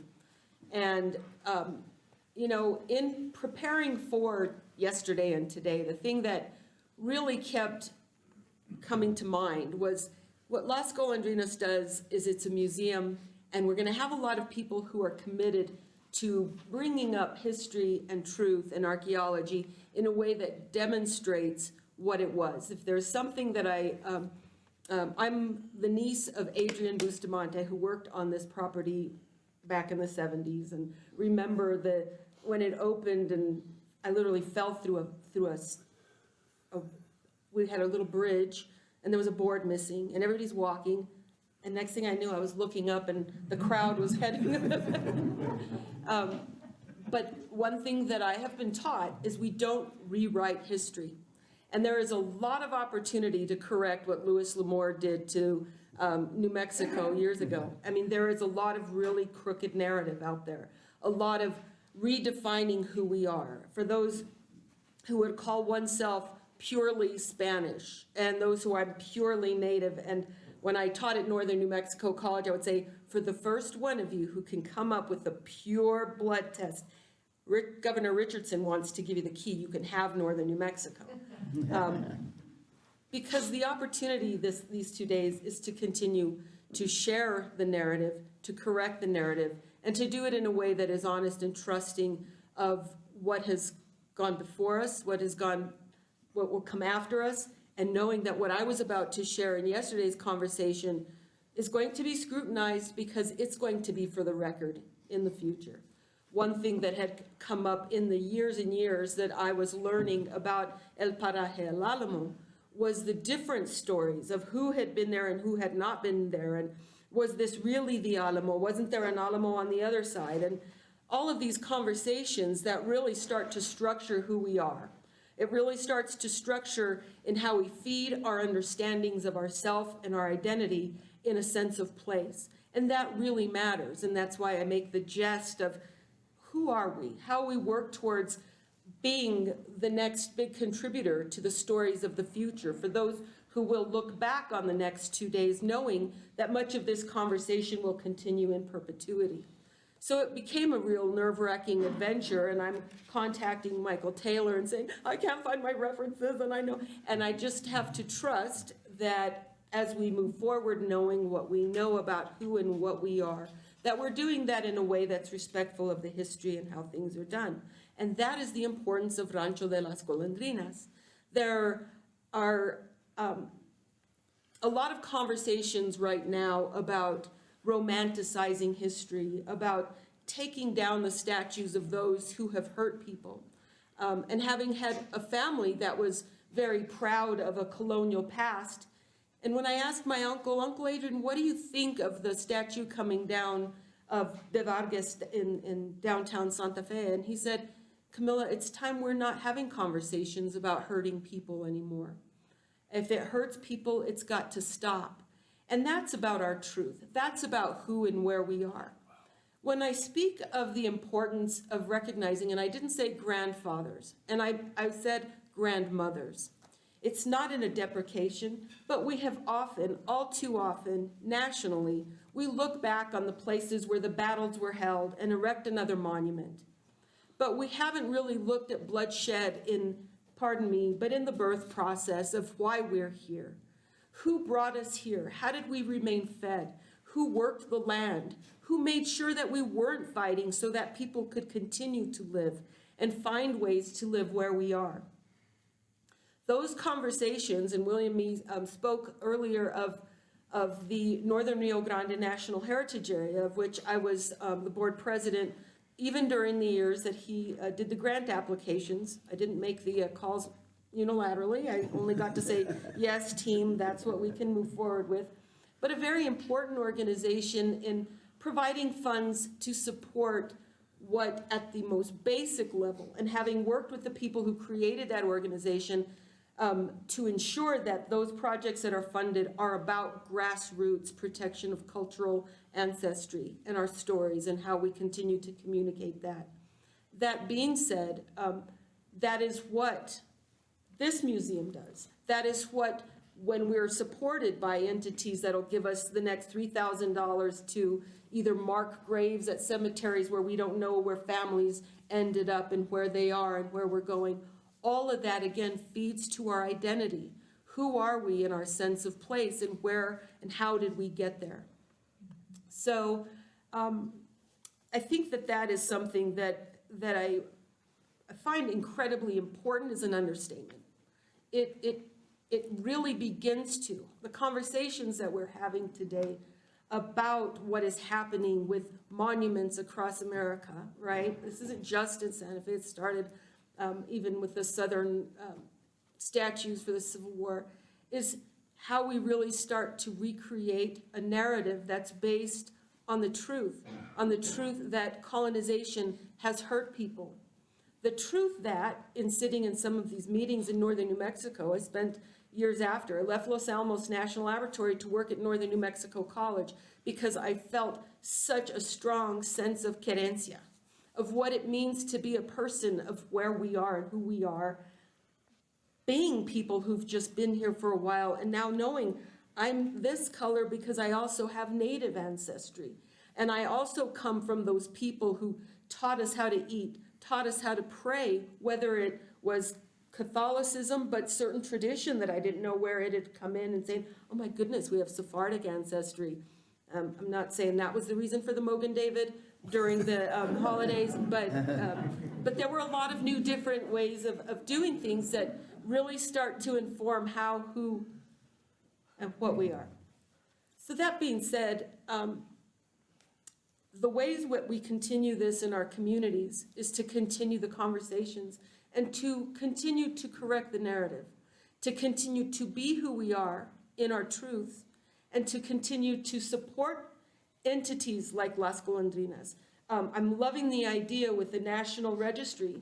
The one thing about El Alamo, the building that I shared with you, was at the time, it would have been preserved if we could have gone through that process, and in the interest of not being as engaged as people could have been, we didn't get that property at that time put in the National Registry of Historical Places, which would have been in part the land that would have been protected. So it's about ensuring that we do value these resources. So what does it mean to our community? Is that we continue to share that these are our values, that our values are about our community. It is about the value of knowing where we've been so that we better know where we're going.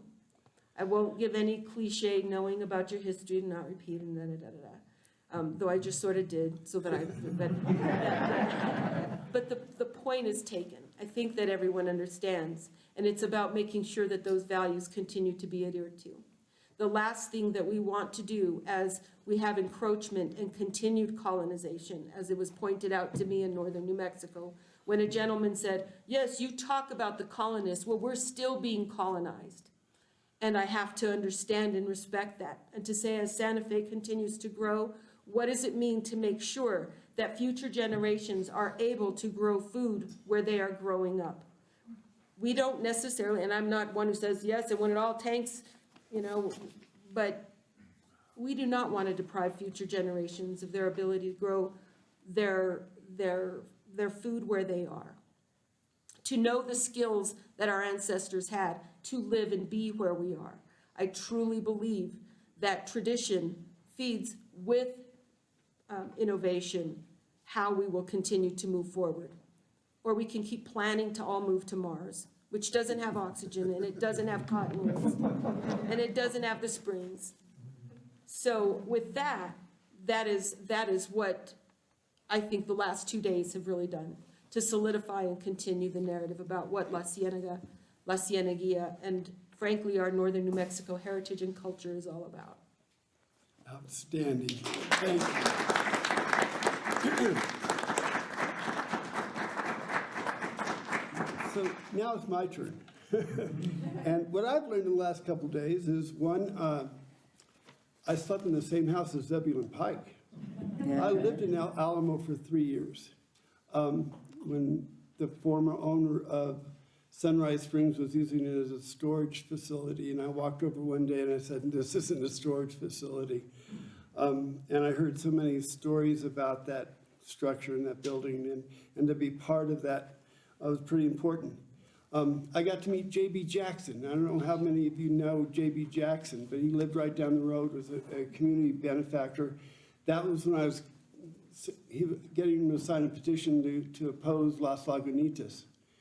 I've been able to meet Chuck Robinson, who was the de facto developer of Las Lagunitas, who became an incredible benefactor for both the acequias and for the museum itself. So those are personal experiences I've had the pleasure. I met John Gamim.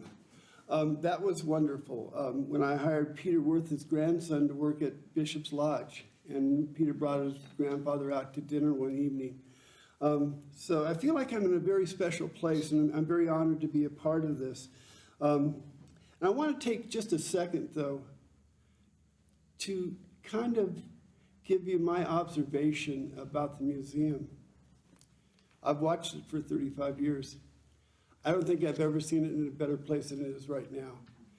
And I mean that very sincerely. The staff here, and that includes Dan, Sean, Laura, Amanda, Sophie, Amanda, twice, Vic, and Sarah. And I'm missing a lot of people.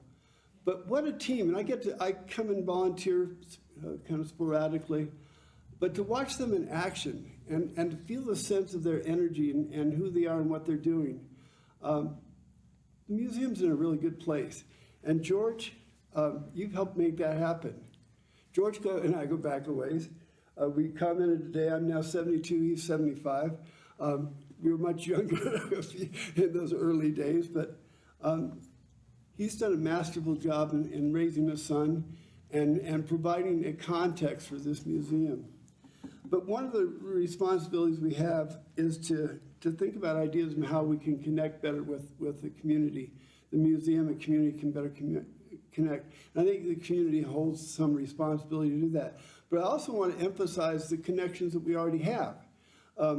Anytime as I was president that I needed something, if there was some big issue came up, email Dan. Give Dan a call, all of a sudden we're on the same page, we're working together, we're figuring things out. The dam tower up there, those kind of things, we become the sense of collaboration and cooperation and support. And I deeply appreciate that, allowing us to use the community, to use the facility for our Halloween parties.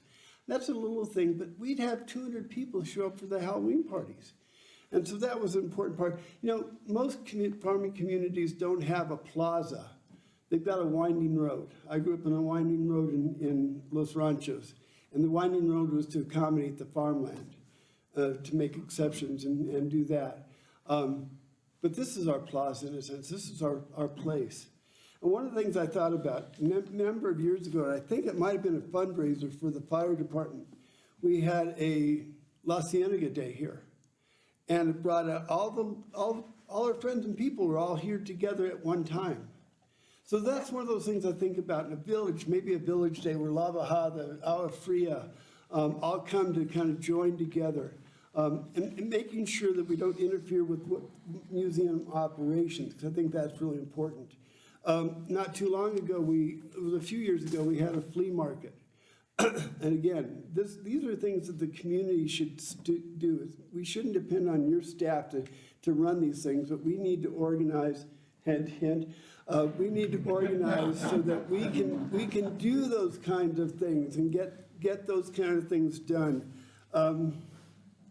But I want to take what has happened the last 2 days and give it to everybody in this community, to give them a sense of place. And this comes from J.B. Jackson, a sense of place, a sense of time. And Camila has referred to it a number of times, a sense of place. This is a special place. This is something that doesn't happen anywhere else in New Mexico that I know of, that has this sense of history. And so we have an obligation as a community and as a museum to reach out to those people in our community and say, this is where you are. In the last 30 years, we've had over 400 homes come into this community. We've been really good at dealing with large-scale development plans. Santa Fe Canyon Ranch, Las Lagunitas, the alley development in La Ciénegilla. What we haven't been good at is dealing with the kind of insidious development of the lot splits that have resulted in over 400 homes coming into Upper La Ciénega. But they're here now. They're part of our community. And we have to reach out to them. And we have to reach out to them in Spanish because we have a sizable Mexican immigrant population here. And this is their history. They need to understand that they're connected to this place.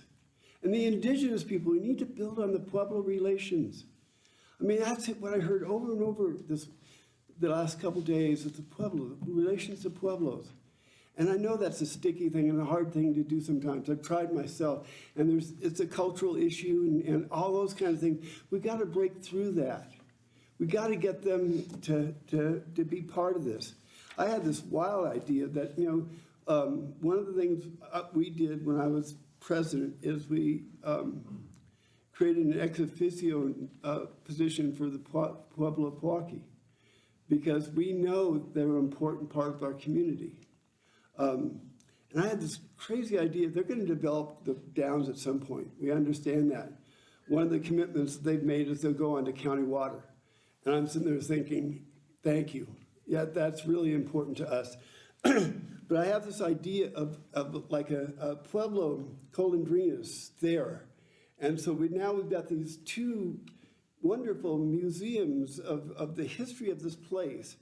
And that's certainly something I'm going to share with some folks at Pueblo Poaqui. But this rich heritage, this rich history, it's just hard to duplicate. You can't. We've got it. We got to make sure we do our best to preserve and protect it. Now I'm going to talk a little bit, and I really do want to thank Mike Taylor. I mean, that's one of the pleasures. When I first moved to the community, I had no idea I was going to get involved. I hadn't been a community activist before this, and I'm not sure what happened, but all of a sudden I was a part of this community. And it was people like Mike Taylor, J.J. Gonzalez, Camila Bustamante, and all of a sudden you say, hey, these guys really care about their community. Can I help? Can I be part of this?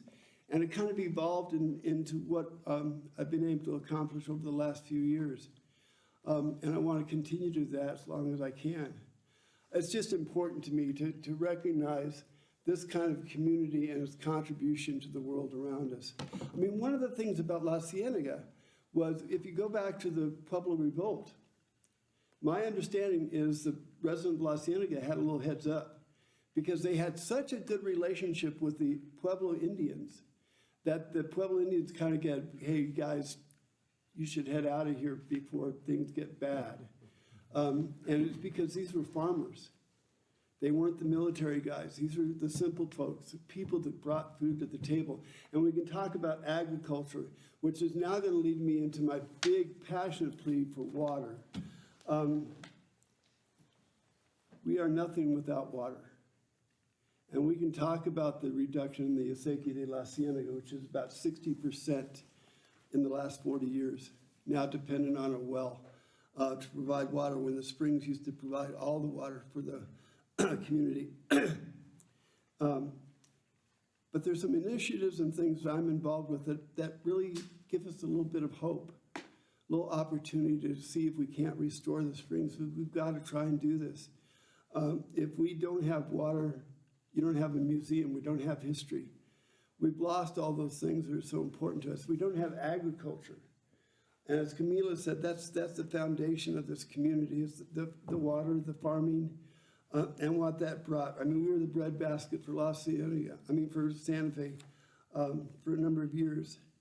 And so again, what's interesting to me, and most of you won't know this, but there's a pipeline proposed by the city of Santa Fe that's going to do a return flow. It's a return flow credit pipeline. It's going to take water from the wastewater treatment plant, pump it up to the Buckman diversion so they can take more water out of the river.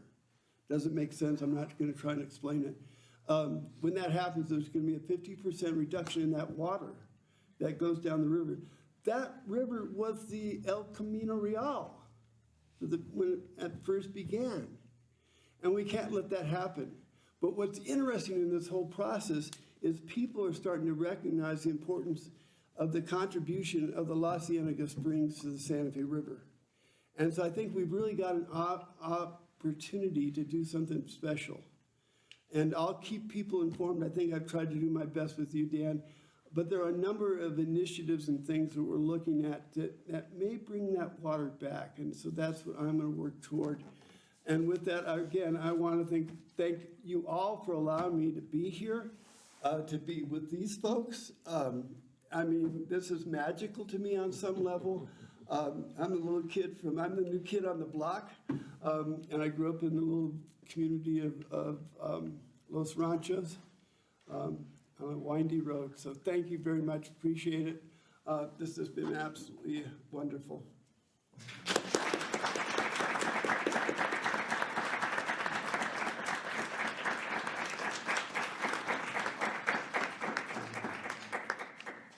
Any questions for the panel? We went over a few minutes, but a discussion like this, I think, is certainly warranted to go over 3 or 4 hours if we could. This is wonderful. What a great community panel. What wonderful comments we heard from you. I could fill people in real quickly about what are the options for improving water resources. Sure. If we've got time.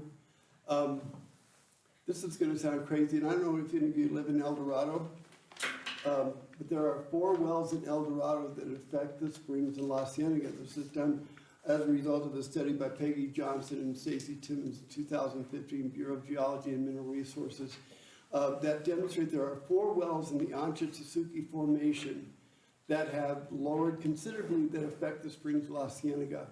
We have already reached out, this was before she was president, we've reached out to the El Dorado District Water and Sanitation District and ask them when they bring in the Canyoncito pipeline, which will be the end of next year, to take those wells offline.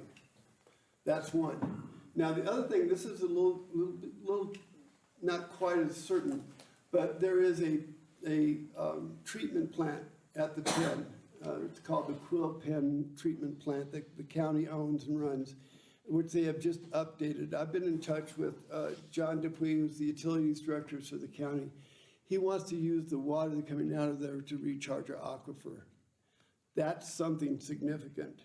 The most important thing that we need to do is to bring infrastructure and county water into Upper La Ciénega. Now that our country has an infrastructure fund, we're going to raise our hand. And I was telling, I think Dan earlier, that we were able to get a $150,000 grant from the state for water resources planning. And that hasn't even gone into effect yet. But one of the things we'll be looking at is bringing infrastructure into Upper La Ciénega to lessen the amount of draw on wells. And the final thing we want to support and encourage, and it's something that the museum's doing, is wetlands restoration. If we add all those things together over time, it's not going to happen tomorrow, over time we may be able to help out the springs in La Ciénega. So again, thank you. I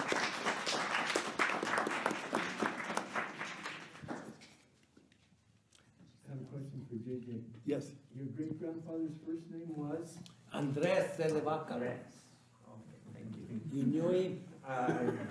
No, I didn't. You're a historian. But I know of him. Yes. These family connections are absolutely fascinating, to listen to the connections. Anybody else? Well, thank you to our community panel for that incredible discussion. Really appreciate everybody's time and thoughts in being a part of this symposium and taking the time to comment on the importance to the community and greater Santa Fe area at large. We are here at our 50th anniversary symposium. We're going to take a short break so we can reset for our final presenters. So all of you online, sit tight, just a few minutes. This is the Las Golondrinas live sessions. Welcome back to El Rancho de las Golondrinas History Archaeology Symposium. Our next speaker is George Palahimo. George was a staff member. It is cool. Yeah, George is really cool.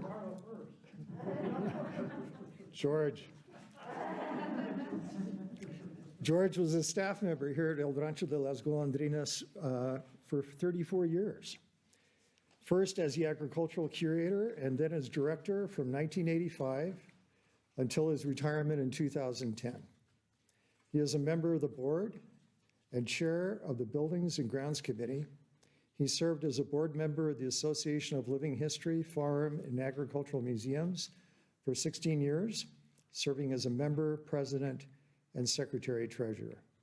And I have to say that I was probably George's first problem employee 34 years ago when George was my boss here, when I served at Las Golondrinas for the summer of whatever summer that was, George.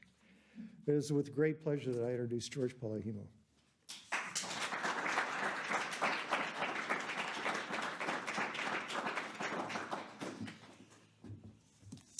Thank you.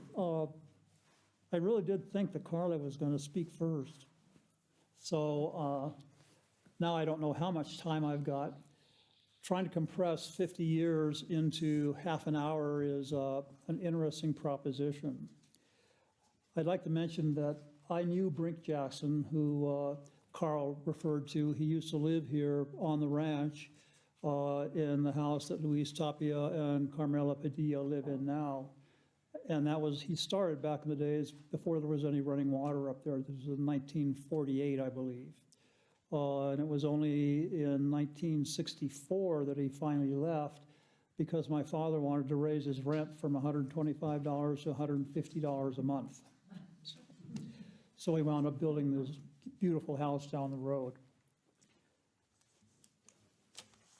The first 10 years of Las Golondrinas were obviously very interesting, but I'd like to start out by reading a statement of purpose that my father wrote for me, actually, in it was about 82. And that read, to contribute to the knowledge and appreciation of the Spanish colonial period, promote historic preservation, encourage a sound ecological policy and conservation of natural resources, imaginative educational programs and seminars, provide a living link with the past and an articulation of its values. And in parentheses, he put, not just visual delight and rustic romanticism. You have heard so many references here during this seminar that basically support this mission of statement. And it was really a guiding document for me for the whole time that I was the director. When I first got here in 76, we'd already had the first 4 years of our museum's existence. At that time, the full-time staff consisted of my father as director, unpaid of course, a curator, the first of whom was Adrian Bustamante, and he was followed by Pete Ortega, and then came Father Cuesta, and after that was Frank Garcia. And Frank Garcia was a curator when I got here. Ostensibly, I was brought here to work for 3 months to help get ready for the De Anza celebration, which several people have referred to. After that celebration was over, my father asked me that, well, are you going to stay? And I said, well, yeah, okay, why not? 35 years later, I retired. The De Anza Festival was an absolute eye-opener for me in the sense that volunteers played such a huge part in that. The Colonial New Mexico Historical Foundation provided all sorts of volunteers for the exhibits and security purposes, but they also opened their homes up to the reenactors from Arizona, who were the ones that recreated the procession of De Anza arriving at Las Golondrinas in 1780. And I was so impressed by the fact that everybody, including the demonstrators from the mountain villages who were showing their traditional ways at the museum, that all this time was donated to the museum. Our operating budget at that time was about $30,000 a year. I know that my salary was a magnificent $600 a month, and my father made me pay rent for the house that I lived in, El Ojito, here on the ranch properties. So he definitely was not out to spoil me at all. So many of the volunteers also consisted of people whose names you all know. Anita Thomas, Phil Lovato, Arturo Jaramillo, Reynaldo Dinkel, Adrian Bustamante, and Becky. Becky and Adrian actually got married here in the chapel, and I think it was 1971, I'm not sure, 71 or 72. The next person that was married there was my sister. And it was for my sister's wedding that I first knew what my mother and father had been doing here mysteriously.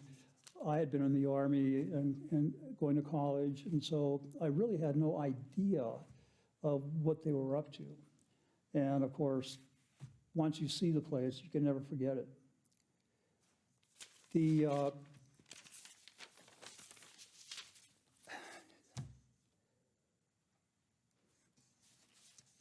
As I said, the staff was very, very small. the founding of the Colonial Mexico Historical Foundation was what really provided additional support in that they were a nonprofit, and my parents could funnel money to a nonprofit, thus taking advantage of a tax break, and then from there it was funneled to the museum. When Frank Garcia left, his cousin Orlando Sanchez from Las Vegas became the curator for about 6 or 7 months, and then Orlando decided that he was going to go to greener pastures. My father had, in his wisdom, and I'm saying this facetiously, made me the agricultural curator. I knew nothing, nothing about agriculture. I knew nothing about farm machinery, and I definitely didn't know much about animal husbandry. So it was a very large OJT project that I undertook. Once again, as I said before, volunteers were so central to everything that we were doing. So every festival, every open house, and that's what we called at the time, they were the ones that made all that possible. We were only open at that time 8 days a year. A weekend festival in the first weekend of May that we called the Spring Festival, a festival in the first weekend of October that was a Harvest Festival, and then an open house the first Sunday of June, July, August, and September. Small wonder then that the only real income we were receiving was through my parents. I often wondered where we would have been if they had not had the resources to do that. It never would have worked. The 80s are what really started to bring some pretty large changes at Las Golondrinas. Some of the things that happened at that time were we had our first films come to shoot. That was an eye-opening experience because we had no idea of what production companies could be like. And I think Vic can substantiate this. I had no idea how to write a contract with a movie production. So I left loopholes, and they took full advantage of them. The destruction that they're capable of is just eye-opening. What's a chamisa bush to somebody from Southern California filming a movie? Nothing. And they couldn't understand why we got upset when they flattened one. The first movie that was of any substance was really Butch Cassidy and the Sundance Kid, the early years. And that's when the Madrid House was constructed. When they left, or breaking down, they asked me, well, do you think you want to keep this building? I said, yeah, why not? Now, I have had many reasons to regret that decision over the time because movie houses are not built to last. The shingles on the roof were plywood, the siding was plywood. Within a year, everything was falling apart. We had to spend almost $8,000 putting a new roof on the Madrid house to keep it standing. We still have not replaced all the siding and things. But in another way, it proved to be a blessing because so many movie production companies wanted to use that as a prop. So maybe it wasn't that huge a mistake, but it's one that I often question myself about. In 1982, a major change was that my parents decided to create the Rancho de las Golondrinas Charitable Trust, which basically then took over the role that the Colonial New Mexico Historical Foundation had been holding as far as funneling money and things to the museum was concerned. the trust had its own board of directors. My mother and father were the trustees.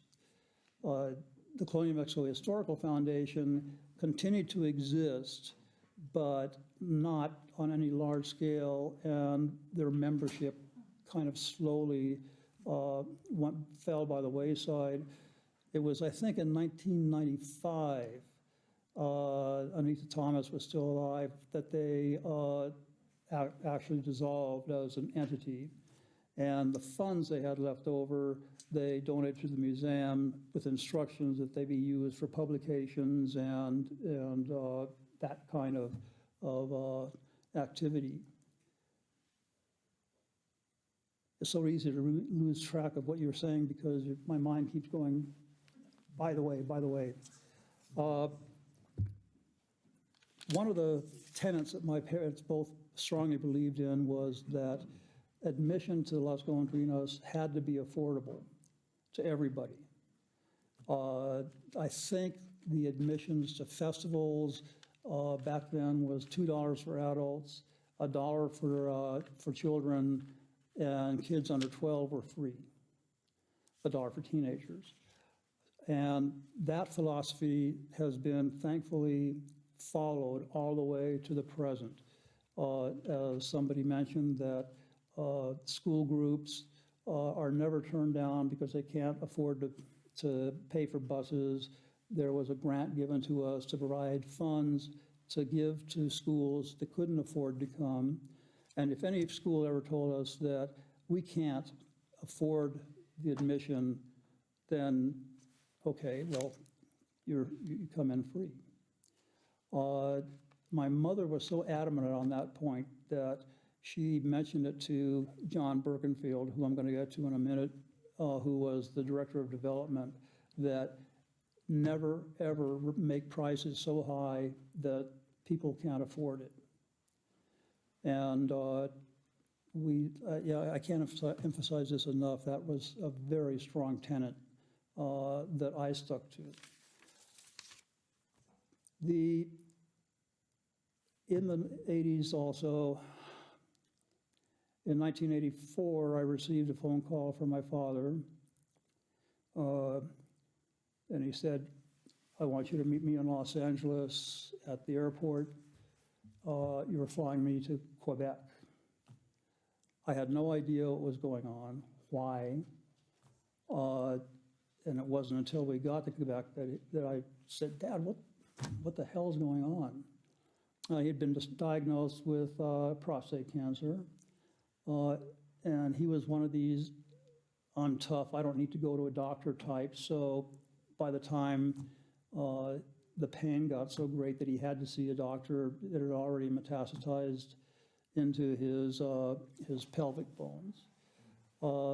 At the time in Quebec, they were doing a treatment that was experimental involving hormones. He would have to inject himself with a shot every morning and every night in the cutaneous section, the fat in his stomach. From Quebec, he had me fly with him to Finland, and I really think it was because he wanted to say goodbye.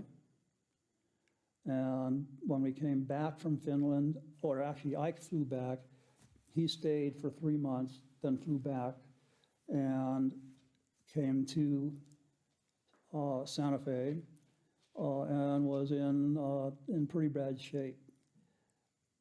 Thankfully, he did get to see one thing, and that is that his last visit to the museum, we were having a Spanish Colonial Day, which is a day that students from all over can come to the museum, and it's kind of like a mini festival that all the exhibits are open and the kids can try their hand with the mano matate and everything. But the vivid memory I have is of him sitting right over here where in a wheelchair next to the volunteer headquarters, watching these hundreds of kids running around and screaming and having a great time.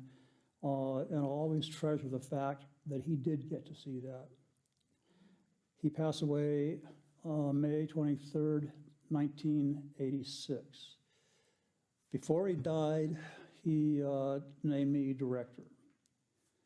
And it was like, oh, what do I do now? You know, because my first 10 years there, he was so much in control that I wasn't totally prepared for the responsibility of being the man, if you, for lack of a better term. So it was a confusing time. That somewhere in there we had one of the major movies that we ever had, the largest production, which was Gambler 3 with Kenny Rogers. They were supposed to be here for a month. They kept asking to expand, you know, extend, and I had to leave before the shoot was over. I don't know if any of you have ever seen that movie, but they basically made a Western fort. They put palisades that looked like they were on top of the Golondrinas Placita. They were actually not attached to the building in any way, but they, as I said, stayed here. I had to go to Finland with my mother and my wife and my 2 kids and essentially leave the museum running without adequate preparation. That's on me. I didn't realize or think that I've got to have somebody that I may say is, this is the person in charge. Lesson learned. Some bizarre things happened while we were gone in Finland. My father's ashes were interred there at the church in Järvenpää, Finland. And Mom and I, and family, after the summer was over, flew back. During that time, I also caught pneumonia. Finnish medicine is very, very advanced, but it is a totally socialized medical system. I went to see the doctor and said, I've got pneumonia, because I had had it twice before. And he said, oh, no, you just have a cold. The next morning, my temperature was 104.5, and I was having a hard time breathing, and went back to the doctor, and he said, oh, well, we'll take an x-ray. Now, you'd think that would have been done 24 hours earlier, but that's just not the way they did things. And he came back and he said, oh, you've got pneumonia, you know. And that was one of those moments where you really did want to hit somebody. I mean, it was like, no, shit. Oh, excuse me. Some programs that fell by the wayside, sadly, between the mid-'70s and into the '80s was an essay contest that we were doing for kids. They would write a history essay. The essays would be judged by teachers, and then the winners would get some kind of a small prize. I think that died out basically because teachers were just overworked and just didn't have the time anymore to be the ones that supported that program. I know that Anita Thomas, I think Socorro also was one of the judges, as well as was Reinaldo Dinkel. The physical plant also went over some major changes in the '80s. The schoolhouse, the Raton Schoolhouse, was brought from Raton and erected at its present location, and an apartment was added to it. That apartment was important because we had 2 or 3 staff members over the next 3 or 4 years who lived there. Reese Sandoval, Sue Ann Armstrong, who were sort of like tour guides and just whatever was needed to be done. And actually, at that time, there really were no job descriptions. I mean, I was the director, but I was picking up horse manure during the festivals and still doing the agriculture. So that was one huge addition, and it is still one of the most popular exhibits. Our next speaker actually was a volunteer at the schoolhouse back in the 70s. The next project was the Shepherd's Cabin, which was located at the time that we acquired it. Actually, the owner approached us and said, would you please, or would you want this structure? And we said, well, sure, because we already had the idea of the Shepherd's Cabin in mind. And she said, well, great, you have to have it moved in 48 hours. So we took 3 U-Hauls and took it down, and then it was re-erected here. The third major project as far as the infrastructure and buildings was concerned was the hacienda structure. The present exhibit hall, half of the gift shop, and then 2 apartments. The apartments were meant, initially, my father's idea was that they were going to be housing for visiting scholars. That never actually happened. After the structure was finished, it was in 1986, Juliana George, whom I had hired as curator, Juliana Lopez now, agricultural curator, moved into there along with, I think, 200 cats. I'm not sure, but there were a lot of cats running in and out around the house. And finally, it was in 1989 that we had to replace the big mill wheel. It had been built in 1969 out of white pine, ponderosa pine, which really was not able to withstand the constant wet, dry cycle that it went through because it only used, 8 days a year. And we actually found, Dick Eng actually found, and I'll say something about Dick here in a second. Dick Eng found a sawmill in Arkansas that was a steam-powered sawmill, and we purchased enough white oak to be able to rebuild that whole wheel. At the same time, we decided to make the buckets out of iron as opposed to wood because that was much better able to withstand this wet, dry cycle. We also had to replace the main gears on the wheel because over time they had worn down to just sharp points, so the wheel kept slipping. And that wheel was, or gears were done up in Pueblo at the foundry up there.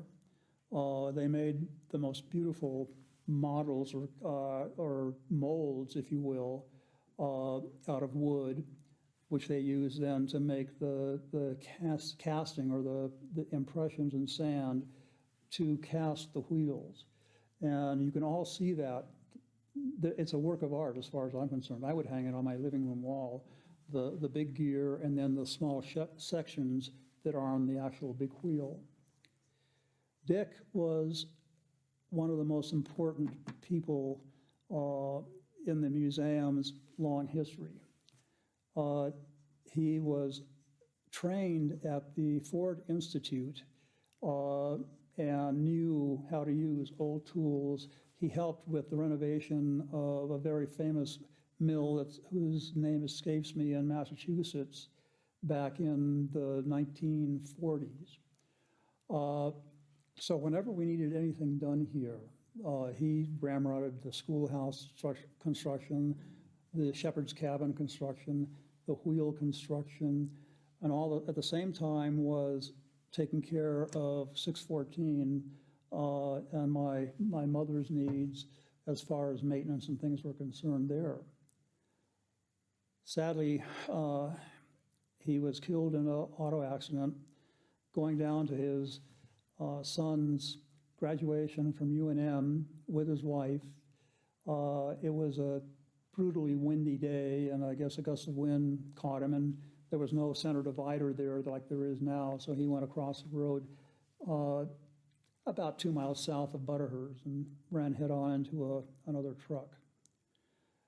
So we, in that 10-year period from 86, I lost my dad, and I lost Dick in 96, who was a dear friend. But he did contributed so much to the museum. How much time do I have?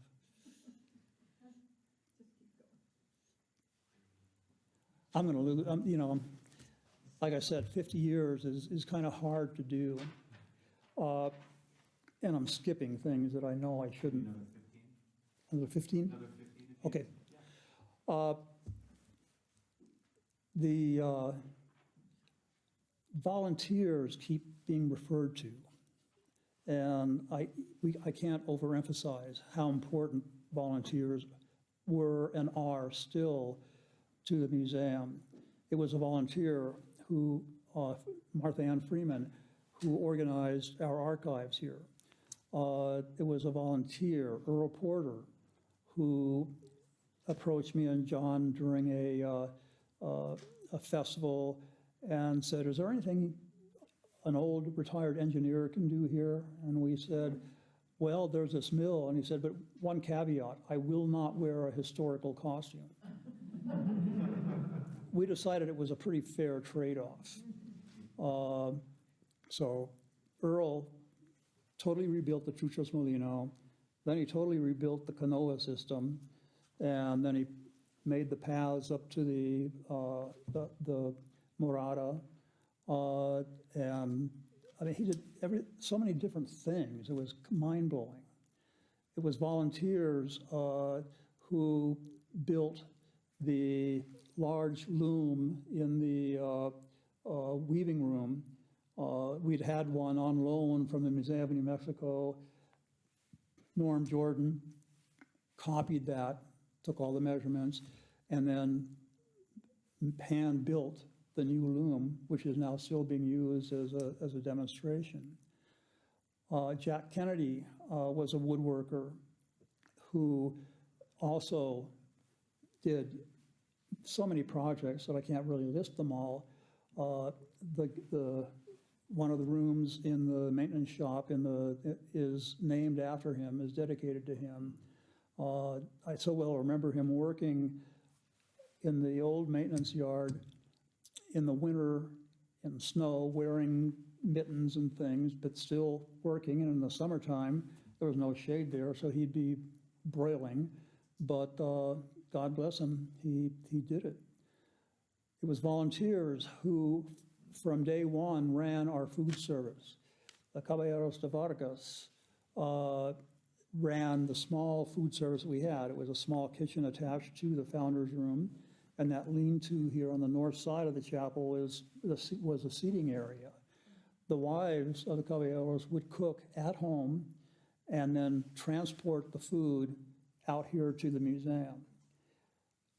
I know perfectly well this was totally illegal.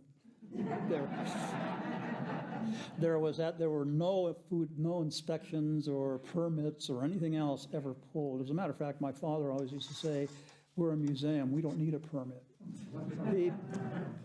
He even said that about the building the hacienda structure. Well, we got busted on that one, but as they say, you know, it's better to do something and then ask permission than to ask permission before you do it. And it worked in that case. The county was very, very understanding, but there was a very strong, never again. And also in the 90s, and I would have been really bad of me to not mention this, my brother Eric came to work at the museum, 1991, as the operations manager.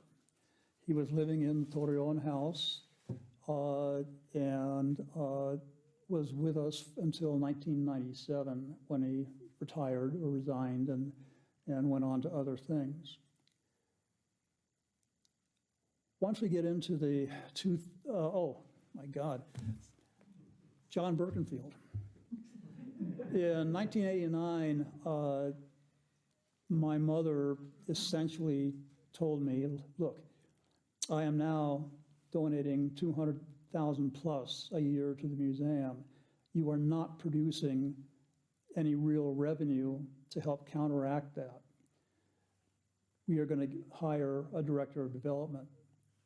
So we did a national search, but ironically, after ads in the Wall Street Journal and other publications, a friend of John's who had just retired from IBM saw the ad and said, John, this is for you.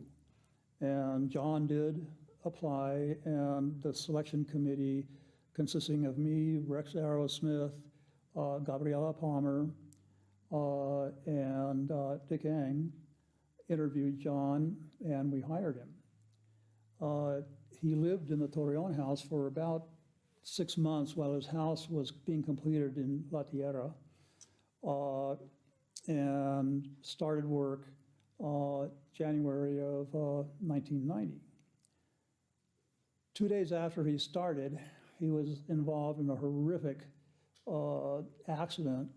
He was driving his Audi, came over a rise between La Tierra and Santa Fe, and a dump truck was stopped in the middle of the road, no lights, and John hit him at about 50 miles an hour.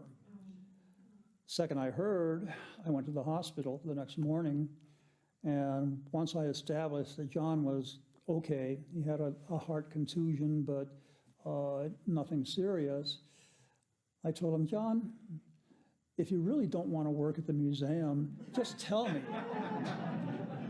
But John and I actually did make a good team. He was tremendous at things that I'm not good at. I'm not an extrovert. And I'm not big on going to big parties and things and schmoozing with people. It's just not, one-to-one, I'm fine, but a whole room full, it's not my thing. John loved it and turned out to be extremely good at meeting people, attracting donors, and doing all the things that a director of development you expect to do.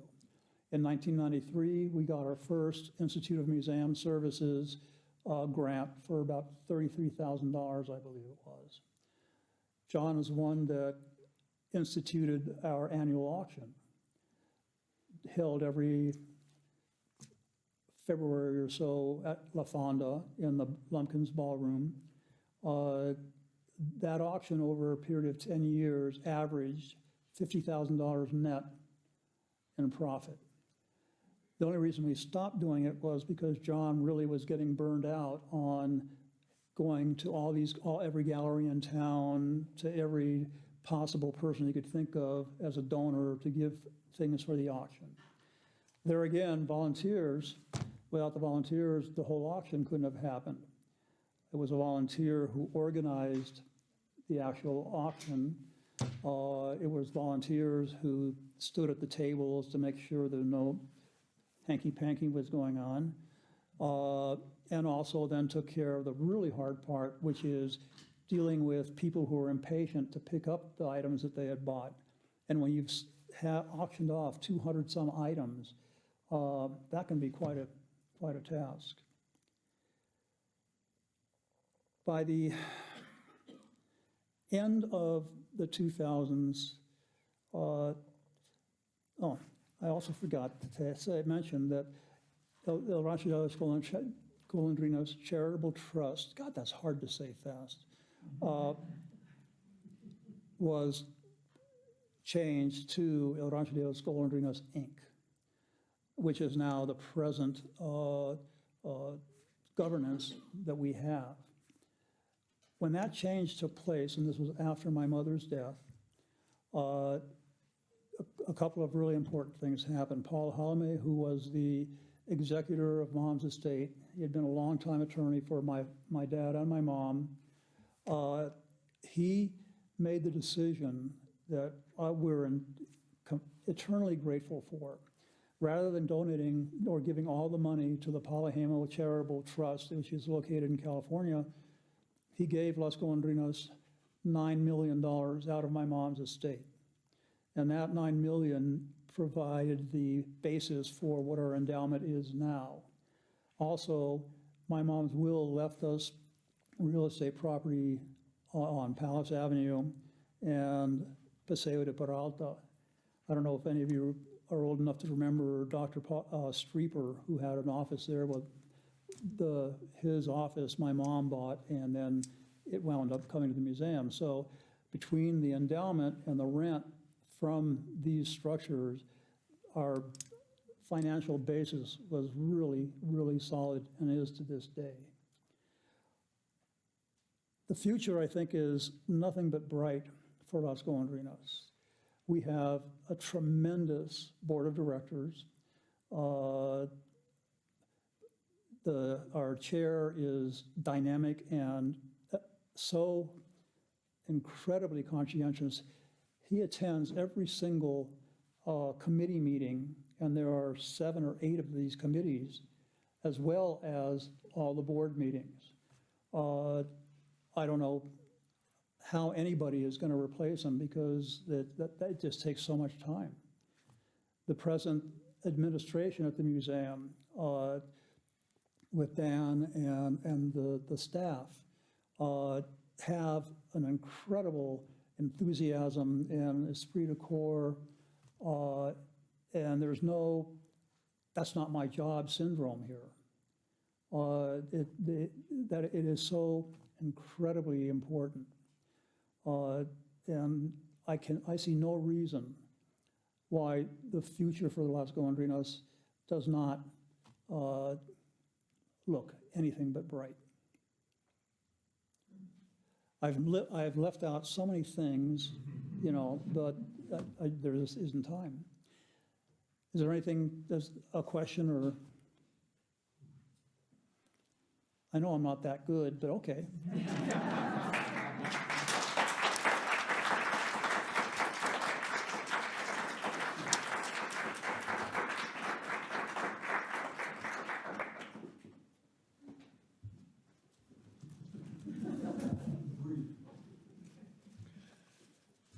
George, thanks for that incredible review of the last 34 years of the history of Rancho de las Golondrinas. They're really good memories, and you're so right. The staff, the volunteers, and the board is really incredible. I have the great pleasure of introducing our last speaker of the symposium. And Carla, I believe you're going to be speaking for 2 hours. Oh, yes. Dr. Carla Aragon is on the board of Rancho de las Golondrinas and chair of the 50th anniversary. Her mother, Socorro Aragon, a woman that I have the great pleasure of knowing, a wonderful, wonderful woman, was one of the founding members in 1972. Carla was an award-winning television news anchor at KOB TV Albuquerque and KNBC TV in Los Angeles prior to her retirement. And she is currently a freelance journalist and author. Dr. Aragon. Thank you.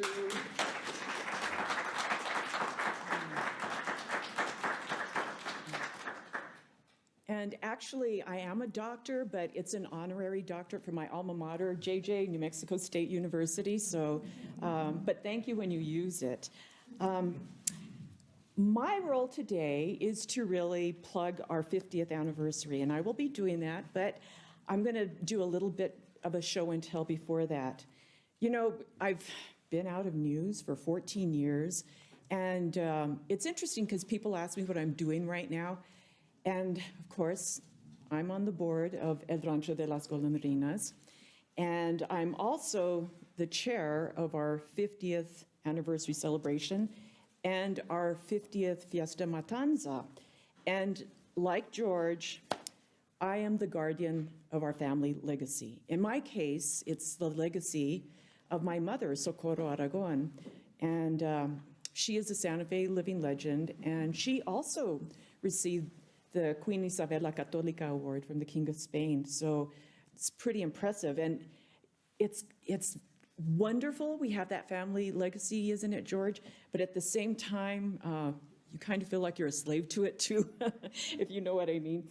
Well, George's family donated the land and started the Open Air Museum in 1972.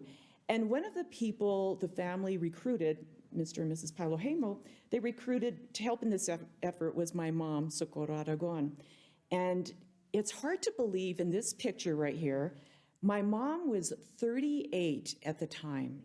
And that's really young to recruit somebody to be involved in this. She was working as an educator, and on top of that, she was raising 5 daughters.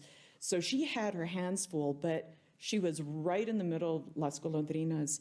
So in this particular picture, you have my sister Contessa, and she's to, I guess, the left of my mom. Down below is Socorrito, and then to the right of my mom is Camille. And I'm not sure who that other little girl is, but I know there were lots of little girls involved.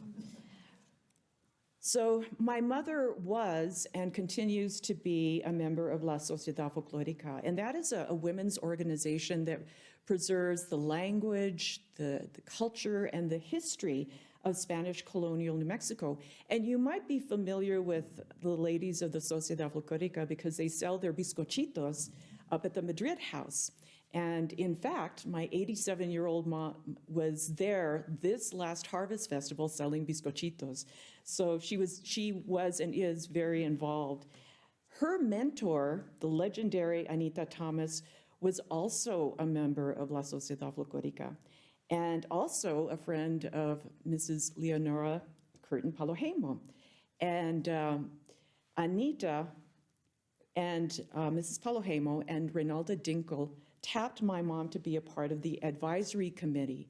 And it was for what was then called the Old Ciénega Village Museum. We've talked a little bit about that. So my mom agreed to do that. And she actually said that a lot of the first meetings were held at the Acequia Madre house. That's where they did all of their planning and strategizing. Well, eventually, my mom was given the responsibility of a volunteer coordinator. She was one of the very first. And in this photo, she is standing with Becky Bustamante, Camila's aunt, and Adrian's wife. And she's also with my sister Contessa. And so how do you enlist all of these people? Well, she did what a lot of big Hispanic families do. She signed up all of her relatives, me included, and I was about 16 years old at the time. Our favorite place to volunteer was in the tiendita, and also at the schoolhouse, as George mentioned. At the tiendita, we sold the blue cornmeal atole, and that was before it became very popular in all of the pancakes. We sold the piloncillo, which is kind of a brown sugar cone, chaquewe, kind of like a cream of wheat, and a host of other goodies. And it's kind of interesting because in the tiendita, these weren't really foreign things to me at the time. My grandmother Aragon used to cook with a lot of these things. She would use piloncillo in some of her sopa or her capitorada. So it was really fun to be in the store and also, to explain about bartering and all of these things. And in this picture, I'm not sure who the gentleman is, but in the middle is Zulema Ojeda, and she's like a sister to me and our family. She lived with us for a long time, and my sister Contessa. So now at the schoolhouse, we would imagine ourselves as characters in Little House on the Prairie. And every little girl wanted to be Laura Ingalls. In this particular picture, there is my sister Camille, and there's Socorrito, and again, I don't know who that little girl in the middle is, and I don't know who the teacher was, but it was an adult teacher, which was really cool at the time. Who is it? Mary Garcia. Mary Garcia, yes, it is Mary Garcia. Thank you very much, Rita. But there were years when we couldn't find an actual teacher to come in, so we would get some of the younger girls to come in, and that's what I did. I played the role of a teacher, although I never got my picture taken. But you can see back there, this is my sister Camille as a teenager, and it has a teacher, Camille Aragon. So, let's see. Now, in 1974, and this was 2 years after the beginning of the museum, I was Santa Fe Fiesta Queen. And El Rancho de las Golondrinas hosted a few events, and one of them was right after my coronation. You can see me with all that big hair and the crown there.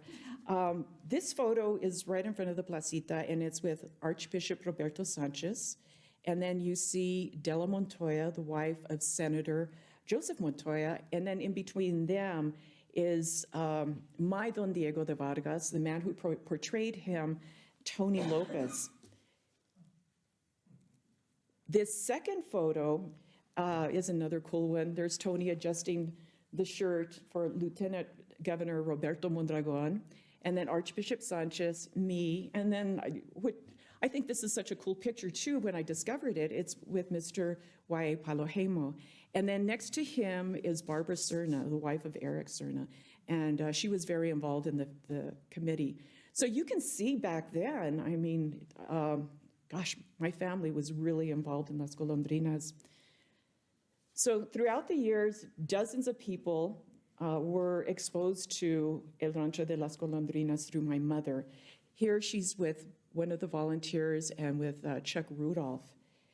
And she was one of so many people who started out in 1972 to create a very unique place where you could learn and immerse yourself in New Mexico history from the Spanish colonial period.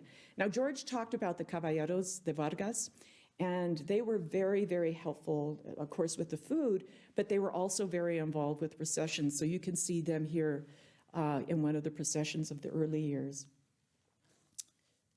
Okay.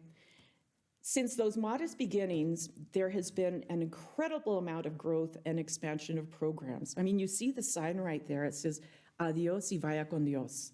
And it's so interesting because, I mean, this is what it looked like. It was so small back then. And it has changed so much. It has grown. We've had all these wonderful expansion of programs while staying true to the mission to preserve the legacy of the land and Hispano traditions. So in a nutshell, this is my personal story of how and why I got involved with El Rancho de las Golondrinas. It very much was the pool of family. And now I just think it's really incredible. My mom helped out in 1972, and 50 years later, here I am on the board, and we're doing the same thing. And it's wonderful because through the last couple of days, I've been hearing about all of these stories. And I am only one of hundreds of people who really feel a very deep personal attachment to this land, this museum, the festivals that are held here, and the amazing programs that are offered. Everyone has a story.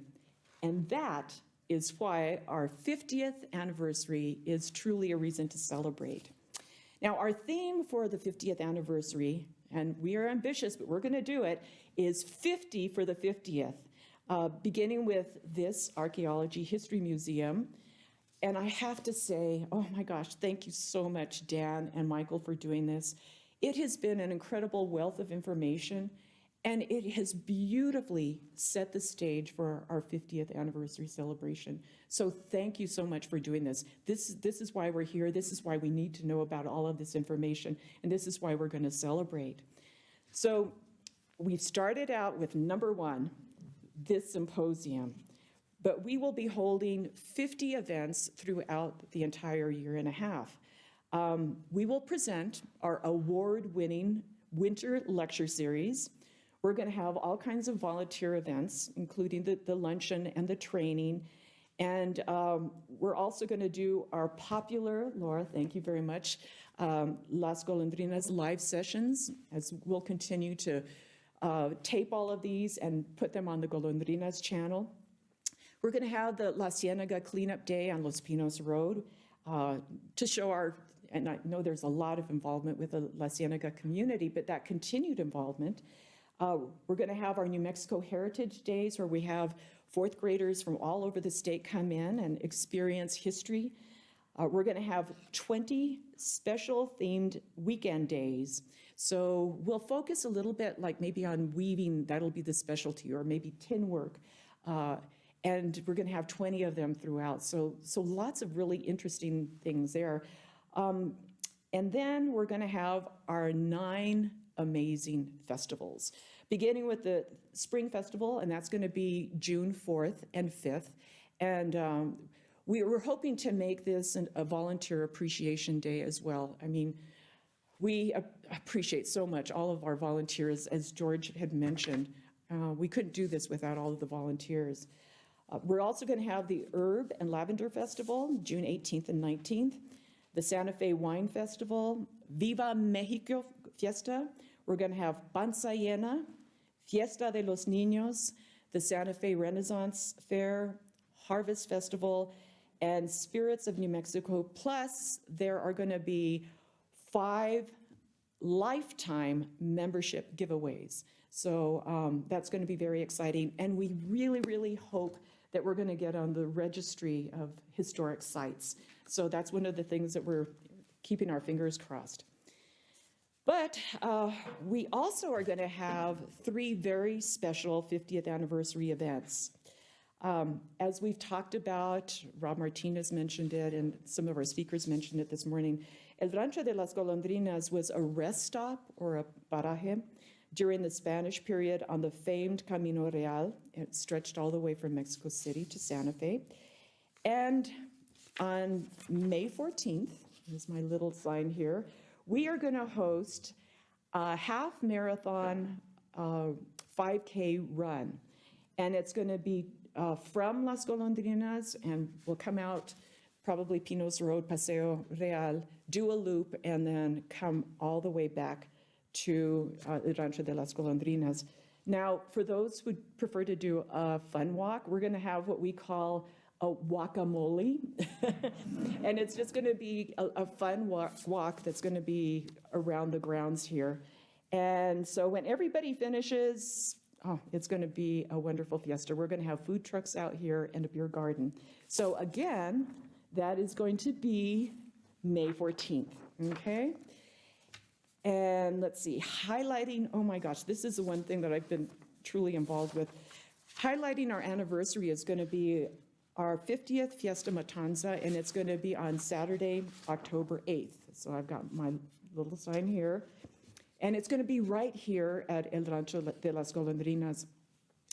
When we started planning this, and actually we started planning it with Mike King, I'd say maybe about 1.5 years ago or so, we were talking, what should we do? And we talked a little bit about having maybe a gala. It's got to be a celebration. And when we got started thinking about it, let's have a ranch celebration. So, forget those formals and high heels and tuxedos. We want you to put on your boots and your jeans and your fiesta attire, because we are going to have a Matanza-style feast. And it's going to be prepared by Steve Otero. He is out of Belen, and he is a man who created the world's largest matanza. And the menu will include chicharrones, carnitas, beans, chile, calabacitas, and all kinds of other foods, including something for our vegetarian friends, so you don't need to worry about that.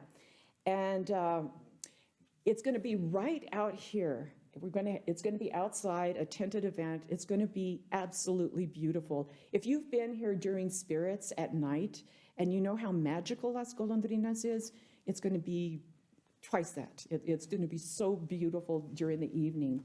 We're going to have a wonderful 50th anniversary video that will be presented. And then we are going to have an evening of hopefully dancing, and Nosotros, a band, will be performing. So it's going to be a really special night.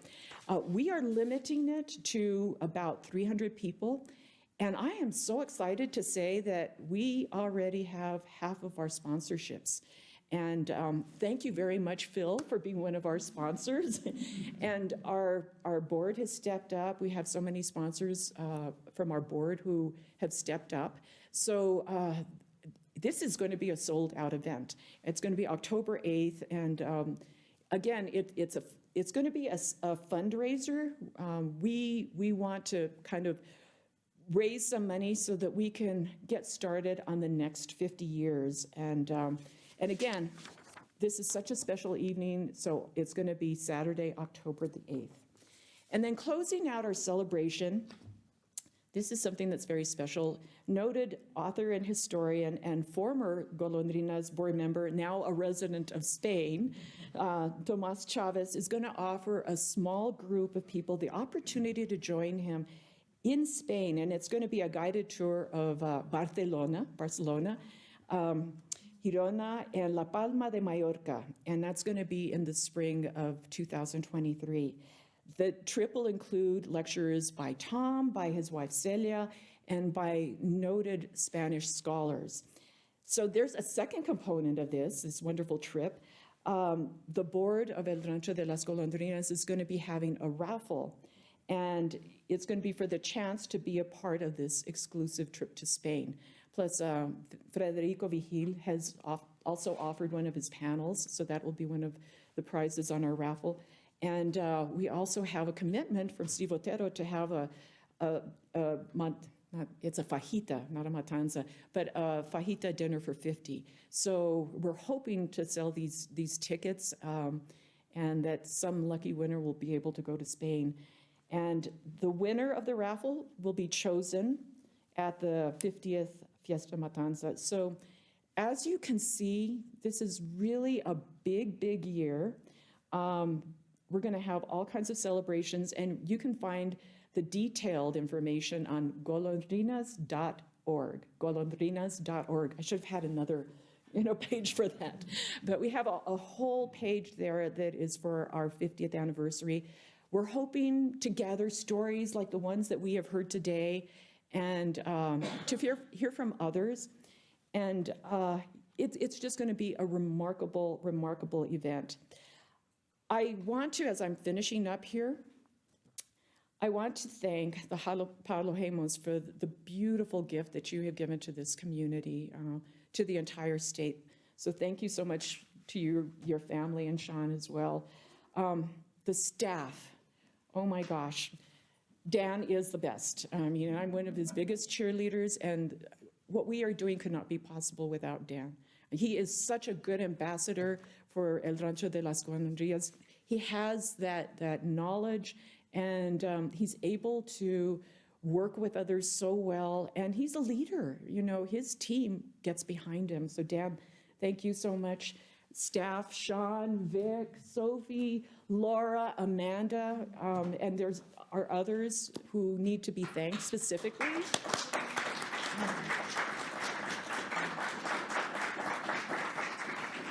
Our volunteers, thank you. I had the pleasure of talking to some of our volunteers at lunch, and what powerful questions, you posed to me about your experiences with people who come here. And thank you for your time. I know some of you have been here for, 15 years. Some of you, it's your first year. But thank you to the volunteers. And, as you leave this building today, I want you to check out that plaque. Because there are names on there, and we need to thank the staff from the past, the volunteers from the past, and also the board of directors. We do have an incredible board of directors led by Henry Rivera right now. And there have been other boards in the past, other people who have served, and thank you to them very much. This has been a wonderful 2 days because it has really it's emphasized why our celebration is so important, why Las Golondrinas is so important. What we have here is a real sacred oasis that we need to continue to preserve and protect. So what's up for the next 50 years? Well, it's up to you and me. I mean, we need to preserve and protect it. And so, in order to mark our 50th anniversary, I'm going to ask my lovely assistants to come up, Dan and Mike. And George, would you please come up? Let's see here. Yeah. Okay. Okay. I know we're doing this on the camera too, but George, I would like for you. Oh, wait. Oh, and Amanda, are you taking pictures? Oh, good, okay. Yeah, we have to document this. This is a photo op. Yeah, that's it. If you guys stand behind the podium. Okay. And can I move this? Here, it's connected. Oh, it's connected, So we'll- okay. we'll hold it up Okay. high. Okay, we're gonna hold We'll all this up get in high. close. Is that okay, Vic? Get in mic close. Okay, so to mark the 50th anniversary. It worked. It worked. Yay. Happy birthday, Las Golondrinas.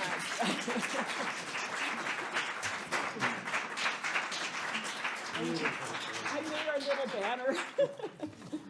There you go. Here, I'll take that. And Dan, I pass it back to you.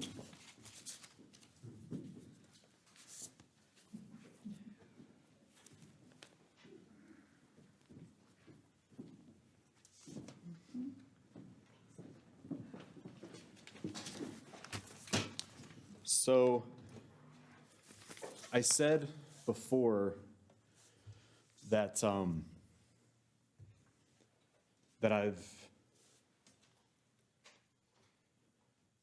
never worked at a place like Las Golondrinas. It's very special, and the people who are involved are what make it so incredible. And you ask, how is success possible?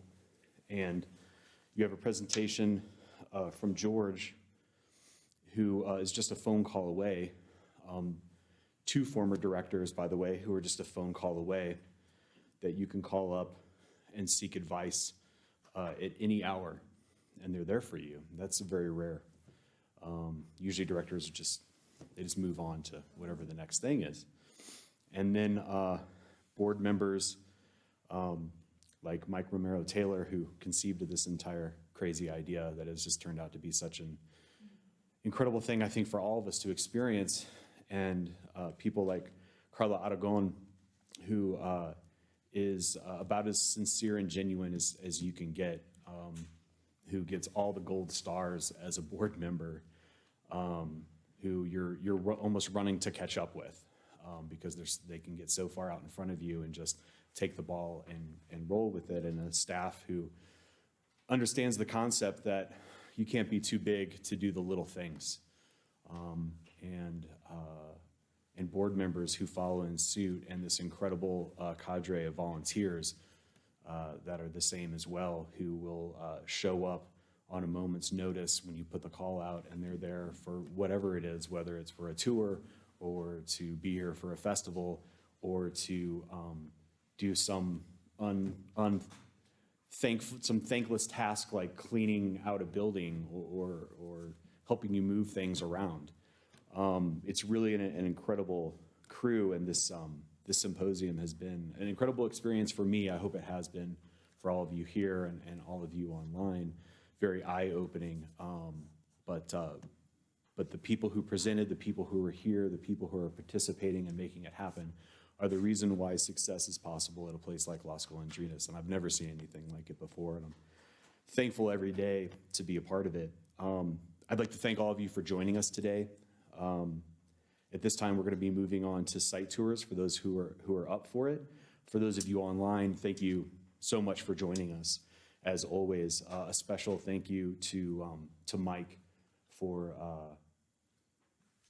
putting this together in the way that you did, and lending your expertise to this, and to the staff for making it happen. Thanks to our participants in helping us to kick off the 50th anniversary celebrations by sharing your talents and your research with the rest of us. I learned so much, and I hope to see all of you here at Las Golondrinas next year to help us celebrate and to get hands-on with history. And really can't thank everyone enough. But that brings to a close our 50th anniversary symposium on history and archaeology of the Southern Corridor in El Rancho de las Golondrinas. I hope to see all of you again This has been a special presentation of the Golondrinas live sessions. See you next time.